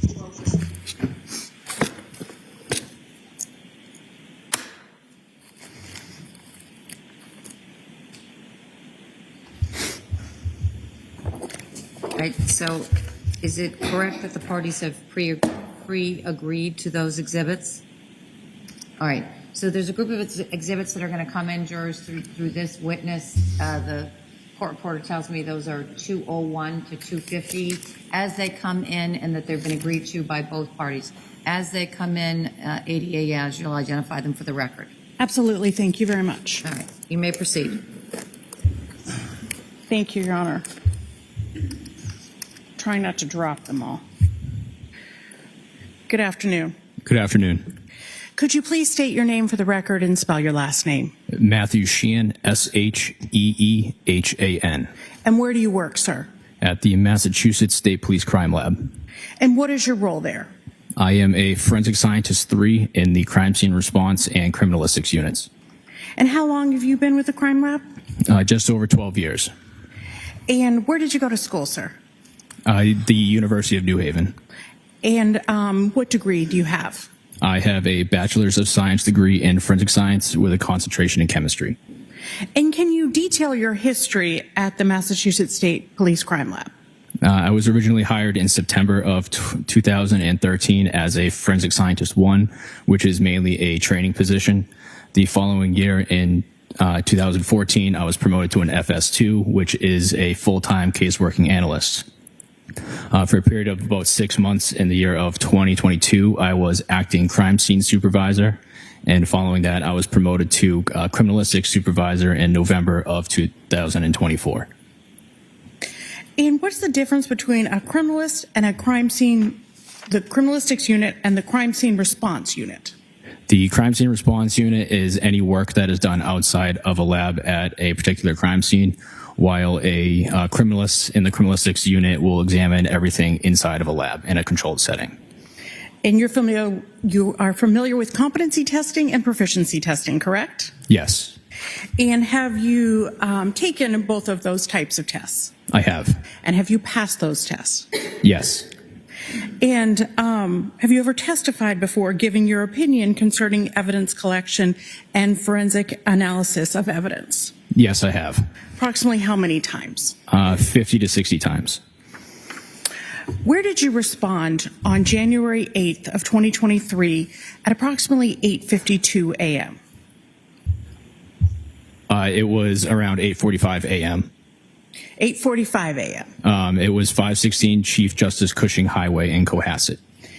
And how many floors are in that home? There's 3 floors, 2 livable, an attic, as well as a basement. And what was your role at that home? Now, I was assigned to the crime scene response unit, so I was dedicated to looking for and testing for biological material. So let's talk about that. What is biological material? What kinds of things are you looking for? In this particular case, I was looking for blood. Are you looking for anything else, any other kinds of material while you're at that home? It could be physical evidence as well as various types of trace materials if needed. What is trace material? Trace materials, it can be considered paint, glass, hairs, and fibers. So where did you begin your work that day?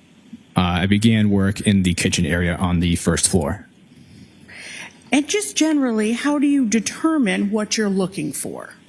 I will speak with the detectives on scene to get a general guideline of what type of investigation this is. Following that, I will make a general test plan for the scene that I am at before testing.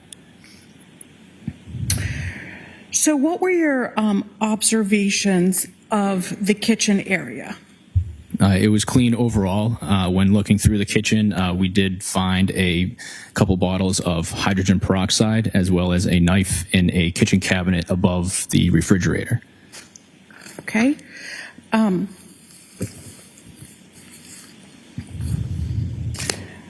this point, I would like to place into evidence what's already been marked as Exhibit 201, that being SLD 7597. And I would ask to publish that for the jury. All right, and what is SLD 7597? Exhibit 201, that being the area that he's discussing in the kitchen, the hydrogen peroxide. Just a photo of that? Yes. All right. Is this that area that you're talking about? Yes, it is. And I'd next ask to, you also described a knife, correct? Yes. I'd next ask to show Exhibit 202, that being SLD 7606, being a knife, Your Honor, previously marked as Exhibit 202, and to publish that for the jury. You may.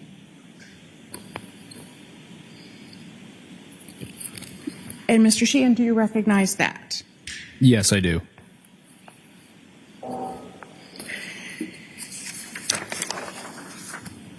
And then more specifically, I'd like to show you what's been marked as Exhibit 203, SLD 7610, which is more specifically a knife. May I publish that for the jury, Your Honor? You may. Is that the knife you're referring to? Yes, it is. Thank you. Mr. Sheehan, what kind of testing did you do? I performed a screening test for blood on the blade of the knife. And can you describe what the screening test for blood is? The screening test is a two-step color test where a small portion of question sample is put onto a test swab. And after that, 2 chemicals are added to this test swab. If there's a bright pink color change, the test is positive. And if there's no color change or to something other than that pink color, the test is negative. And what were the results? The screening test for blood was positive on this blade. And did you perform this screening test anyplace else? Yes. And where else did you perform that? As on the hydrogen peroxide bottles as well as on the kitchen sink area.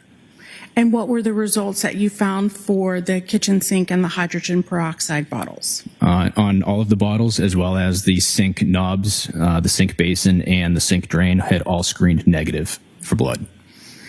And what can cause positive results besides human blood? Various types of food materials, such as vegetables, as well as various types of legumes. And did you test any other areas in the kitchen? No, Did you test inside of the dishwasher? I did not. Why did you not test inside the dishwasher? The nature of a dishwasher is to sanitize anything that is inside with extreme temperature, chemicals, and water. I felt that it wasn't necessary to test on the inside due to those conditions. Besides the areas that you've already discussed, what other areas did you test on the ground floor of 516 Chief Justice Cushing Highway? There was also a half bathroom that I examined. And what did you examine in the half bathroom? There was a washing machine and a dryer, as well as a sink. Okay. And what were your results? Screening test for blood was negative on the interior of the dryer and washing machine, as well as on the sink knobs, the sink basin, and drain. And did you test anything else on that floor? No. And then where did you go? To the second floor bathrooms. Okay. And did you also go into the bathroom, to the basement area? I did. Okay. And did you do testing in the basement area? Yes, I did. Okay. So I want to move to the basement for a moment. I'd like to show what's been previously marked as Exhibit 34. May I publish that to the jury? You may. Thank you. Can you tell me what this is? This is the door in the kitchen leading down to the basement. And then I'd like to show what's been previously marked as Exhibit 35. May I publish that to the jury? You may. Thank you. And what is this? This is the stairwell leading to the basement. May I publish Exhibit 36, please? Yes. And can you tell me what this is? So if you were standing at the bottom of the stairs looking back up towards the kitchen, this area would be to the left. And may I publish Exhibit 37, please? Yes. And what is this area? The same if you were to stand at the bottom of the stairs looking towards the kitchen, this area is to the right. I'd next like to show what's now being marked as Exhibit 204, Exhibit 7, SLD 7476, which is a blank area in the basement. May I publish that, Your Honor? You may. Can you please tell me about this area? This area was in the back right corner of the basement if you were to, again, stand at the bottom of the stairs. In this area, there were several stains that I observed for testing. And do you recognize those white marks on the floor? Yes, I do. And why do you recognize those? That is small pieces of scale tape that I had put down next to the stains that I wanted to test. And did you label those? Yes, I did. Ms. Gilman, can I ask that you focus in on those, please?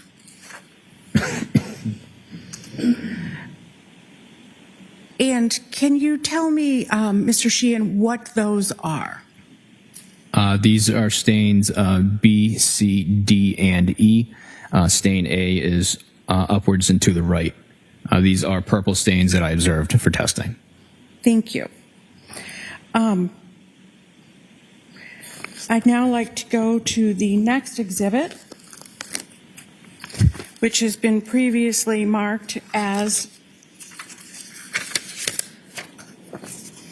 Exhibit 205, SLD 7479, which is the ceiling of the basement. May I publish that, Your Honor? You may. Can you tell me about this, Mr. Sheehan? This is the area of ceiling directly above that small area in the basement. So, what type of testing did you do on the areas that were A through G, the testing that you had shown us through the markers? On stains A through E, I did the screening tests that I talked about earlier, and all of those results on A through E were positive for blood.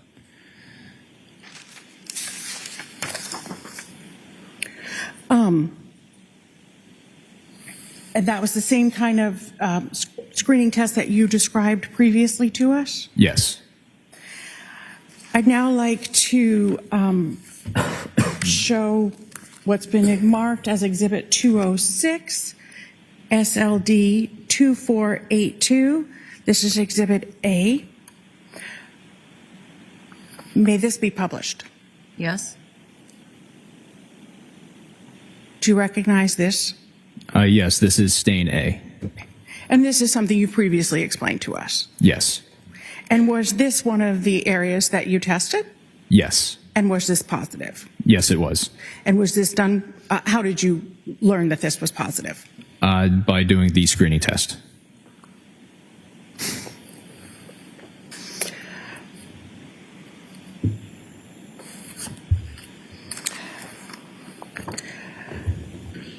I'd next like to go to Exhibit 207, that being 7487, this being closer up of the purple stains.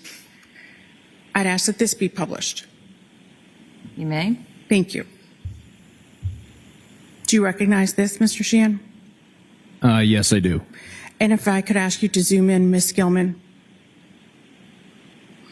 And can you tell me what you see in B?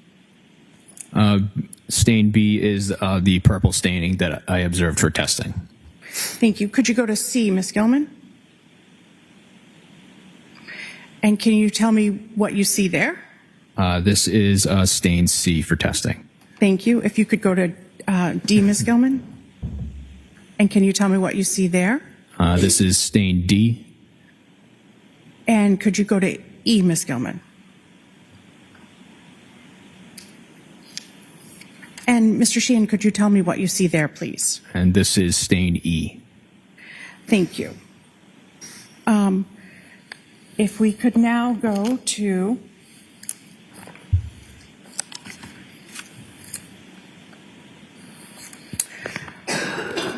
what's been marked as Exhibit 208, 7536. And I'd ask, and this is the stair, I'd ask that this be published for the jury. You may. Thank you. Can you tell me what this is specifically? This is the bottom step in the basement. The bottom step was broken. And specifically, what do you see with your writing on it? On the right side of the broken piece of stairs, there was an additional purple stain. I labeled it as stain F. And if you could zoom in on that, Ms. Gilman? And is that what you're referring to, Mr. Sheehan? Yes. Thank you. Ms. Gilman, I'd ask that you now show Exhibit 38. And Mr. Sheehan, what is Exhibit 38? This is their stairwell leading to the kitchen with a support beam directly below it. Below it or behind it? Behind it. Okay. And that support beam is significant, isn't that right? Yes. And why is that support beam significant? There was an additional stain, as I labeled it as stain G, that was on the base of the support beam. Your Honor, I'd next ask that we publish Exhibit 209, which has been previously marked, and it's 7556, and that is stain G. You may publish it. Thank you. And what is this? This is a close-up of stain G. And so I want to be clear. What type of testing did you do for A through G? The screening test for the presence of blood. And what results did you get in A through G? In A through G, all stains had screened positive for blood. And how did you identify those stains? Visually. And when you say visually, what color were they? All of these stains were purple in color. And why were they purple? The crime scene services section during the scene exam was using a chemical called LCV, and this chemical leaves behind a purple residue and is known to turn potential blood stains to the color of purple. And when had crime scene services used that chemical? Earlier in the day during the scene exam. Was that before you began to go into the basement and do your testing? It was at the same time. Okay. So were you there when that was happening? Yes. And why is LCV used? The crime scene services section uses it for their scene examinations. And how does LCV impact your testing? At the scene, LCV does not have an impact. However, in the lab, it is known to hinder the confirmatory test for blood. What does that mean? The confirmatory test is done as a second test on stains in areas that had screened positive for blood. As a result, we can confirm the presence of blood, and this LCV chemical is known to, even on positive samples, give a negative result. So how do you compensate for that in the lab? In the lab, even if a stain has tested negative for blood, a sample would still be prepared for DNA testing. So what do you do with a stain once it has screened positive for blood? The stain itself would be transferred onto a set of swabs for collection and transported to the lab for analysis. And how is that done? What is a swab? The swabs are very similar to almost like a Q-tip on a wooden stick, and each sample is packaged in its own manila envelope and then stored in its own container. So leaving, do you need a second? You okay? Yep. Leaving the basement, can you please describe the second floor of the home? In the second floor, I examined the two bathrooms, which included a master bathroom from one side of the house and a secondary bathroom to the left. Okay. And what areas did you test on the second floor? Both of the sinks as well as the showers. There was also a pair of black and blue cleaning squeegees. Okay. So did you test the drains and the basins? Yes, I did. Okay. And how did you do that testing? The screening test was also the same one that I have been using throughout the day. And what were your results? All of these areas had screened negative for blood. And what time do you think you left the house at 516 Chief Justice Cushing Highway in Cohasset? Approximately 4:45 in the afternoon. And were you done with all of your testing? I was not. So what happened to the house? At the end of the day, the decision was made to secure the house, and we would return the next day to continue our exams. And did you return to 516 Chief Justice Cushing Highway? Yes. And when was that? The following day on January 9th. And where did you start on January 9th of 2023? On the second floor in the front left bedroom. Okay. And what observations did you make to the front left bedroom? The bedroom itself was clean overall, aside from a pile of clothing on the floor. I had also noted an area of, it seems like a white residue, and in an area that the varnish on the floor appeared to have been removed. At this time, I would like to show what's been previously marked as Exhibit 210, which is 7765, that bedroom that Mr. Sheehan just described, and publish it for the jury. You may. Thank you.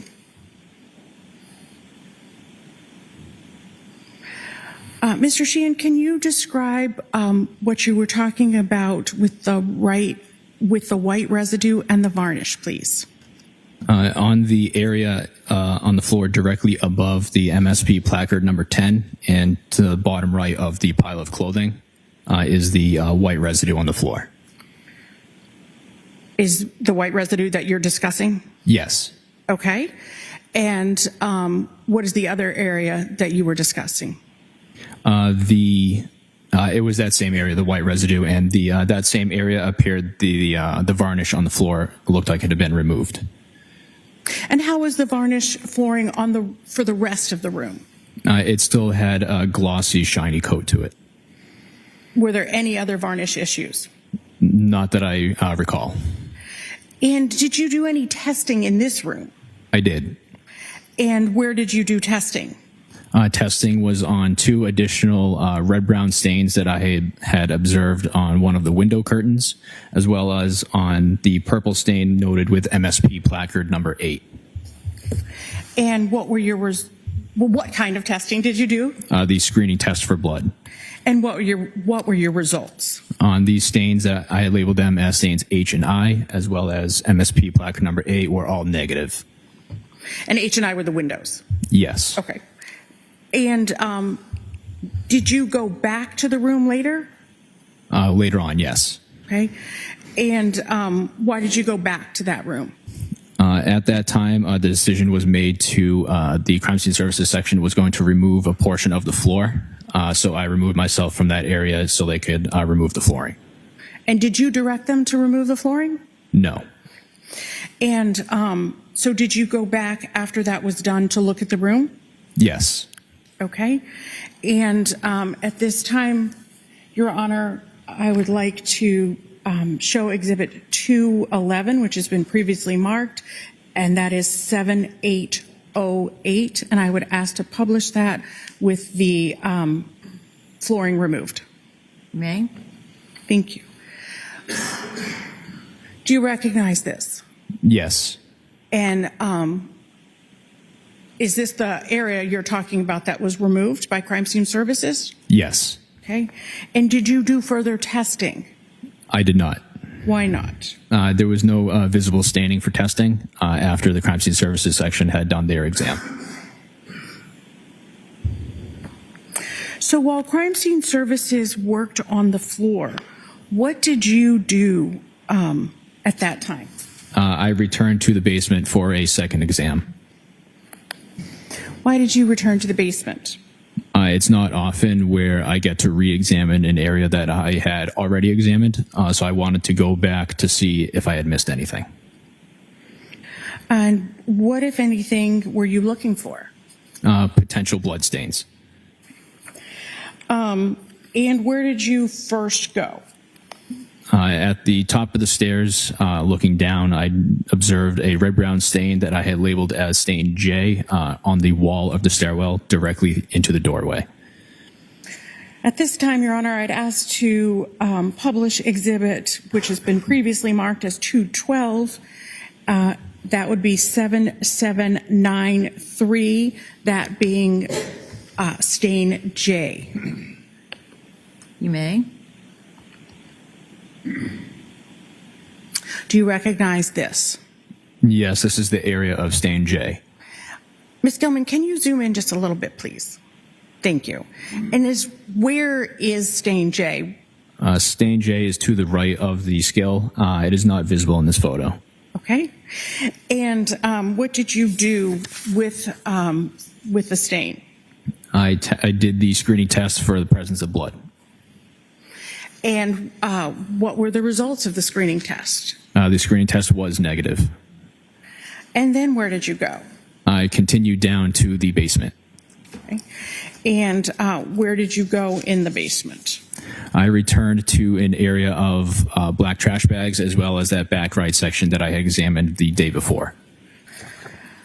At this time, I would ask to publish Exhibit 213-7797, the area that Mr. Sheehan just described with the black trash bags. You may. Do you recognize this area? Yes, I do. And what is this area that you're talking about? This is an area in the basement that was a little to the left of the area that I examined the day before, towards the back wall. And I would also ask to publish Exhibit 214-7802, which is a close-up of that area. You may. Thank you. What is this area? This is the stain identified as stain K. And what testing did you do of stain K? I did the screening test for the presence of blood. And what was the results of that? The result was positive. And what did you then collect? A sample using a set of swabs was collected from the stain. Did you collect anything else from the home that day? That day, no. Thank you. So what did you do with the swabs that you collected from the house at 516 Chief Justice Cushing Highway in Cohasset on January 8th and 9th of 2023? I had brought these swabs back along with the knife from above the refrigerator back to the lab to be submitted. For what? For DNA analysis. And what did you do with the swabs at the lab once you got there? The swabs were submitted into our computer system called LIMS. And were they given a number? Yes. And what's the lab number that they were given? The lab number for the case was 23-00596. And is that a unique lab number for this case? Yes. And how is the lab number kept? The lab number is kept identified for each individual case in our computer system. So aside from the collection of evidence at the house, did you then do further work at the Massachusetts State Police Crime Lab on this case? Yes, I did. And what procedure do you follow to ensure that you prevent contamination? In the lab, I work on one item at a time, and in between items of evidence, I will use bleach to clean my work area and any tools that I'm using, and as well as wearing PPE, which would include gloves, a mask, and a lab coat.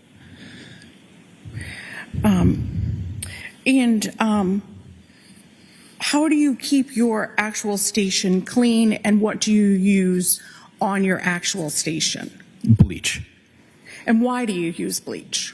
Bleach is known to destroy DNA. Do you use any kind of paper on your station? We use a large piece of paper, which we call butcher paper. Did you do lab work on the items you brought back from 516 Chief Justice Cushing Highway alone, or did you do lab work on other items as well? Other items as well. So what was the first item that you examined in this case? Item number 1-1. And what was item -1-1? This was a set of swabs from red-brown stain A in the basement. And what testing was done? I did a confirmatory test to confirm the presence of blood. And how does that confirmatory test work? The test itself is very similar to a pregnancy test, where a small amount of sample is put into a test solution, and then that test solution is put onto a test card. After a period of 10 minutes, if there's 1 line, the test is negative. If there's 2 lines, the test is positive. And what was the result? Confirming the presence of blood was negative. So what was done with this item? In this particular case, because the LCV chemical was used at the crime scene and the stains were purple, I preserved the sample for DNA testing as item number 1-1.1. So that was the number that it was given for DNA? Yes. Okay. And did you assign any of that sample for DNA testing? Yes, I did. And was that the one that you assigned? Yes, 1-1.1. Okay. And did you examine item 1-8, the knife from the kitchen? Yes, I did. And what testing was done? I did not do any further testing. I did a collection for potential DNA analysis. Okay, why didn't you do any testing? In order for a complete lab exam to be done on an item, there needs to be a visible stain in order to have enough testing for the confirmatory test as well as DNA testing. In this particular case, because there was no visible staining on the blade, the sample needs to be treated as something called quantity limited or QLIM, where the entire sample needs to be used for DNA testing. So what was done with this item? A sample was collected from the knife blade as well as from the handle. And was it preserved for DNA testing? Yes. Okay. And why was that preserved? To answer any type of forensic questions. I want to ask you about item 5-1, which was swab K from the basement floor. Correct. What testing did you do on swab K from the basement floor? I did a confirmatory test for the presence of blood. And what was the result of the confirmatory test? The confirmatory test was positive, confirming the presence of blood. And I'm sorry, I should have shown you Exhibit 215, Exhibit Image 1205, which is the knife. May I publish that? Okay.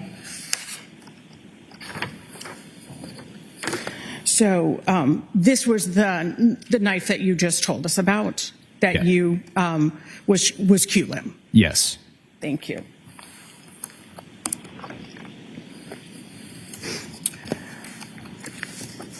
And now I'd ask to show Exhibit 216, Image 1066, which is the swab K.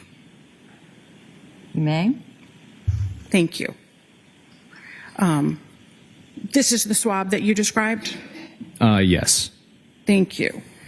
And then you said that it was positive, and I'd ask next to show Exhibit 217, Image 1067, which is the positive test. You may. Thank you. This is that, for lack of a better term, like pregnancy test that you described to us earlier? Correct. And this is how you know if the test results are positive. Is that right? Yes. So when you're saying that this is indicating positive for human blood, why are you saying that it's indicating positive for human blood? The test itself, while it does confirm the presence of blood, there are other types of animal blood that will give a positive result, which include ferret blood as well as various types of primates. So why did you not do the screening test for the swab? The screening test was done at the crime scene, at the house, during the original collection of the sample. And so what did you do with this sample? The sample was preserved for DNA testing and given item number 5-1.1. And was this assigned for DNA testing? Yes. And what was item 7-9? 7-9 was a pair of tin snips. 7-9 was a pair of tin snips. At this time, I would ask to publish Exhibit 218, image 1081 from the lab, the tin snips. You may.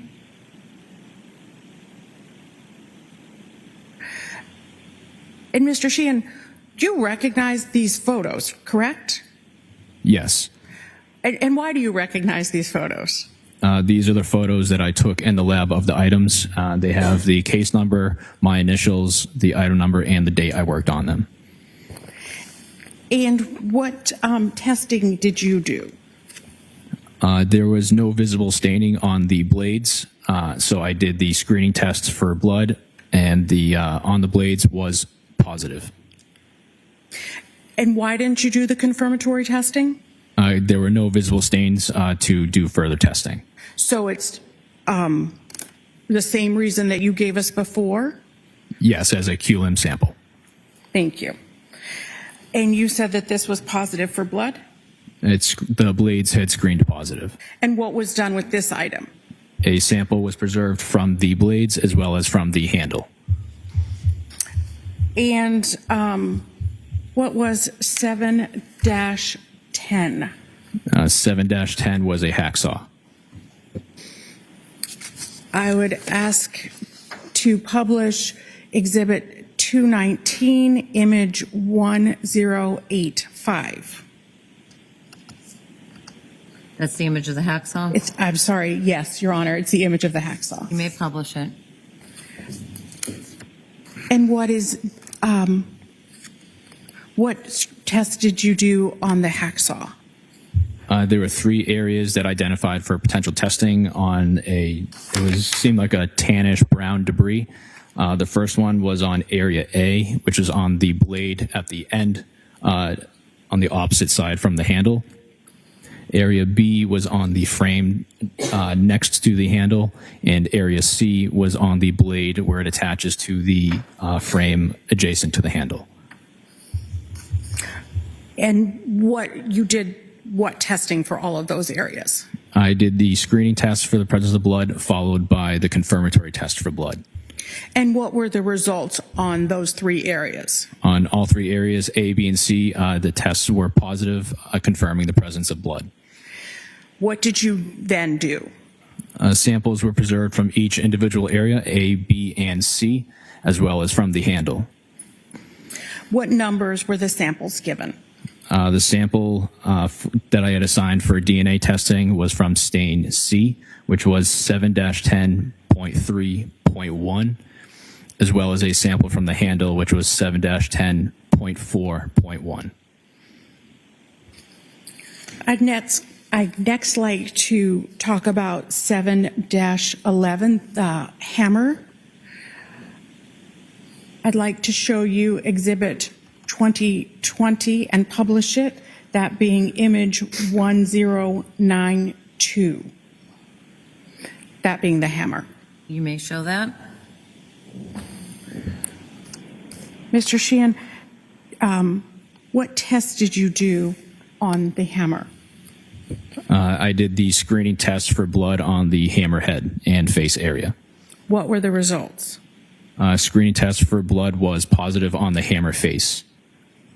And what did you do? Samples were preserved from the hammer face as well as from the handle. And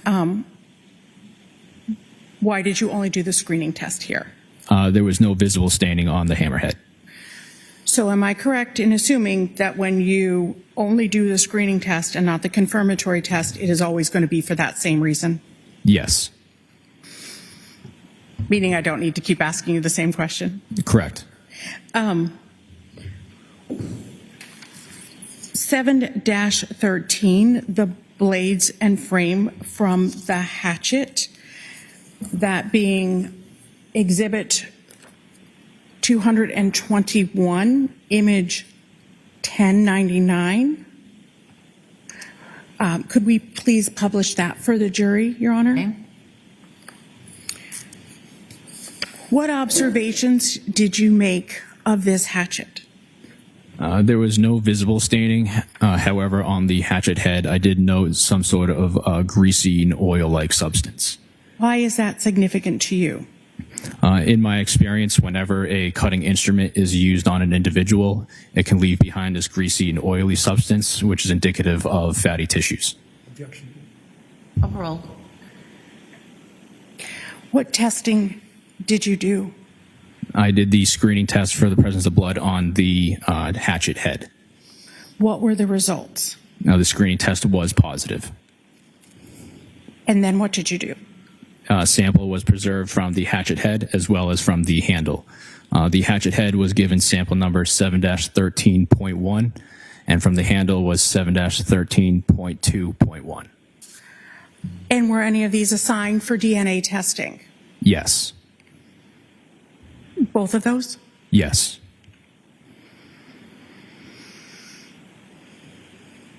I'd next like to discuss 7-14, the Craftsman shears, and I'd be referring and asked to publish Exhibit 222, that being image 1103.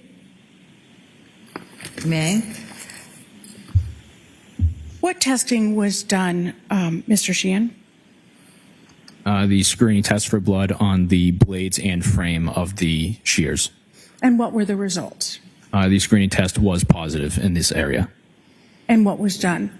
The sample was preserved for potential DNA testing as well as a sample from the handle.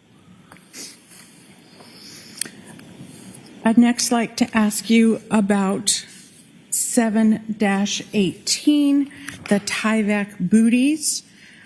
I'd like to refer and publish Exhibit 223, image 1223, and publish for the jury the Tyvek booties.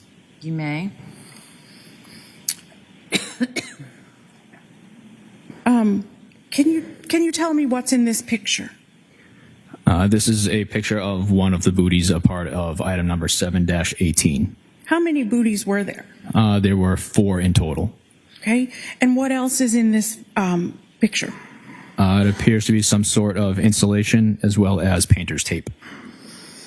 And what does this picture show? Is it everything or just an example or something else? Since this item was submitted as 4 booties, I took an individual picture of how they were packaged separately so that I could keep track of each individual one. And is that why there's a number 2 at the bottom of that photo? Yes. And what did you do to this? I performed the screening test for blood. And what were the results? All of the testing was negative. Moving on to 7-20, the sample from the plastic painter's sheets. How many painter's sheets were there? If I recall correctly, there was 5. Okay. And was each painter's sheet given its own number? They were originally submitted to the lab all as item number 7-20. And during the fingerprint process, the analyst had removed and given each sheet its own sub number under 720. The one I examined was 7-20.5. So I'm going to ask to show you and publish Exhibit 224, image 1261, the bag of plastic sheeting. Number 5.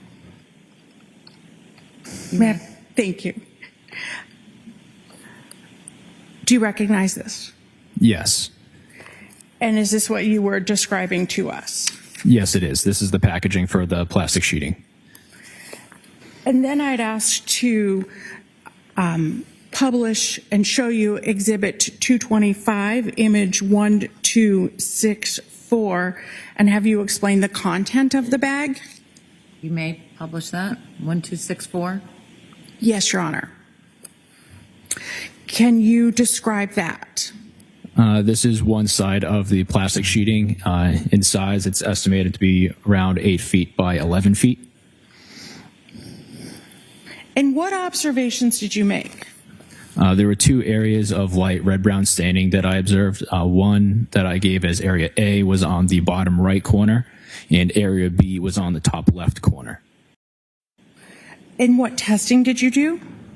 On area A, I did the screening tests and confirmatory test, as well as from stain B. And what were your results? From stain A, it had screened positive. However, the confirming test was negative. On stain B, the confirming test was positive. Is there a reason that A is negative and B is positive? It is possible that stain A was not blood, or there was not enough sample on the swabs I had collected for testing to be detected by the test. So what did you do? A sample was preserved from the area B, which was 7-20.5.2.1. And was this assigned for DNA testing? Yes, it was. So what were items 9.1 through 9.6? 9.1 through 9.6 were swabs that had been collected from a gray Volvo. And did you examine those swabs? Yes. And what did you do to preserve those swabs? All of these swabs were treated as a quantity limited sample, so no testing was done. They were all cut up and put into tubes for potential DNA testing. And were any of those assigned for DNA testing? Yes. And which one? Item number 9-4, which was a swab from trunk mat number 1. And 9-12, I'd like to talk about now, the jacket, the black jacket, and I refer you and ask to publish Exhibit 226, image 1119. You may. Thank you. What observations did you make of this? There were various tannish brown stains on the exterior of the jacket. And were there stains? Not red-brown. They were tannish brown in color. And did you do any testing? Yes, I did. What kind of testing? I did the screening test for blood on all of these stains, as well as from all the unstained areas of the jacket. And what were your results? Screening on all of the stains, as well as the unstained areas, was negative.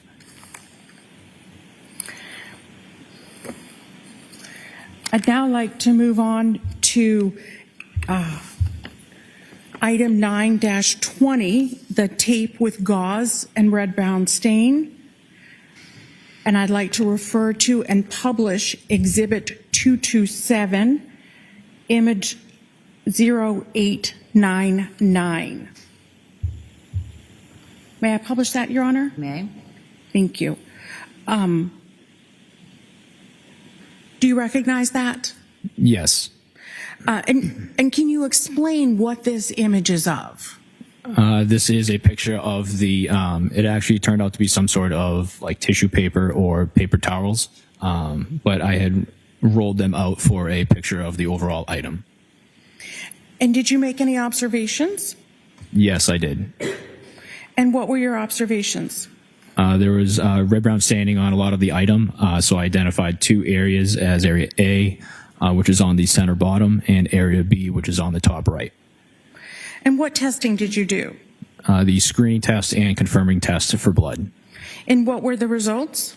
On both of these areas, A and B had confirmed positive for blood. And what did you do? Samples were preserved from both A and B.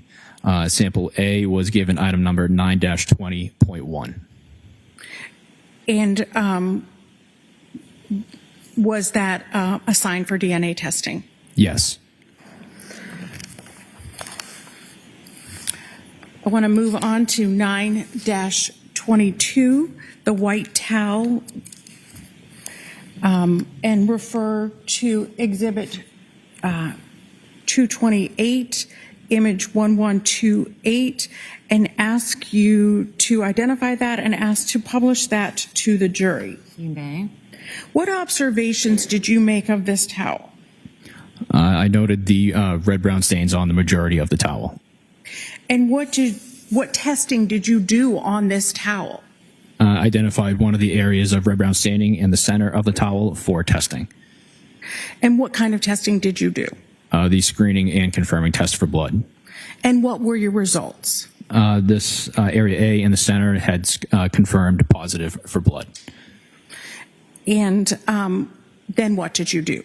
A sample was preserved from this area A and given item number 9-22.1.1. And was that assigned for DNA testing? Yes. Moving on to 9-23, I'd like to ask you about and also ask to publish Exhibit 229, Image 1132. May I do that, Your Honor? Yes, and what's it an image of? It's an image of the towel, the next towel number 2. Towel number 2.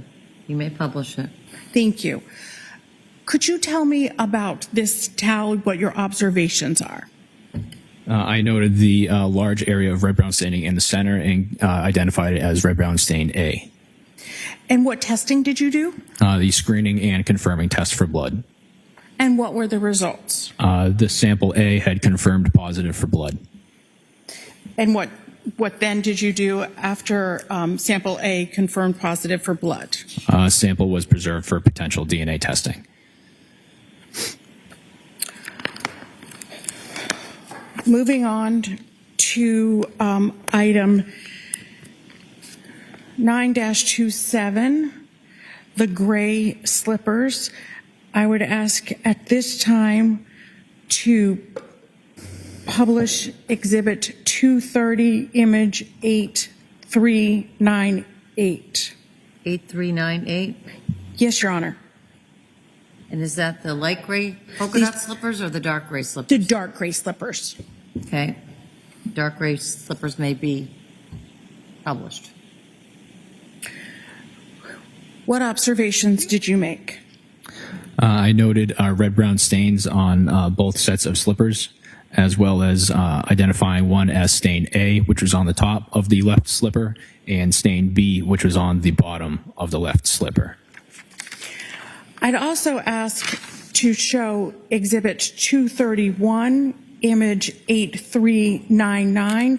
It's also the same dark gray slippers, just the back of the dark gray slippers. You may. Mr. Sheen, can you tell me about this photograph? This is the bottom of, or the soles of the dark gray slippers. So what testing did you do?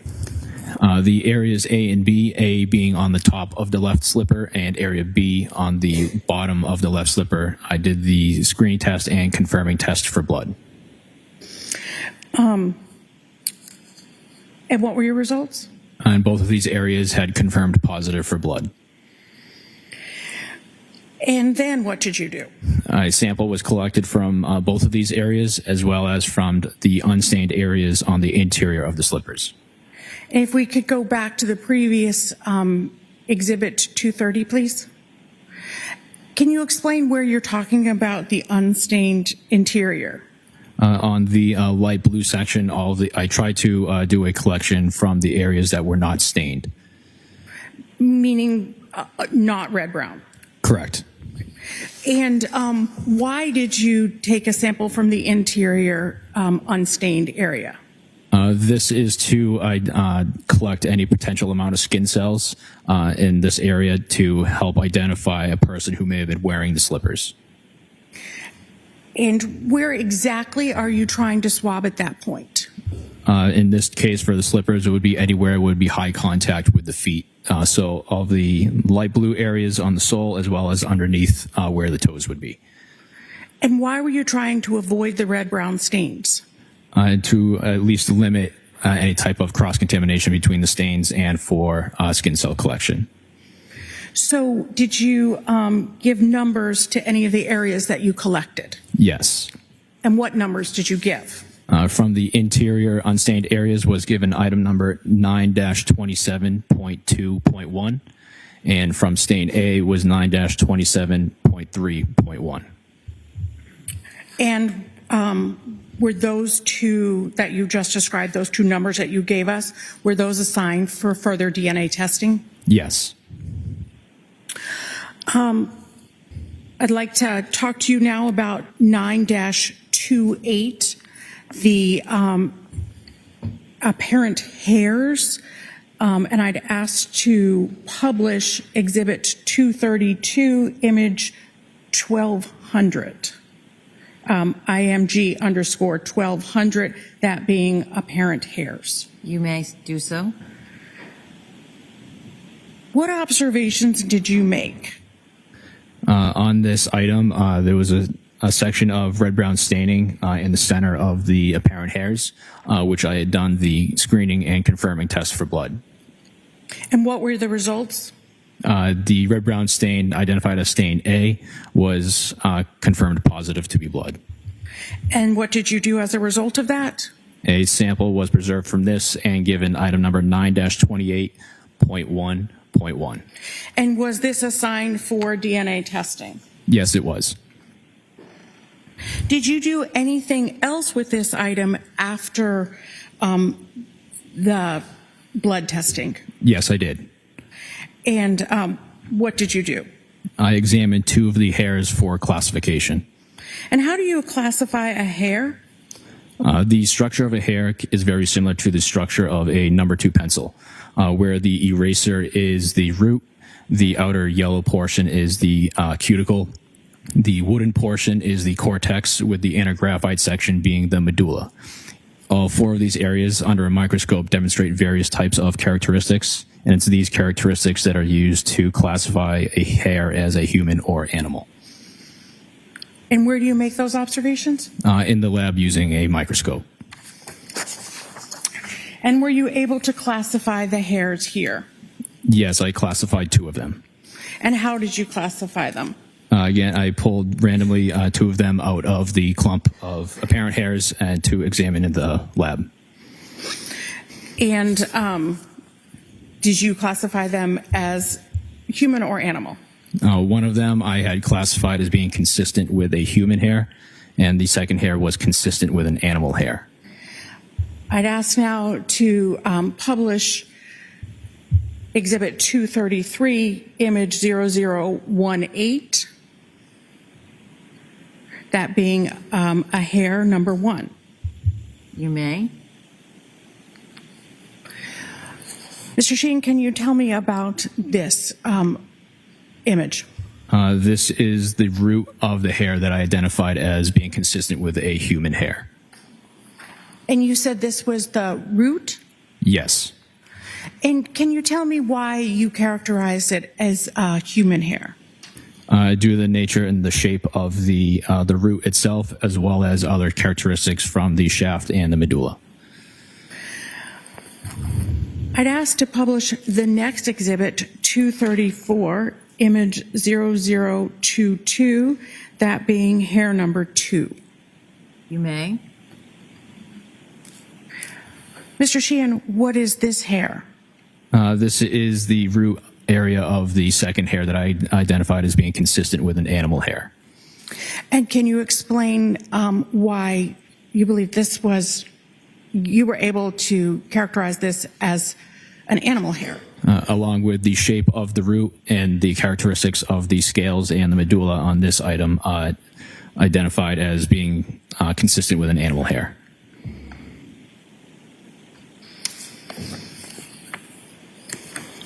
I'd like to now move on to 9-30, the sample from the stain on the wipe from bag 4 and the sponge. And I'd ask to publish Exhibit 235, image 1195. And generally, what is 1195 of? The sample from the stain on the wipe from bag 4 and the sponge. You may publish it. Do you recognize this, Mr. Sheehan? Yes, I do. And what observations did you make? There were red-brown stains on the wipe, as well as there being these yellow-brown debris on the sponge. What tests did you do? I did the screening test and confirming tests for blood on the wipe portion, and the screening test on the yellow-brown debris on the sponge. And what were the results? On the area A from the wipe had confirmed positive for blood, and the yellow-brown debris on the sponge was positive as well, and that was preserved as a Q-limb sample. And then what did you do? Samples were preserved for potential DNA testing. I now would like to move on to 9-31, the cutting of the piece of rug from bag 5, that being image 1110. And that's exhibit 236. And I'd ask to publish that, Your Honor. You may do so. Do you recognize this? Yes, I do. And what observations did you make? This is the underside of the piece of carpet that had red-brown stains on it. And what testing did you do? I did the screening test and confirming test for blood. And what were the results? The stained area had confirmed positive for blood. And as a result, what did you do? A sample was preserved from this item as item number 9-31.1. And was this assigned for DNA testing? Yes.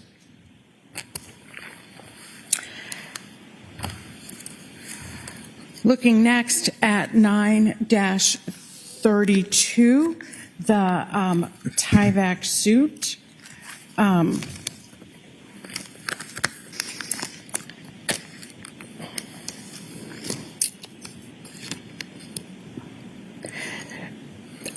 I'd ask to publish exhibit 237, image 8388. You may publish that, 8388.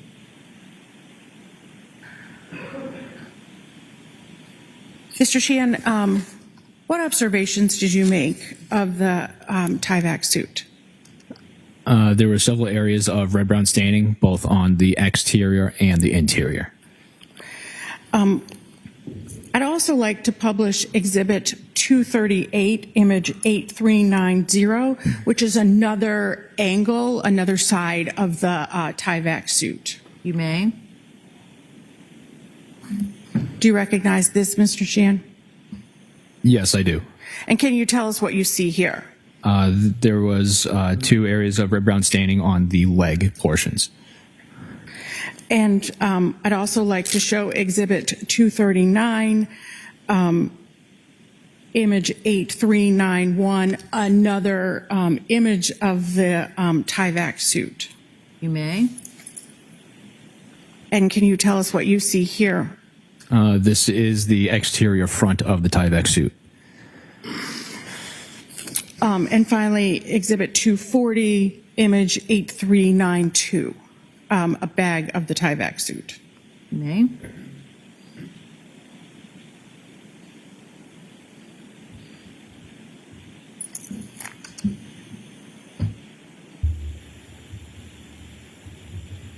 Ms. Gilman, 8392.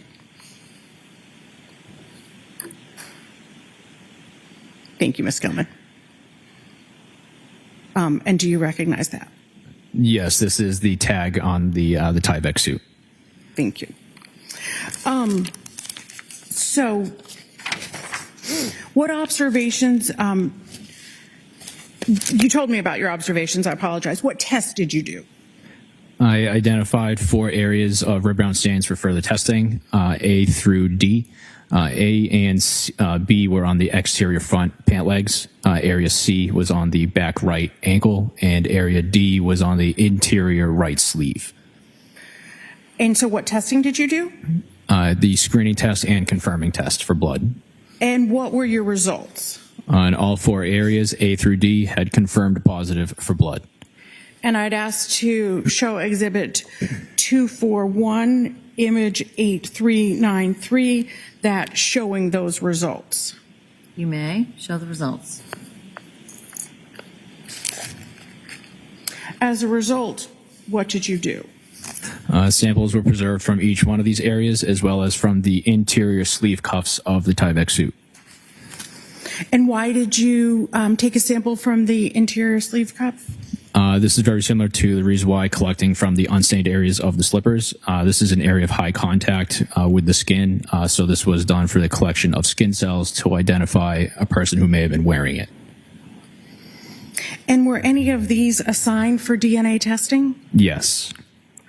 And can you tell me which ones were assigned for DNA testing? Samples number 9-32.1.1 was the sample from the interior sleeve cuffs. 9-32.2.1 was the sample from stain A, and 9-32.5.1 was the sample from stain D on the interior sleeve. Moving on to 16 -1, the rug. I'd ask to show you Exhibit 242, image 1143, and publish that to the jury. You may publish that image to the jury. What observations did you make of this rug? I noted an area of red-brown staining on the left portion of this piece of carpet. And what testing did you do? The screening test and confirming test. And what were the results? The stain area A had confirmed positive for blood. What did you do? A sample was collected for potential DNA testing. Moving on to 16.2, I'd ask to publish Exhibit 243, image 1148, different 16.2, that being a sample from portion of rug 2. All right, you can publish that, 1148. What did you note on this? What observations did you make? There were several areas that identified for testing as stains A through F. And what testing did you do? The screening tests and confirming tests. And what were your results? On stains B through F, the screening test was negative, and on stain A, it had confirmed positive for blood. I'd like to talk about 16-3, a sample, that being rug number 3. I'd like to show you and publish to the jury Exhibit 244, image 1153. You may do so. What observations do you make, Mr. Sheehan? I observed a large amount of red-brown stains. On the left portion of the carpet is where I identified as stain A. And what testing did you do? The screening and confirming test for blood. And what were your results? The area of stain A had confirmed positive for blood. And as a result, what did you do? A sample was collected for potential DNA analysis. Moving to 16-4, a sample of rug number 4. I'd ask to publish to Exhibit 245, image 1158. You may publish 1158. Thank you. What observations did you make, Mr. Sheehan? There was an area of red-brown staining on the bottom of this piece that identified for testing as stain A. So your testing, you did do testing? Yes. Okay. And what were the results of your testing? On this area, stain A had confirmed positive for blood. And did you preserve it for DNA? Yes. Moving to 16-5, rug number 5. I'd ask to publish Exhibit 246, image 1163, Your Honor. You may do so. Thank you. Mr. Sheehan, what observations did you make? There was an area of red-brown staining on the left portion of the carpet. And what testing did you do? I did the screening and confirming test for blood. And what were the results? This stained area A had confirmed positive for blood. And as a result of that, what did you do? A sample was preserved for potential DNA testing. Moving to 16-6, rug number 6. I'd ask at this time to publish Exhibit 247, image 1176 from rug number 6. You may publish that image, 1176. Thank you. What observations did you make? I noted the red-brown stains on the bottom left corner of this piece of carpet. And what testing did you do? The screening and confirming test. What were the results of your testing? This area had confirmed positive for blood. And what did you do? I preserved a sample from this area for potential DNA testing. Moving on to 16-7, rug number 7. I'd ask to publish Exhibit 248, image 1180. You may publish image 1180, rug 7. And Your Honor, in that same vein, from rug number 7, the other side is 1181, Exhibit 249, if I could also use that one as well. You may. The reverse side is in evidence now, 249, 1181. Starting with this image, can you please tell me what you see? I noted an area of red-brown stains as stain A on the bottom left corner, as well as an area of stain B that is in the center of the white powdery residue that you see. And if we could just look at the back as well, what observations did you make here? On the top left corner is the backside of that stained area A, and in the center with the white powdery residue, with the opposite side was stain B. And what testing did you do? On both stains A and B, I did the screening and confirming test for blood. And what were the results of your testing? Both stains A and B confirmed positive for blood. And were numbers assigned to these samples? Yes. And what were those? For stain B, which I had sent to DNA for testing, was 16-7.2.1. I should have said, as a result of their being positive, did you take a sample to send to DNA? Yes. Okay. And so what were those numbers? For the area from stain B was 16-7.2.1. And was anything assigned to go to the DNA testing? Was that 16.7.2.1? Yes.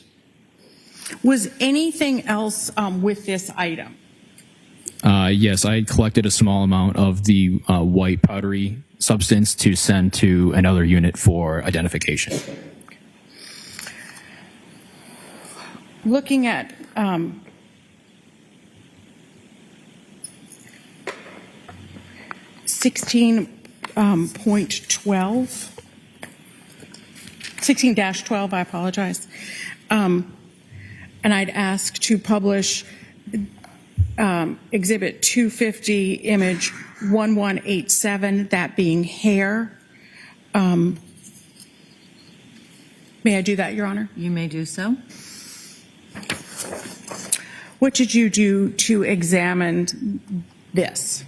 I examined 5 random hairs from this clump for identification.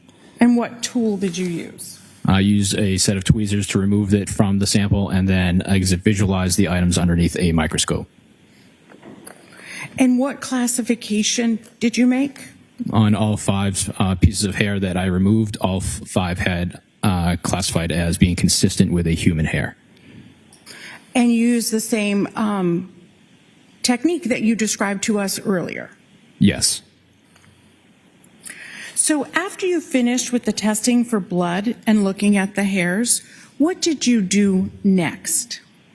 I would write my report for all my findings, as well as assign DNA items for analysis. And what is the next round of testing at your laboratory? The next section for DNA samples would be the DNA unit. And what does go on for testing? Any samples that are assigned by the criminalist working on the case. And how is the determination made as to which items to send for DNA testing? When the criminalist is examining the case, they try to select the samples that have the most amount of forensic relevance and answer as many forensic questions as possible. And are there limits as to the number of items that can be sent forward for DNA testing? Yes. Why is that? It would, for every single case, there are tons of samples that are collected for DNA. It would create a huge backlog in the lab system, which is why we try to select the most forensically relevant samples to answer as many questions as possible on the first round of testing. So were items in this case sent for DNA testing? Yes. And so you've identified those items as we went along. You gave the number and you said which items you sent along for DNA testing. Is that right? Yes. In addition to those items, was there one other item that was also sent for DNA testing? Yes. And do you know what that was? This was item number 16-13, which was an unknown tissue. And was all of the DNA testing done in one round? No, it was not. Were there multiple rounds of DNA testing that were done here? Yes. And who does that next round of testing? No, that would be the analysts in the DNA unit. And where do the original physical items get stored after you finish your work on them, Mr. Sheehan? The original physical items are returned to the investigating agencies, while all of the DNA samples are preserved in our long-term storage area. If I might just have one moment. Certainly.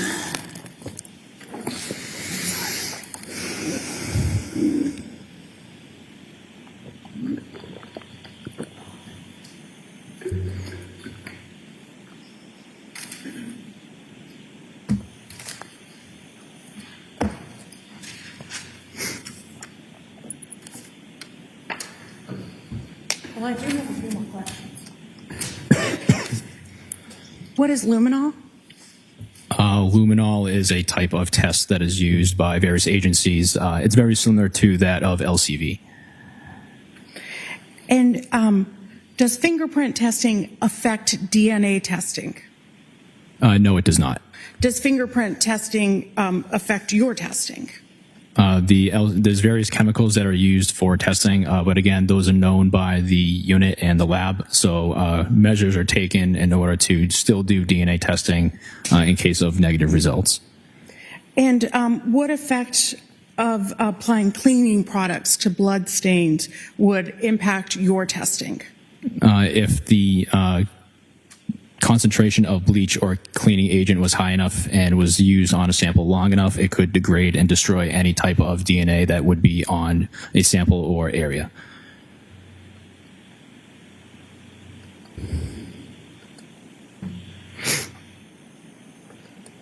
Thank you. Cross-examination.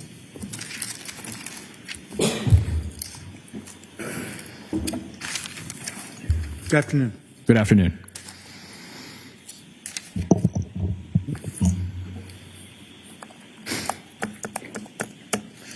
So, you appear at the home on January 8th, correct? Yes. And that was the first time you went there? Correct. And before you got there were other people from the Mass State Police. They'd already been there. In previous days, when I had responded to the house, we had all arrived at the same time. Okay. But you understand, don't you, Mr. Sheehan, that there had been multiple officers in and out of that house over a period of multiple days? Yes.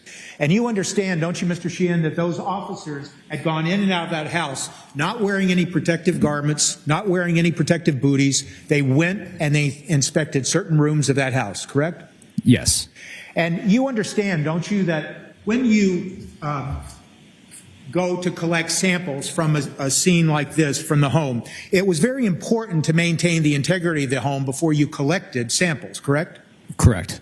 Now, believe me, I'm not questioning your expertise, your training, your experience. Let's be clear about that.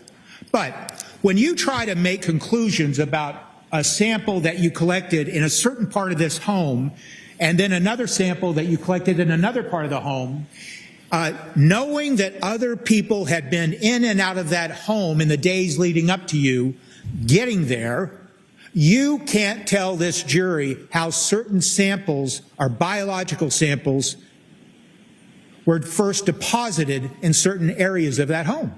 No, I cannot. So let's talk a little bit about that bedroom area that you told us about. Do you recall testifying that there was something that looked like white residue or something like that on the flooring of one of the bedrooms upstairs? Yes. And you noticed that on January 9th of 2023, didn't you? Yes. And in fact, in your report and your notes you wrote, you specifically stated that when you were there on January 8th, you didn't see that, correct? I don't recall if that was in my report or not. Okay, was it in your notes? No. All right, let's come back to that in a minute.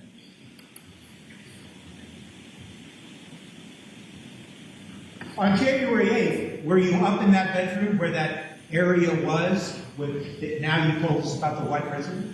No. So you understand, though, that other Mass State Police have been up in that room? Yes. And you understand that when you went up on the 9th, that's when you first saw what you have described to this jury, correct? Yes. Now, as a result of the observations that you made in that room, it's our understanding then that you caused, well, that's not entirely accurate, but in any event, there was flooring dug up in or around that area that you saw the white residue, correct?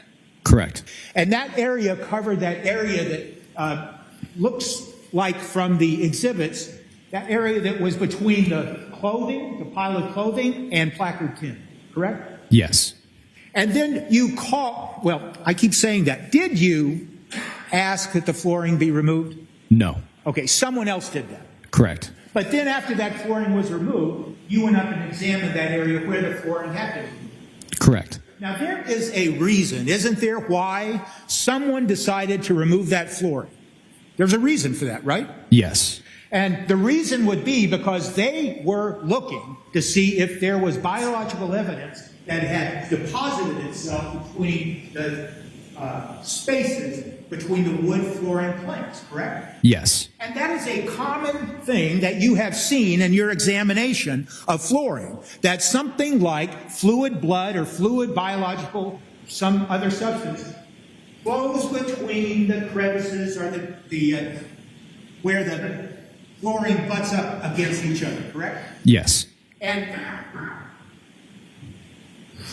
when the flooring is then pulled up, now what you're looking for is to see if any of the biological fluid had deposited itself not only in the joints between the flooring planks, but then back on the subfloor where the flooring planks lay, correct? Yes. And after a thorough examination, after all of those flooring planks were dug up on that floor, you didn't find any evidence whatsoever of any biological substance that tested positive for blood.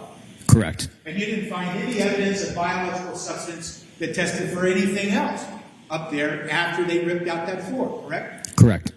There is nothing in the examination of that bedroom that indicates that any biological substance whatsoever had been deposited on the floor, is it? Yes, that is correct. Now, is that the same room that had a hole in the ceiling? Yes. And what did you do to test any of that area surrounding that hole in the ceiling in that same bedroom? I did not test it. Did you go up into the attic and examine the attic that surrounded that area where that hole was? No, I did not. From what I recall, that it looked like it was undisturbed. What do you mean by that? The insulation area. The insulation area in the ceiling? Yes, directly above the hole. So to you, when you say undisturbed, it looked like maybe someone hadn't even been up in the ceiling because the insulation had been undisturbed, correct? Correct. And so if someone had been up in the attic, and based on your experience and training, you would have expected maybe to see that insulation having been disturbed. Is that what you mean? Yes. And then did anybody point out to you, Mr. Sheep, that the parts of the ceiling from the hole had been maintained in a drawer in that same bedroom? Yes, they did. And did you ever examine those pieces of ceiling? I recall visualizing them, but they had no staining on them, so I did not go any further with those. So just focusing now on the hole in the ceiling, you didn't see anything of any forensic significance. Can I put it that way? Yes. And when you notice the insulation in or around that hole, you didn't see that it had been disturbed as if somebody had been up in that attic, right? Correct. And then you examine the bits and pieces that had been maintained in the drawer of the cabinet, the nightstand, whatever we want to call it, in that room, and you didn't see anything forensically significant about those pieces either, did you? Correct. And then as we talk now about the flooring that was pulled up and examined in that same room, you didn't find anything forensically significant about that flooring, did you? Correct. You have, and is that the same room that you saw what you thought were red-brown stains in or around the curtain area? Yes, stains H and I. Okay. And what did those stains turn out to be?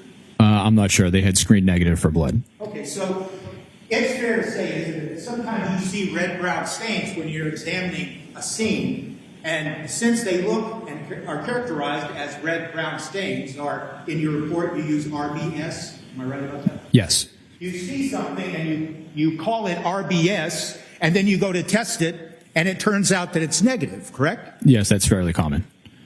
Right. And so, was there anything else in that bedroom that was forensically significant to you when you examined that bedroom? No. Mr. Sheehan, you are aware of the fact that the baseboard, some of the baseboard in that same bedroom was removed, pulled away from the wall, right? No, I'm not aware of that. Was baseboard removed in any of the rooms in that home to check to see if there was biological evidence behind the baseboard? I'm not sure. Okay. You're not saying it didn't happen. You're just saying, to the best of your knowledge, you didn't do it, correct? Correct. So as you sit here today in front of these jurors, it's fair to say that forensic, there is nothing in that bedroom that indicates that anything forensic was found in that bedroom, correct? Correct. And you have no idea when you talk about that white residue on the floor that you saw on January 9th, you have no idea what caused it, correct? No. And you don't know if that was caused by, let me back up a little bit. Did you describe that on direct examination as if the varnish on the floor had been removed? Yes, that's what it appeared to be. And when you did you use the word removed? Yes. But it's true, isn't it, that you could characterize the absence of the sheen of the varnish, that it could have just been the result of wear and tear, correct? Yes. And in a bedroom like that, where you have a lot of people coming in and out, and it's in the open area of the room, that could just be a result of wear and tear from kids playing, adults walking back and forth over periods of time, correct? Yes.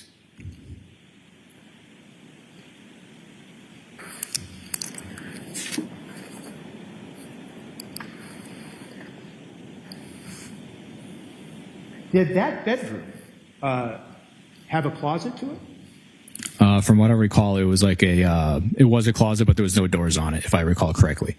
Okay. And did you examine the interior of the closet? Yes. Did you find anything of forensic significance in the interior of the closet? No. Did you find anything of forensic significance on the door trim or anything of the sort? I did not. When you examined that room, Mr. Sheehan, was there a bed in there? Yes, there was. And did you examine the bed? Visually, yes.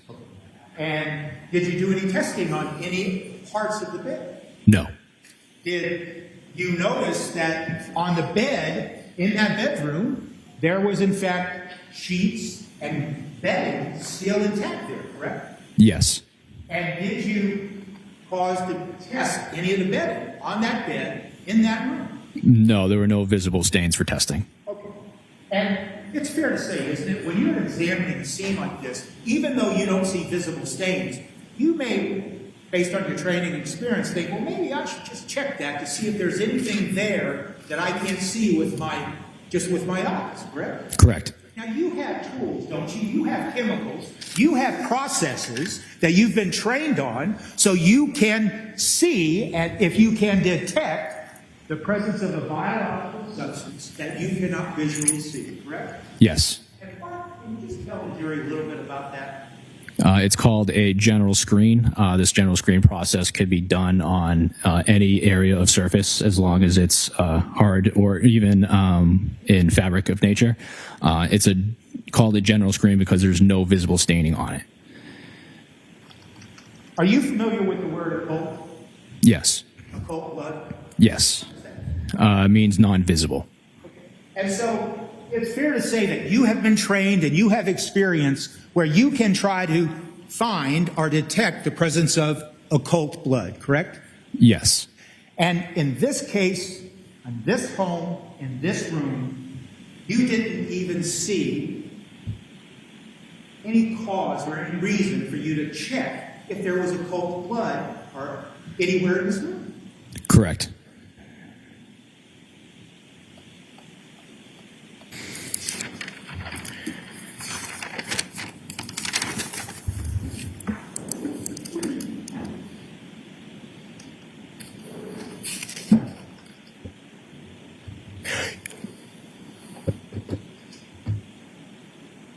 Now, I want to talk to you a little bit about some other rooms in this house on the second floor. Did you examine other rooms in this house that were up on the second floor? Only the bathrooms.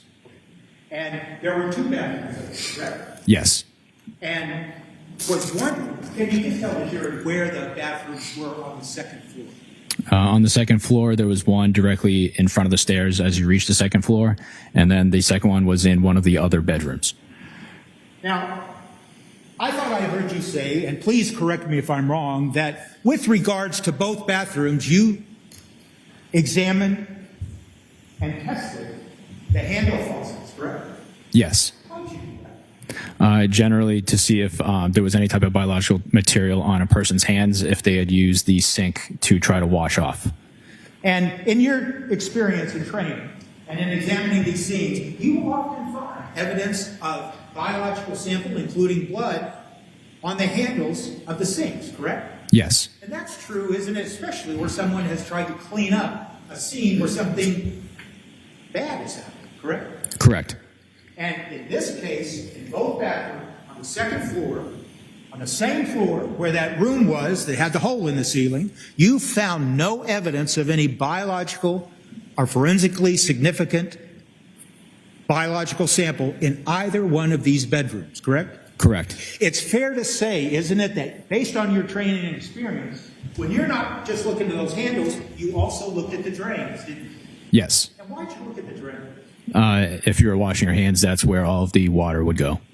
And in fact, what happens is, isn't it, that if someone has a biological substance on their hands and they're trying to hide it or get rid of it, and they wash their hands, that biological substance can flow down the drain, but it also can remain in the seams or where the drain connects to the sink, correct? Yes. And that is a source, often, based on your experience, where that's where you find examples of biological substances that rest between the seams, I'm going to call them, and that's not a good word, but a seams of where a drain fits into the sink point, right? Yes. Because people can try to clean that up.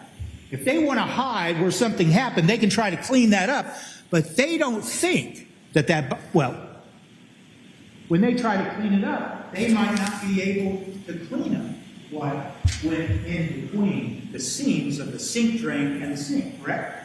Yes, I would say that's accurate. Okay. And that's why you look there, right? Yes. Because even though someone might try to clean up, they don't know that that's where the biological substance may rest, correct? Correct. And that same thinking, that same process of investigation that you've been trained and you have experience doing it, that was kind of the same thinking you used when you went up and looked at the pulled up floor that someone had pulled up, and you looked at the flooring and the subfloor to see if anything had been deposited there. Someone might not have known could have gotten there, even though they tried to clean the floor, right? Correct.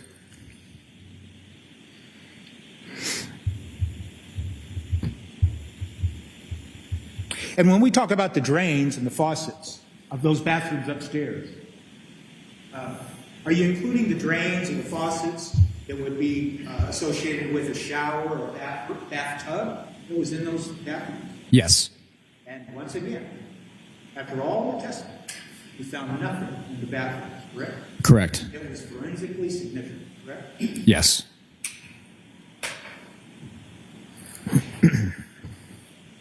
So now I want to ask you, as you move down from the second floor of this home, and you move down the stairway,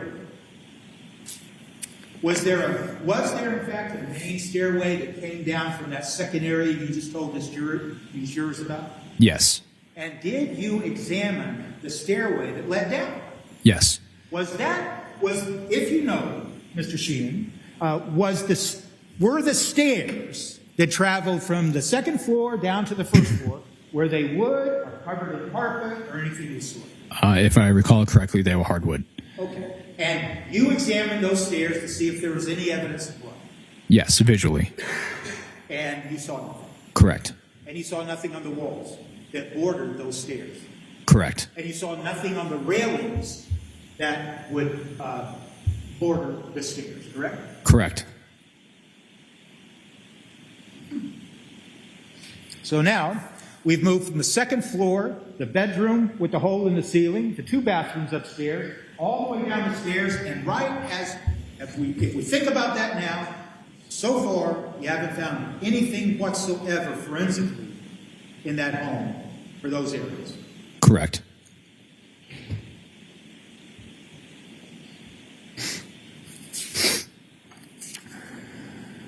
Is that a good place to stop for today? It's the best place, yes.